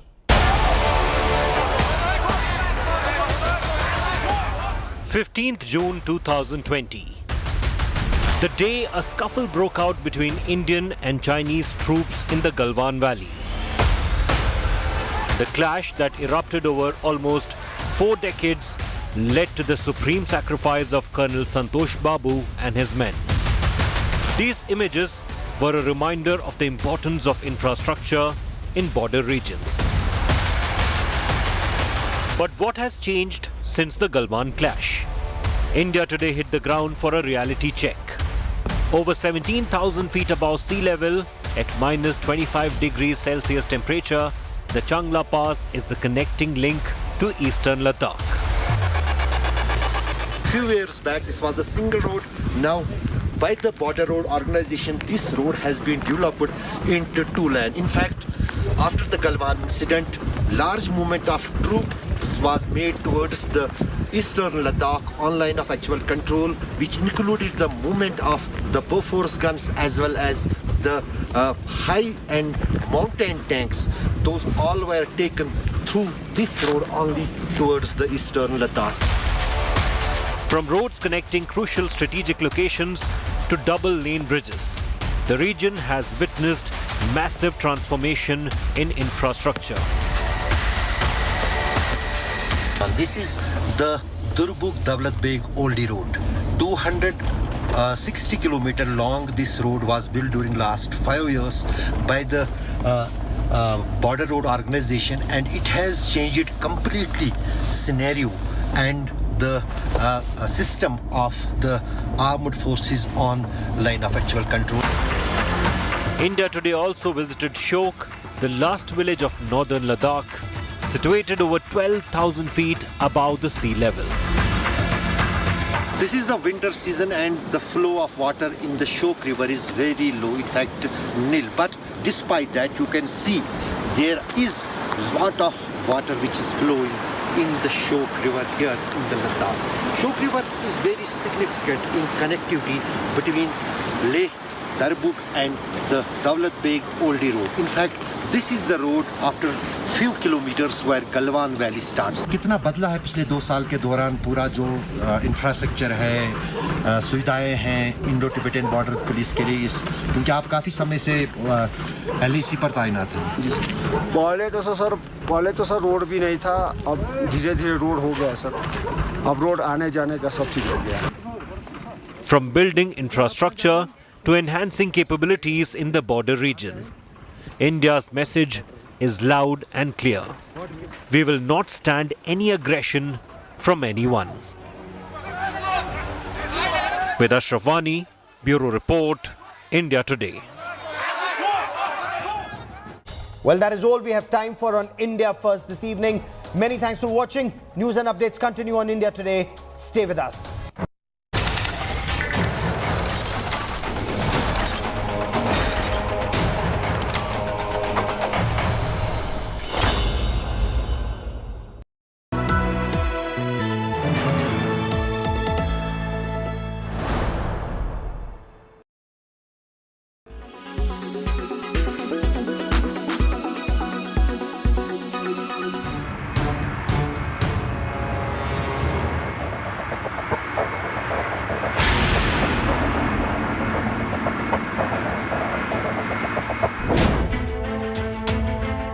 China's worst COVID nightmare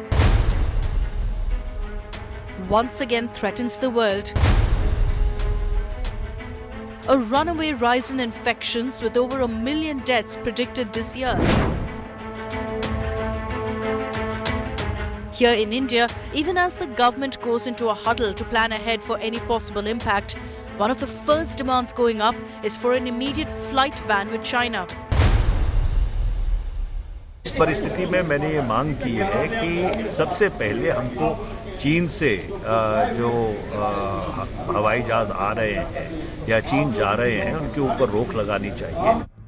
India currently has no direct flights with China, but several flights with stopovers in Hong Kong and countries like Singapore, South Korea and Vietnam. For the moment, there's no change in China-specific flight guidelines. There is no decision with regard to any change in the aviation guidelines as of now. Traditional direct flights between the big cities of both countries have been off the table since the beginning of the pandemic in 2020. And while they've always been unlikely to resume anytime soon, China's knee-jerk cancellation of flight routes when even a single passenger tests positive, now the possibility of a total Indian ban could be looming. Before the current Chinese COVID crisis exploded, India and China had been in discussions to resume at least limited direct flights. But that seems a very far cry now. According to a survey done by community social media pollster Local Circle, 87% of Indians surveyed want a total shutdown of all flights, including non-direct flights between India and China. 71% want mandatory quarantine for all passengers who've been to China in the last 2 weeks. Given what India faced thanks to inbound passengers from China in the early days of the pandemic, the nervousness is writ large in large sections of the public wanting blanket bans on flights. The question is, could things reach a pass where the government changes its mind and stops all flights to and from China? Bureau Report, India Today.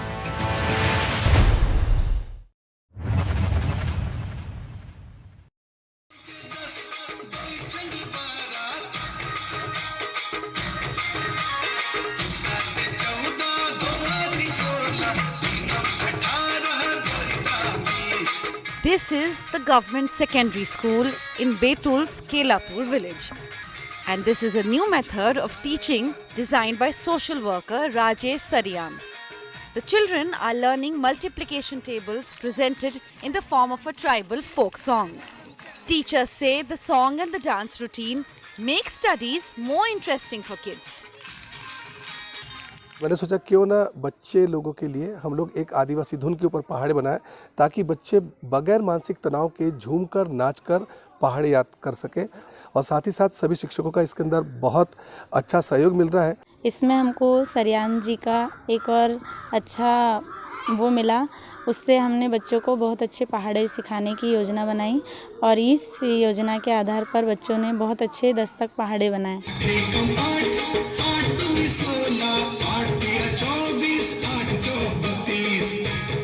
Students also appreciate the novel teaching method.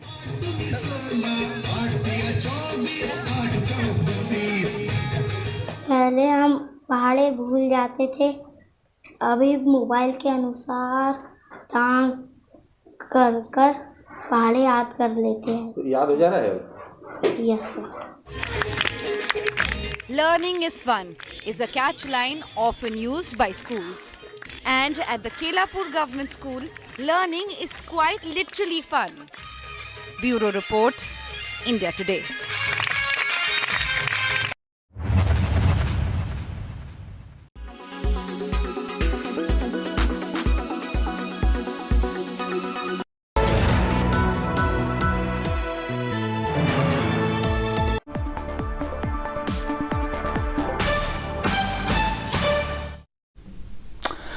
Hello and welcome to the Business Today show. I'm Udayan Mukherjee.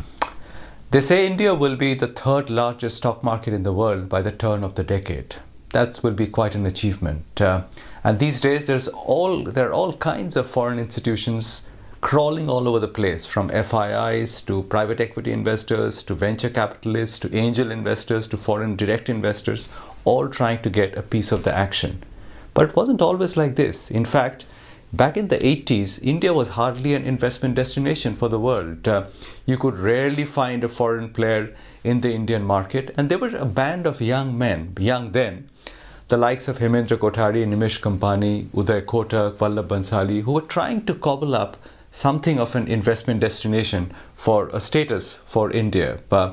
And therefore, I'm very delighted to welcome one of the grand old men of the Indian investment banking to the show today, Hemendra Kothari, who is the chairperson of the venerable house of DSP Investment Management and has actually been a very important part of the Indian investment banking scene for the last 5 decades.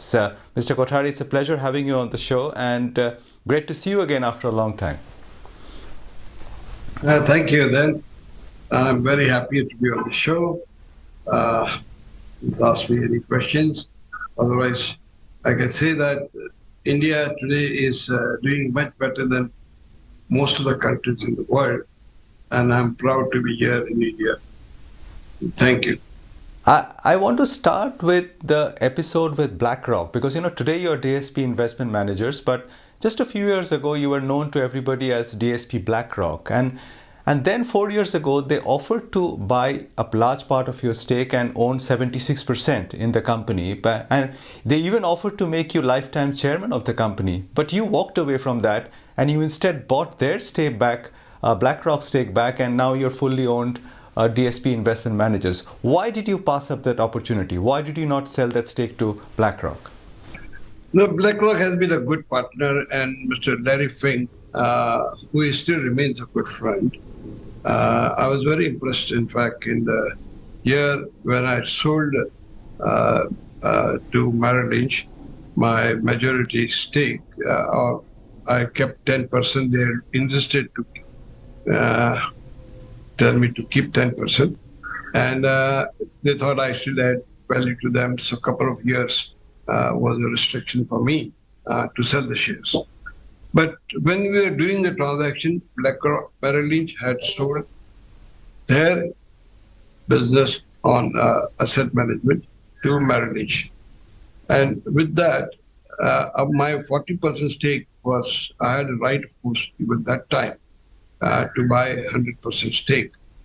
But I agreed to join hands with BlackRock, which is, we are talking about now, somewhere in 2008, 8-9, we started the joint venture with BlackRock.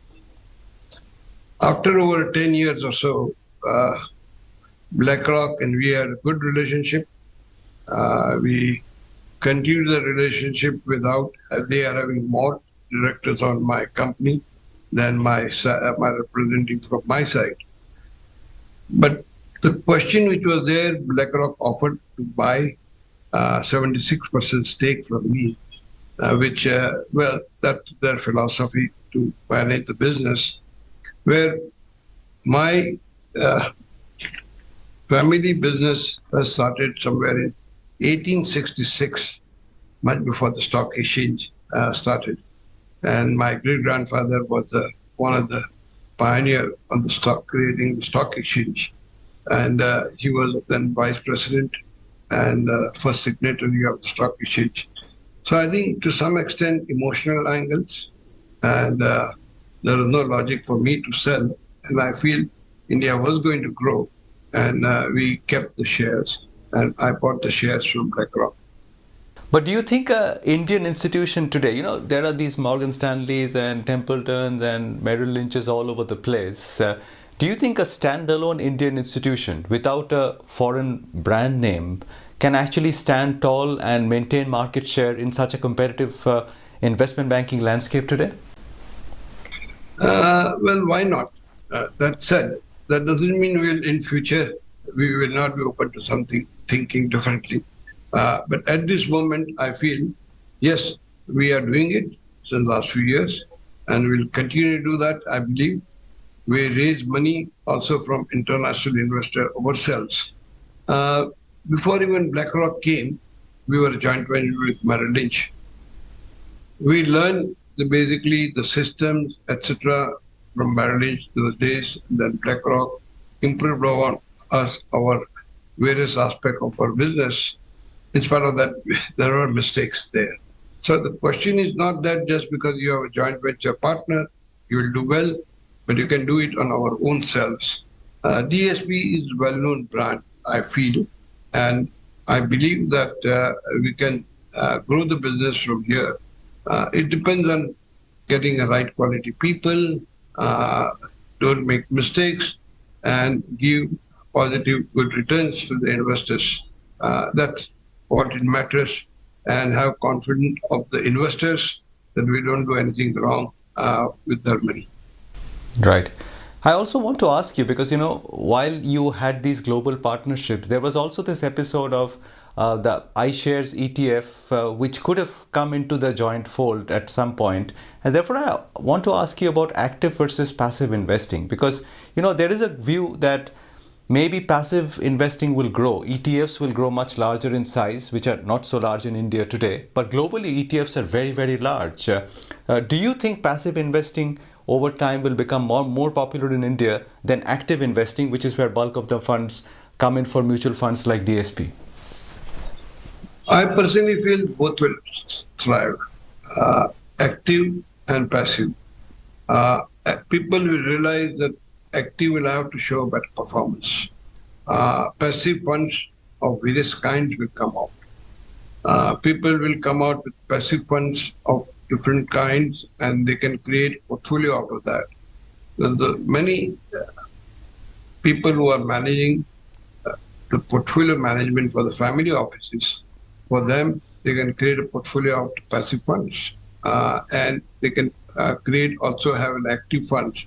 Depending on what kind of fund managers they choose, what kind of specialization they require, on which sector wise, how they perform. So there are so many factors. But yes, passive funds will become more growth in future.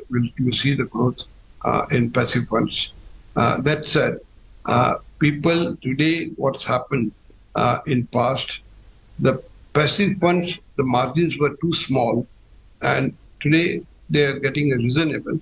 At the same time, active funds who are charging more will have to reduce their fees. That will happen, I personally feel, and both will survive on both sides. There's another thing happening, Mr. Kothari, which is that, while mutual funds had a very large part of the equity pie, these days a lot of nimble-footed, smaller PMS schemes are being launched, or AIFs are being launched, active fund management again, and because of superior performance in many cases, they seem to be getting more attention from the retail crowd. How do you see this playing out between mutual fund houses and PMS schemes? I think both will survive. Both should do well, depending on, as I said, performance, depending on the credibility of the managers, depending on the past reputation of the managers. So I think we are seeing there are a lot of mushrooming of the wealth managers, what you call. There never used to be too many family offices in past.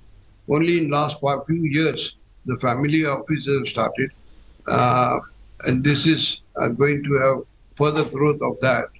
As people have become richer, the business people have started separating, the professionally keeping the family office to choose the investment or investment fund managers. So I think these are the kind of things which are going to happen now. Speaking of family offices, Mr. Kothari, you're an old hand at the investment game. Tell us a little bit about your own investing style, because I see that the publicly disclosed documents say that you have significant holdings in companies like, say, alkyl amines. Is that a sector like specialty chemicals which you are very fond of personally or see a lot of potential in?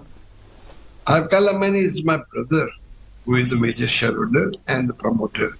I was helping him, assisting him in, he's a chemical engineer, and since the beginning, he wanted to be in the industry.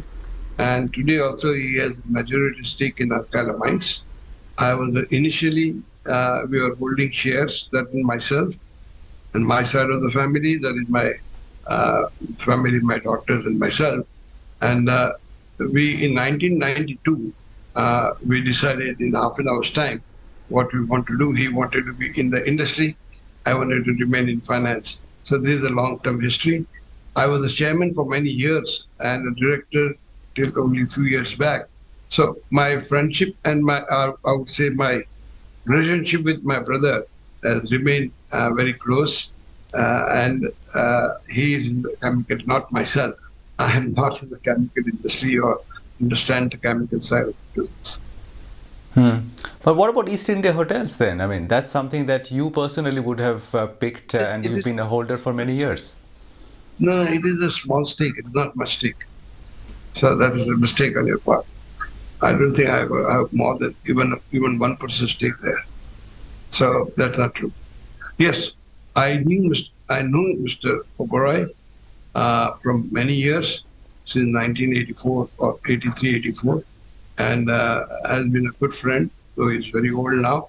But he has a lot of liking for that, his family and his son and everybody. So apart from that, there is nothing in particular. Okay. You spoke about Larry Fink in passing. I want to ask you about him a little bit and your relationship with him, because you knew Larry before he became the Larry Fink, right? Give us some anecdotes of your interactions with him and how the experience and the relationship panned out over years. Larry and we met for the first time 13 years or so. And first meeting itself, he impressed me. And that time they were just about $500 million and $500 million of Merrill Lynch that took over or merged. That time I met him, and the Merrill Lynch suggested, why don't you look at joint venture as we are selling the stake. That's the way I met him, and I was impressed, and he remained a good friend. I could catch up anytime. I used to catch up the chairmen of Merrill Lynch. There were 4 chairmen in my time. They changed there. And I had the question where I could call up and talk to them over the phone if I had any questions on that. So the same relationship I had with BlackRock and its various senior colleagues. And I still have a few friends there in BlackRock. So that's the relationship point of view. If I wanted some guidance, I used to take that. So that's the way it is. At this point, a quick break, but we shall return with Hemendra Kothari, Chairman of DSP Investment Management, after a short break.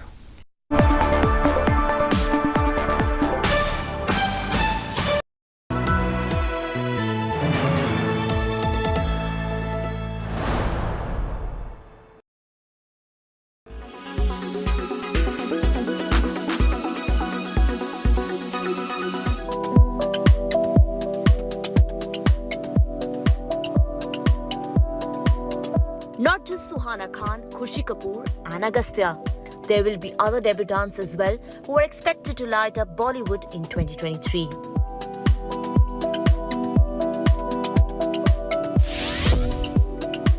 Topping the list is actor Shehnaz Gill, who after delivering performances in various Punjabi films has bagged a big one, as she will be making her Hindi film debut alongside Salman Khan in Kisi Ka Bhai Kisi Ki Jaan. Salman had been sharing glimpses of his look every now and then. The makers had also released a teaser of the actor in which he can be seen in a rugged look.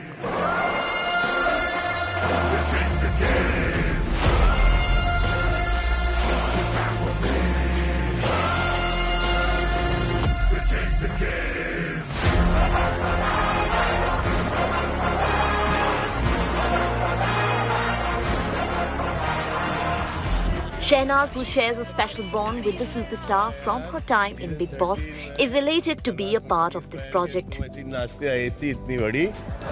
तो आपने film में entry दे दी तो फिर मेरे को थोड़ा तो अब जलवा दिखाना पड़ेगा ना. Shehnaz was last seen sharing screen space with Diljit Dosanjh and Sonam Bajwa in Hausla Rakh. Divorce ਦੇ ਕੇਸ ਨਾਲ ਨਾ ਬੱਚੇ ਦੀ ਕਸਟਡੀ ਵੀ ਇਹਦੇ ਨਾਮ ਕਰੋ. फादर कल्ला बच्चा नहीं साम सकता जी. ਸਾਂਭੂਗਾ ਤੇ ਤੂੰ ਹੀ.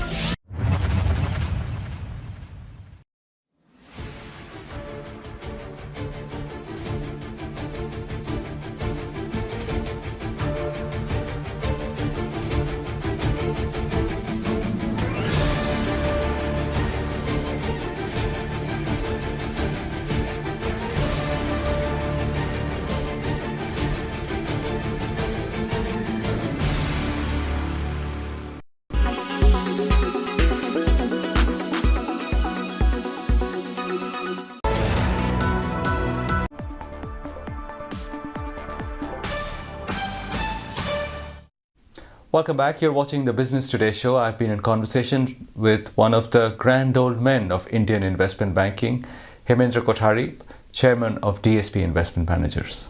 Speaking of relationships, Mr. Kothari, I mean, what was your equation with your peers who I mentioned at the start of the show? Because, you know, at the time that you were building DSP, Nimish Kampani was building JM, Vallabh Bansali was with Enam, Uday Kotak, before the bank came about, was building the house of Kotak, Kotak Mahindra Finance. What was your equation with your peers? Was it fierce competition, or did you have some kind of fondness, even affection, respect for each other? There is, of course, a competition. There is, of course, business we wanted it, and by and large we got it. It's not that. We were at that time, earlier, Nimish Kampani was there, then they came up. We have a healthy relationship with all of them, including Vallabh Bansali. So competition and relationship were two different things there. It was depends on what the client wanted, was the first focus for us. And well, we competed fairly and squarely, and everybody's strength were used for the getting business and also at the same time servicing your clients. Our strength was international distribution. Our strength was broking in India and institutional investors. And Vallabh Bansali's strength that particular time was more retail oriented on the point of view. So that was the thing at that time. Nimesh was, of course, strong in merger and acquisition side, which we were also quite strong. Uday also came later and he improved on all sides of the business. His strength was, he was ambitious. He wanted to be a bank and he got what he wanted. Who do you have the greatest respect for, Mr. Kothari, of all this few peers that you spoke about? Who do you think, in your eyes, has actually gone on to achieve more than what the early promise may have been? I mean, who would you reserve the greatest respect and admiration for? I respect or disrespect. I do no respect for anybody, first of all. Respect for all of them. I must say they have done a great job on thinking ahead of today what he is in creating the bank. Thought of it much earlier. Actually, I was offered 2007 a license, bank license. Unfortunately, I took a decision not to go for bank at that time, which I had gone.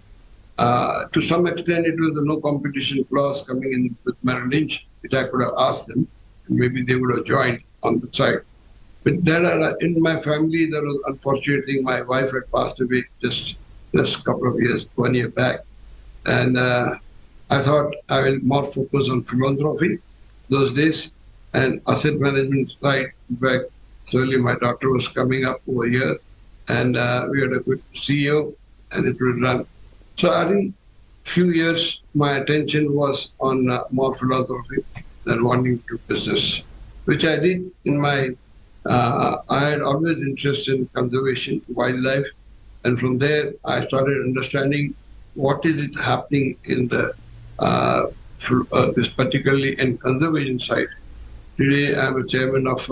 I started more than 20 years back, Wildlife Conservation Trust, which we are now in 23 states, helping from not only the forest guards, which we did about 2,500 anti-assisted, 2,500 anti-poaching camps, to schools of 900 schools around the forest area, etc. But the one other thing which I realized that one forest is one aspect, more than forest is the climate change happening. And we water the rivers coming out of the forest area. So from there, I started the largest conservancy in the world, the Nature Conservancy, which I happened to start knowing them in about 7-8 years back. And I attracted them to come to India. And today I'm a chairman also on the Nature Conservancy in India board. So that's a passion, but at the same time I realize it's very important. I do health and education side, that's the other side, which is my focus on education. So my time goes in different things in life. You realize, and the youngsters have to do now their own work. My company is run professionally. I have a CEO and managing director, Kalpen Parekh. He does that. My daughter, who is also a Harvard graduate, and Wharton and Harvard. And my younger daughter is jumping up to start something on her own. She will do that.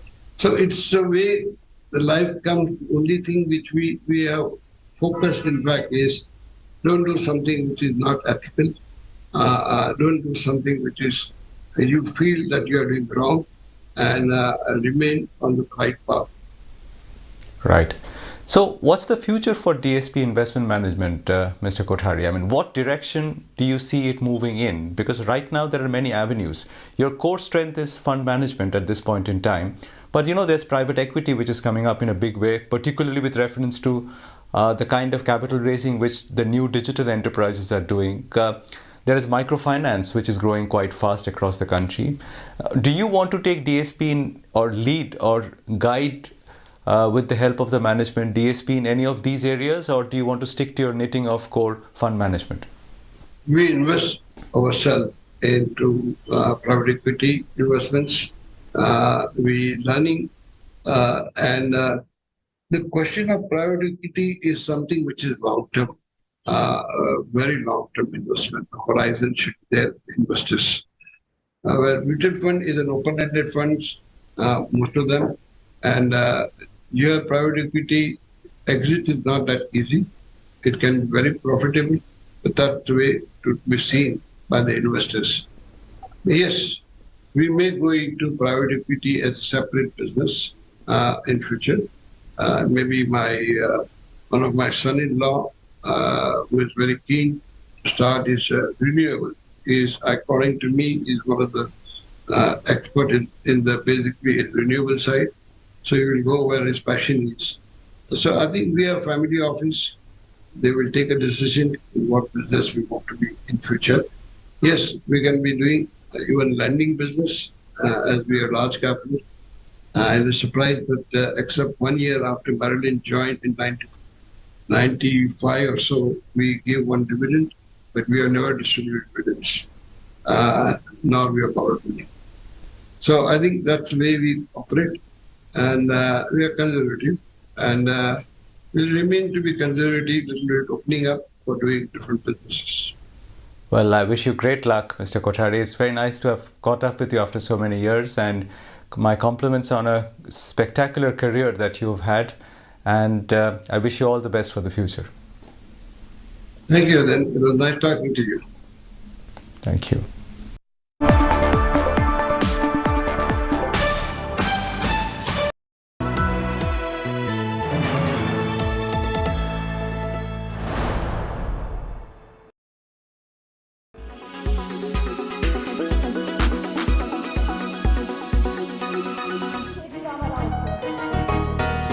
He's the sassy young face of Telangana's ruling party and son of the chief minister. And as a Neta who's become as much known for governance in the state as he is for the fiery feuds he has with his political rivals, here comes the latest chapter. And we should warn you, it involves a chappal. This time a vicious collision between K.T. Ramarao and the BJP state president. A man leading an aggressive campaign in the southern state ahead of next year's assembly election. KTR's anger is understandable given that his political rivals have persistently insisted on him taking a drug test, a theme that has caught on in the virality of Telangana politics. The BJP, sniffing traction in the attack, is doubling down on the drug test suggestion. While the political opposition in Telangana reserves its heaviest attacks for the Chief Minister KCR himself, the elder Neta's children have been choice targets in recent months and years. Last year, the Congress's popular state chief floated the idea of a white challenge in Telangana to test for drugs, cheekily inviting KTR to participate. This had triggered an eruption that saw even Rahul Gandhi dragged into the fracas. 2023 is going to be a ferocious southern year for Indian politics, with Karnataka in the first half and then Telangana towards the end of the year. Expect things to escalate rapidly till then, with chappals, white powders, slaps, punches, and everything in between.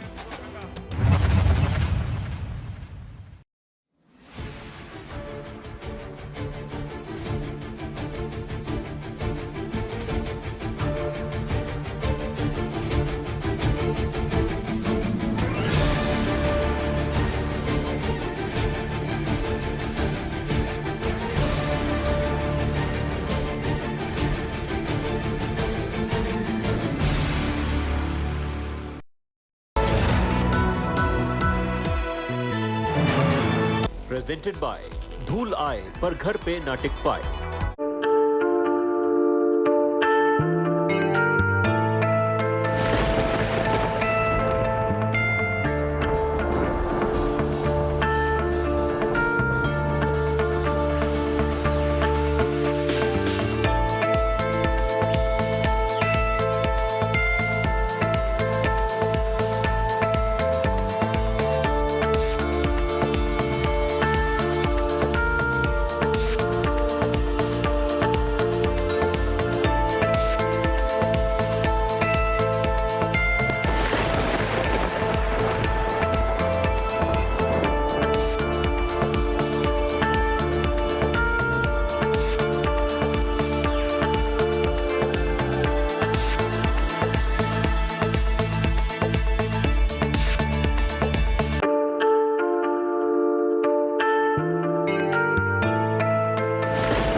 In January 2023, Subramaniam Jaishankar will be 68 years old.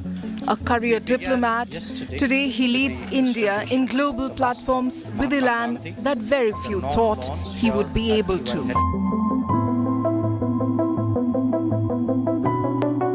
When Sushma Swaraj became seriously ill in 2019 summer, this soft-spoken, multilingual recruit of 1977 Indian Foreign Service was chosen to fill up the position of Minister for External Affairs.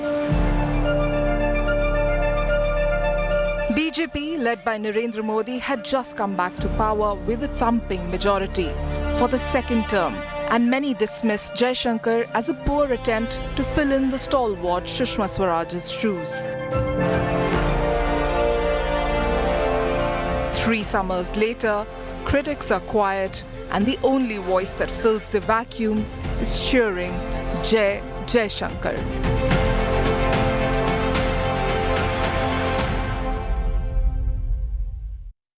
Now, the biggest challenge for any Indian foreign minister has always been the neighbouring countries and border disputes, especially with China and Pakistan. S. Jaishankar has been stern, and when needed, he didn't shy away from giving strong replies to all the provocations from them. Here's a report on how he dealt with the dragon in 2022. External Affairs Minister S. Jaishankar can converse in Chinese, and he understands China and its innards well enough. Months before the Tawang clash, his words were almost prophetic. Right now, I think it's no secret we are going through a very difficult phase, and mainly because we have agreements with China going back to the 1990s, which prohibits bringing, massing troops in the border areas. They have disregarded that. What happened in Galwan 2 years ago. So that problem has not been resolved, and that is clearly casting a shadow.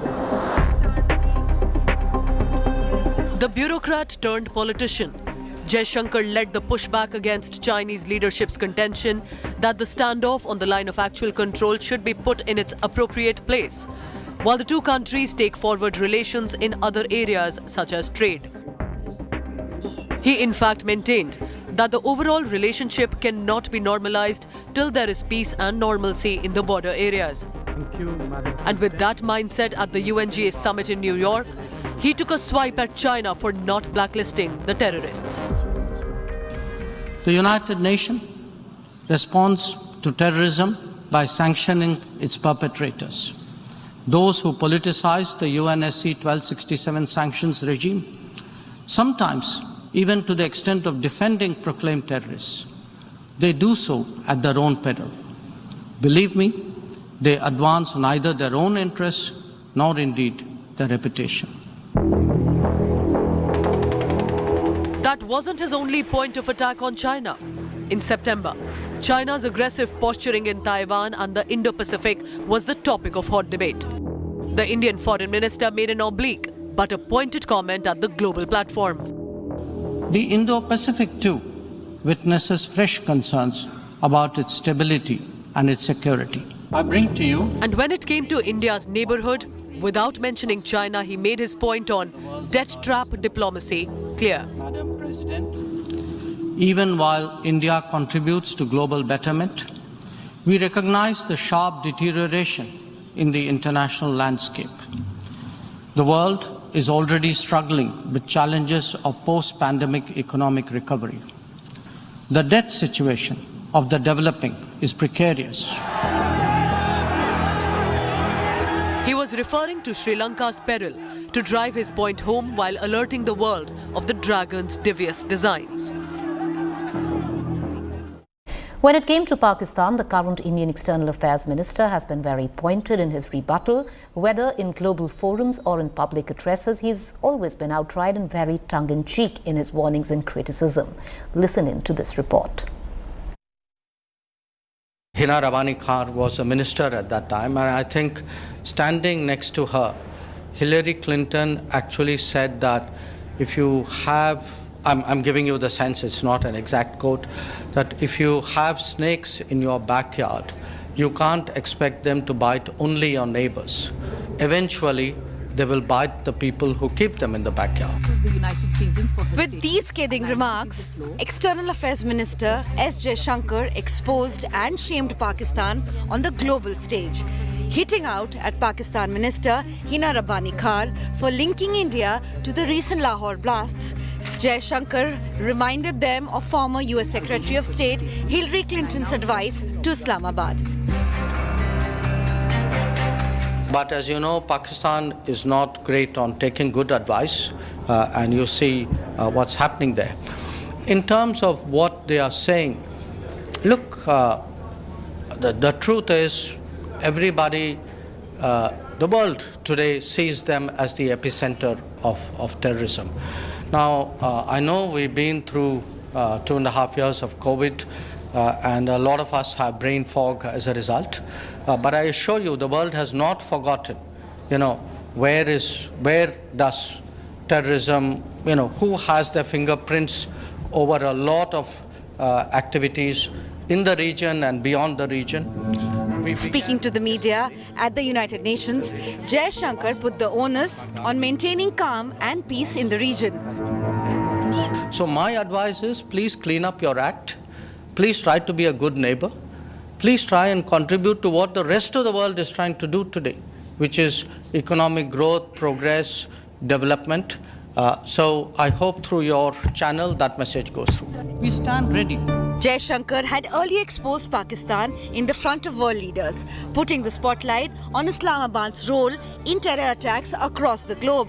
Lifestyle for environment. The world cannot afford attention deficits or tactical compromises. It is most of all for the Security Council to lead the global response in this regard. Today's briefing is another step in that direction. I thank you, and I now resume my duties as chair. Rattled by the Indian minister's sharp attacks, Pakistan Foreign Minister Bilawal Bhutto had gone on a rant, targeting Prime Minister Narendra Modi. I'd like to remind the Honourable Foreign Minister or the Minister for External Affairs of India that Osama bin Laden is dead. Gujarat lives. And he is the Prime Minister of India. Within days, the External Affairs Minister of India responded to the jibe deftly. I think my ministry has said very clearly what we think about what he said. So, which is, I mean... No, which is out there. I think we've said what we had to say. When you upset the way he spoke, the way he said everything that, talked of India and the way he talked about Prime Minister? Well, let's put it this way. Our expectations levels with the Pakistanis are never very high. And with that, he summarily dismissed the Pakistan smash attack attempt in typical Jaishankar style.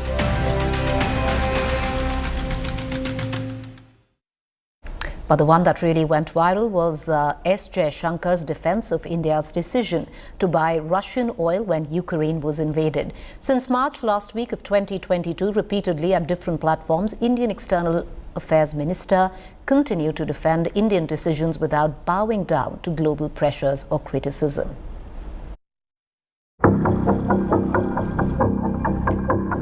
Ukraine was under attack, and the world, or rather America and its allies in Europe, were united in cornering Russia. Countries from Asia and Africa joined the wagon to condemn Russia's invasion.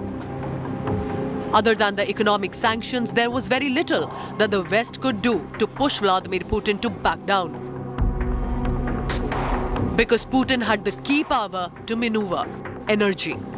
The West depended on it badly. European countries are dependent on Russia for gas, oil and coal to the tune of about $5 million to $1 billion every single day. For oil and gas, they still needed Moscow. Faced with severe criticism by Ukrainian President Zelensky, the European Union vowed to find alternate supplier for its oil and gas needs. Germany, for the first time, struck a deal with Qatar and the OPEC countries. It also suspended the new Nord Stream 2 gas pipeline. But the summer was approaching. The peak demand for energy was yet to rise. Russian ruble was losing its shine in the market, and Putin needed to keep his economy going despite sanctions. He turned to Russia's old friends. China was swift to assist. The Dragon is one of the biggest markets for Russian oil, gas and coal after Europe. Its bilateral trade with Russia surged in the first quarter of the year by 28% from the previous year. India, the traditional friend of Russia since the Nehruvian age, remained neutral on the global platform. It was criticized for abstaining from voting when Russia was removed from the UNHRC. While China voted against it, along with 8 other Asian countries, received no criticism of the West. India bought more than twice as much crude oil from Russia in the 2 months since its invasion of Ukraine as it did in the whole of 2021. The West cried foul.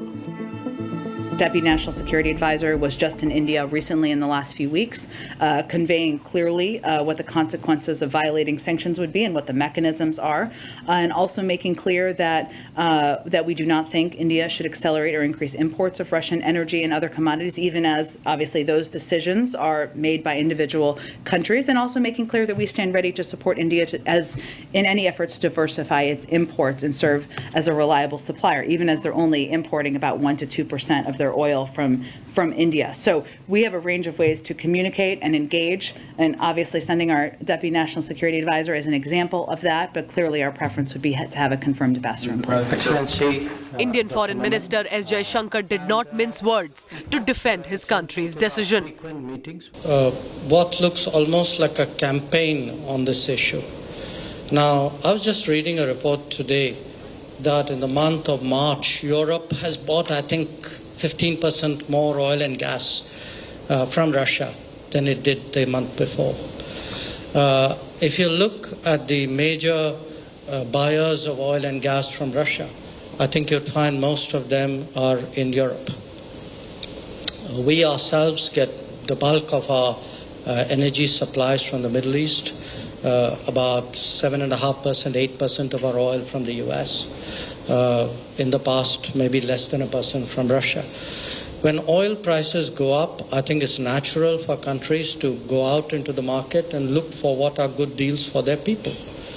But I am pretty sure if we wait 2 or 3 months and actually look at who are the big buyers of Russian gas and oil, I suspect the list won't be very different from what it used to be, and I suspect we won't be in the top 10 on that list. ये foreign minister को उन्होंने कहा कि रूस से तेल ना खरीदो. उसने आगे से कहा तुम कौन होते हो मैं कहने वाले. His response went viral on social media, so much so that ousted Pakistan Premier Imran Khan played that video during a rally in Lahore to target the Shehbaz Sharif government. What started in April 22 did not die there. Wherever and whenever possible, the West did not stop to poke at India, and each time it was Jaishankar retorting back in his classic polite, diplomatic, yet determined style. Europe has to grow out of the mindset that Europe's problems are the world's problems, but the world's problems are not Europe's problems. That if it is you, it's yours, if it is me, it's ours. I think that's something, and I see, reflections of that. Again, in terms of, there is a linkage today which is being made. A linkage between China and India and what's happening in Ukraine. So come on, guys. I mean, China and India happened way before anything happened in Ukraine. So the Chinese don't need a precedent somewhere else in the world on how to, engage us or not engage us, or be difficult with us or not be difficult with us.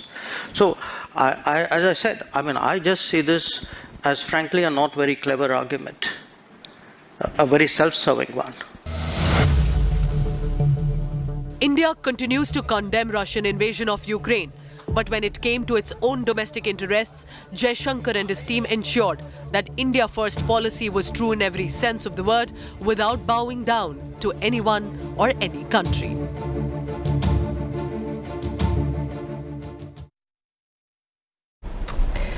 Not only in global platforms, Indian External Affairs Minister has been equally eloquent in his criticism of internal politics, replying to Rahul Gandhi or to Arvind Kejriwal.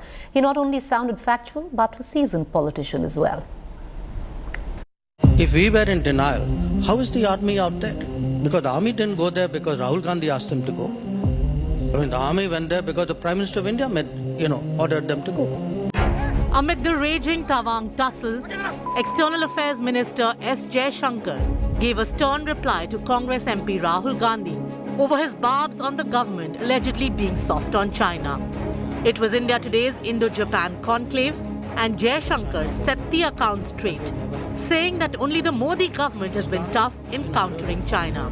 Chinese deployments which Rahul Gandhi had earlier claimed that China regularly beats up Indian Jawans in Arunachal Pradesh. His remarks have come after the 2021 video surfaced showing Indian soldiers bashing the Chinese troops.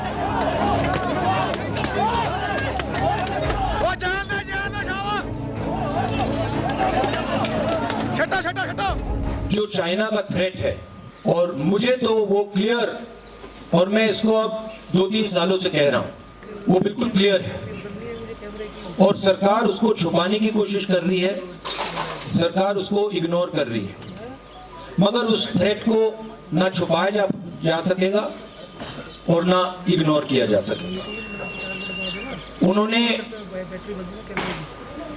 उनका पूरा preparation चल रहा है उनका लद्दाख की side और अरुणाचल की side पूरा ऑफेंसिव प्रिपरेशन चल रहा है हिंदुस्तान की सरकार सोई हुई है Not only Rahul Gandhi, the Delhi Chief Minister Arvind Kejriwal too got a befitting reply from the External Affairs Minister. Why are we rewarding China? That's Kejriwal's question. you want a serious debate or you want a Kejriwal question? Because the two are very different. This is not a question of suddenly I have a difficult relationship with a country, how do I switch it off? I mean, that's why I said that's not a serious remark. Whether at international relations or for domestic politics, S. Jaishankar always has his facts correct and answers to the point.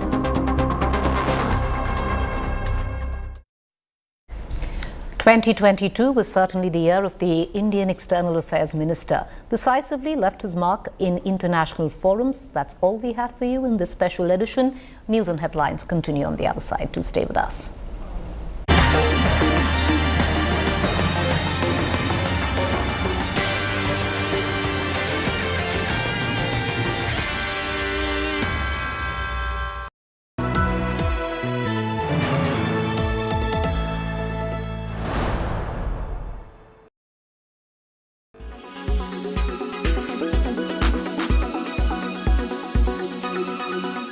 What's new? What are there waiting lines for vehicles? What are we gearing up for the new year? What are some new plans? Could you tell us like a sneak peek into that? So we couldn't supply cars this year the way people wanted. Unfortunately, we didn't do as well as some competitors do in terms of getting the chips.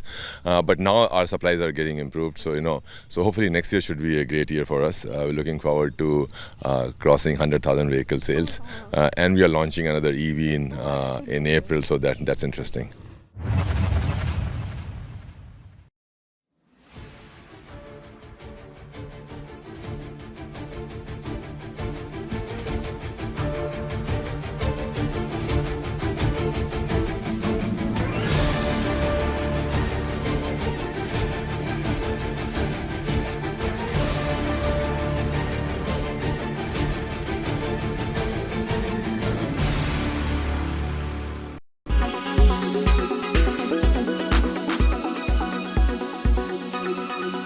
Make your media plan smarter with India Today Live TV on your connected devices. Amplify your brand with 100 million smart internet viewers. To advertise, mail us at sales@aajtak.com.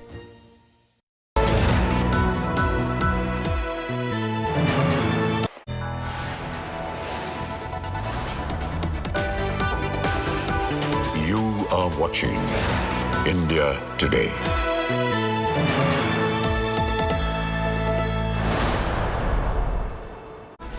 Now, Mansukh Mandavia, the health minister, chaired a meeting with the state health ministers on COVID preparedness in light of what's going on in China. India is on high alert.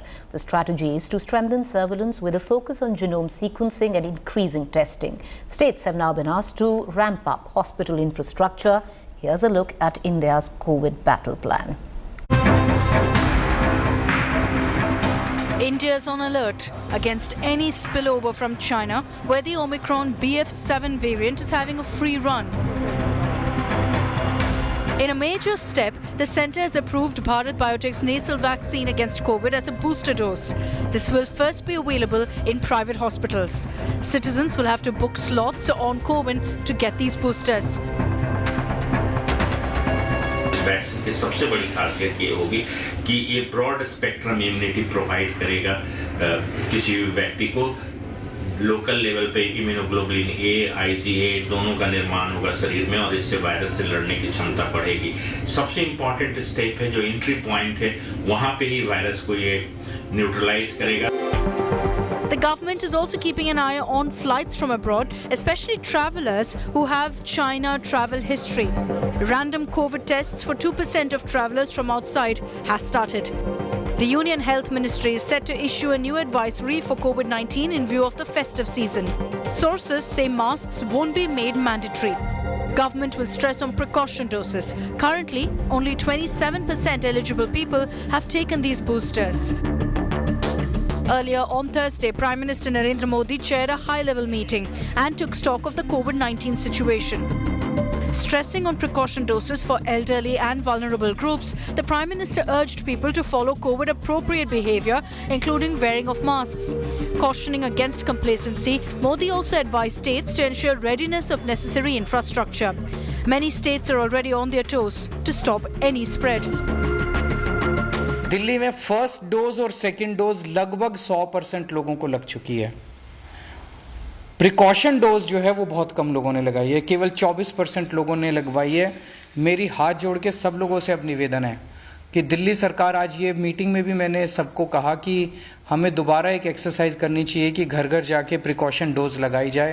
Covid को लेकर जो भारत सरकार की जो guideline आई है, जो जानकारियाँ आई हैं, हम लोगों ने भी तय किया है कि जो जून में हमारी गाइडलाइन जारी हुई है उसी के आधार पर काम करेंगे और जागरूकता और सतर्कता दोनों पर विशेष ध्यान देते हुए, जो एक तो वैक्सीनेशन हमारे यहाँ लगभग 100% हो चुका है, बूस्टर डोज लगाने का भी जो है हम सभी से अपील करते हैं, सबसे कहते हैं कि बूस्टर डोज लगाएं। The message from the Narendra Modi government is, don't panic, be careful. India currently has the lowest number of infections since the pandemic began. Bureau Report, India Today. India Today brought you this exclusive news break. If you were hesitant to take a shot in the arm and were running away from pain and the heaviness a day after, no more excuses. The government of India is all set to roll out India-made first vaccine to be taken just like a drop in the nose. Watch this report. Millions of infections and nearly 5,000 deaths every day. China is grappling with what is expected to be the biggest COVID outbreak the world has ever seen. And while the situation could get even worse for the country, India's COVID fight has got a big shot in the arm. Made in India, Bharat Biotech's nasal vaccine, Enroute, is ready. India's first needle-less vaccine will be available on the CoWIN platform from Friday. India Today was the first to break that the game-changer nasal vaccine was ready for rollout. The aim is to increase the precaution dose coverage. So what are the benefits of a nasal vaccine? There's no pain, no needles and no pricking in the arm. Trials have already been conducted and the drug controller too has greenlit the nasal vaccine. How will it be administered?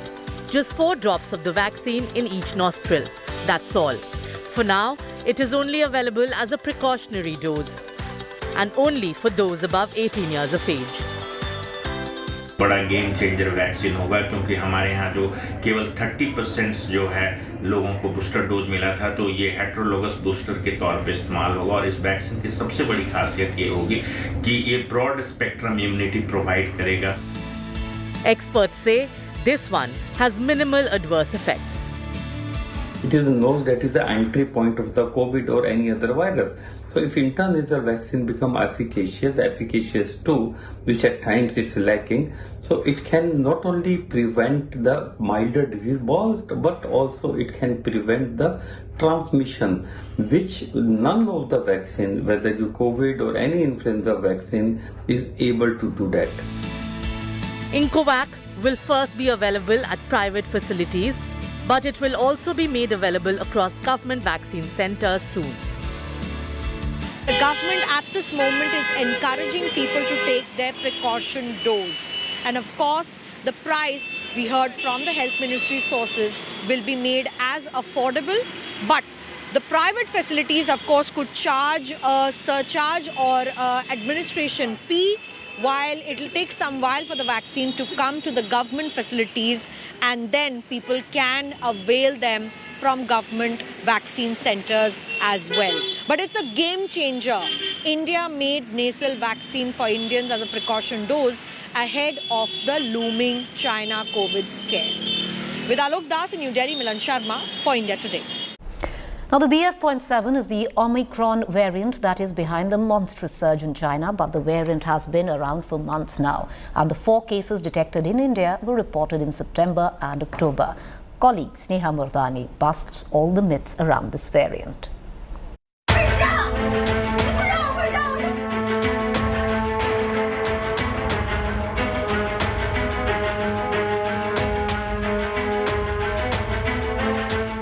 BF.7, the sublineage of Omicron, is behind this mess in China. You would have heard about this being a new coronavirus variant, but that is far from the truth. Here is all that you need to know about BF.7. Myth number 1. This is a new variant. Far from the truth. This is not a new variant, it is a strain. This is a sublineage of Omicron. It actually has emerged from BA.5. So first came Omicron, then BA.5, and then this sublineage, BA.7. The full name of the strain is BA.5, .2, .1, .7. Myth number 2. This has just been found in China. The fact is, this strain was identified 22 months ago. Myth number 3. This new strain is only confined to China. The fact is, it has made an entry into 91 countries already, including India. It was first seen in India in September early this year. Myth number 4. Only China has seen surges owing to this strain. The fact is, it has accounted for surges in the UK. BF.7 accounted for more than 5% of cases in the US and 7.26% of cases in the UK in October. Myth number 5. It could have spread in India. Disaster might just hit us. Fact is, while it is good to be prepared for the worst, the fact is that the mother of BF.7, its parent strain BA.5, is just present in 5% of samples sequenced. Most sublineages from India belong to BA.2 ancestry and not BA.5. As per the data from November, just about 2.5% of the positive samples were indicative of BA.5, like I said, the parent of BF.7. The most dominant strain right now in India continues to be the recombinant XBB. The larger concern really is that if infections continue in such a way, it will give an opportunity for the virus to evolve even further, to mutate even further. And that really is the big concern. In New Delhi, Sneha Murdani for India Today. With that, it's a wrap on this edition of News. Do stay tuned. News and updates continue on the other side.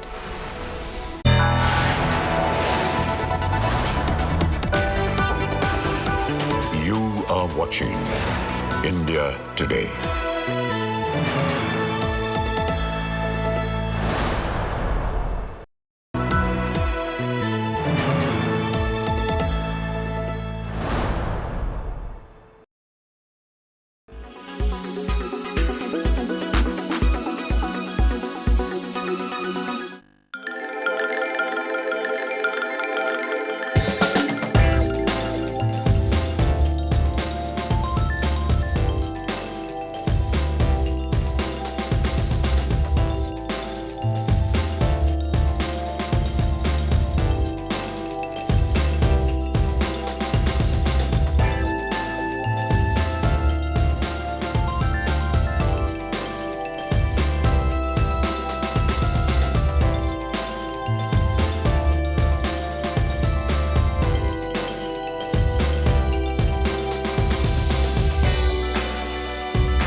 notification and you don't look into your phone?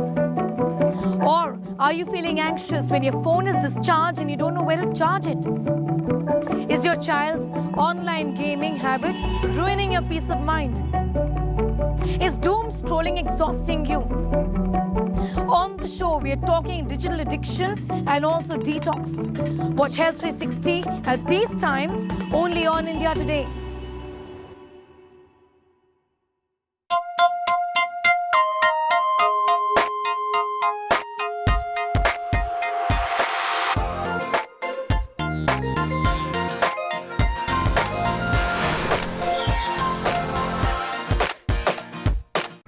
All right, you're watching In the Club. Let's first up take a look at Ranveer Singh's update on the movie, much anticipated circus movie that's currently out in theatres, while fans wonder if he will be able to finish the year with a bang this time. Here's how his previous releases, though, have fared at the box office.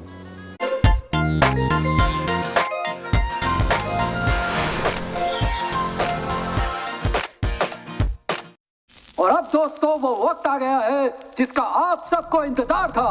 तालियों के बीच स्वागत कीजिए जिसका यहाँ है हर कोई fan, आपका चहेता, the electric man. Ranveer Singh's starrer Circus opened in theatres today, much to the delight of his fans. ये जो मेरे साथ होता है उसे क्या कहेंगे? कुदरत का करिश्मा कहेंगे और क्या कहेंगे? अभी तो ऐसे बहुत से करिश्मे देखने बाकी हैं। The Rohit Shetty directorial is expected to make 10 crore rupees in India on the very first day.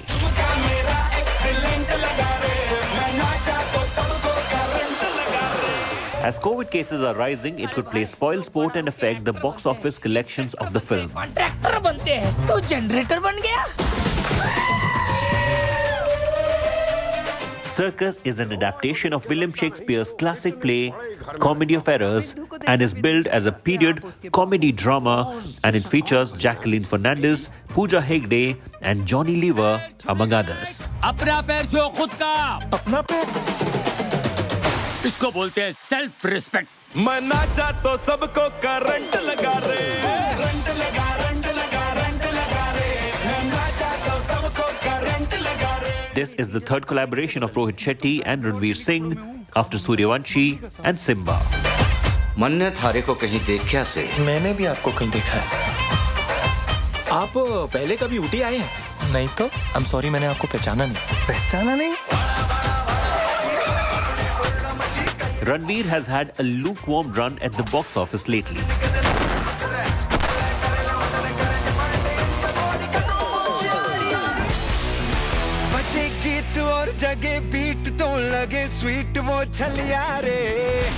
Jayesh Bhai Jordar. Yes! The comedy drama collected only 3.25 crore on its first day and received mixed reviews from critics.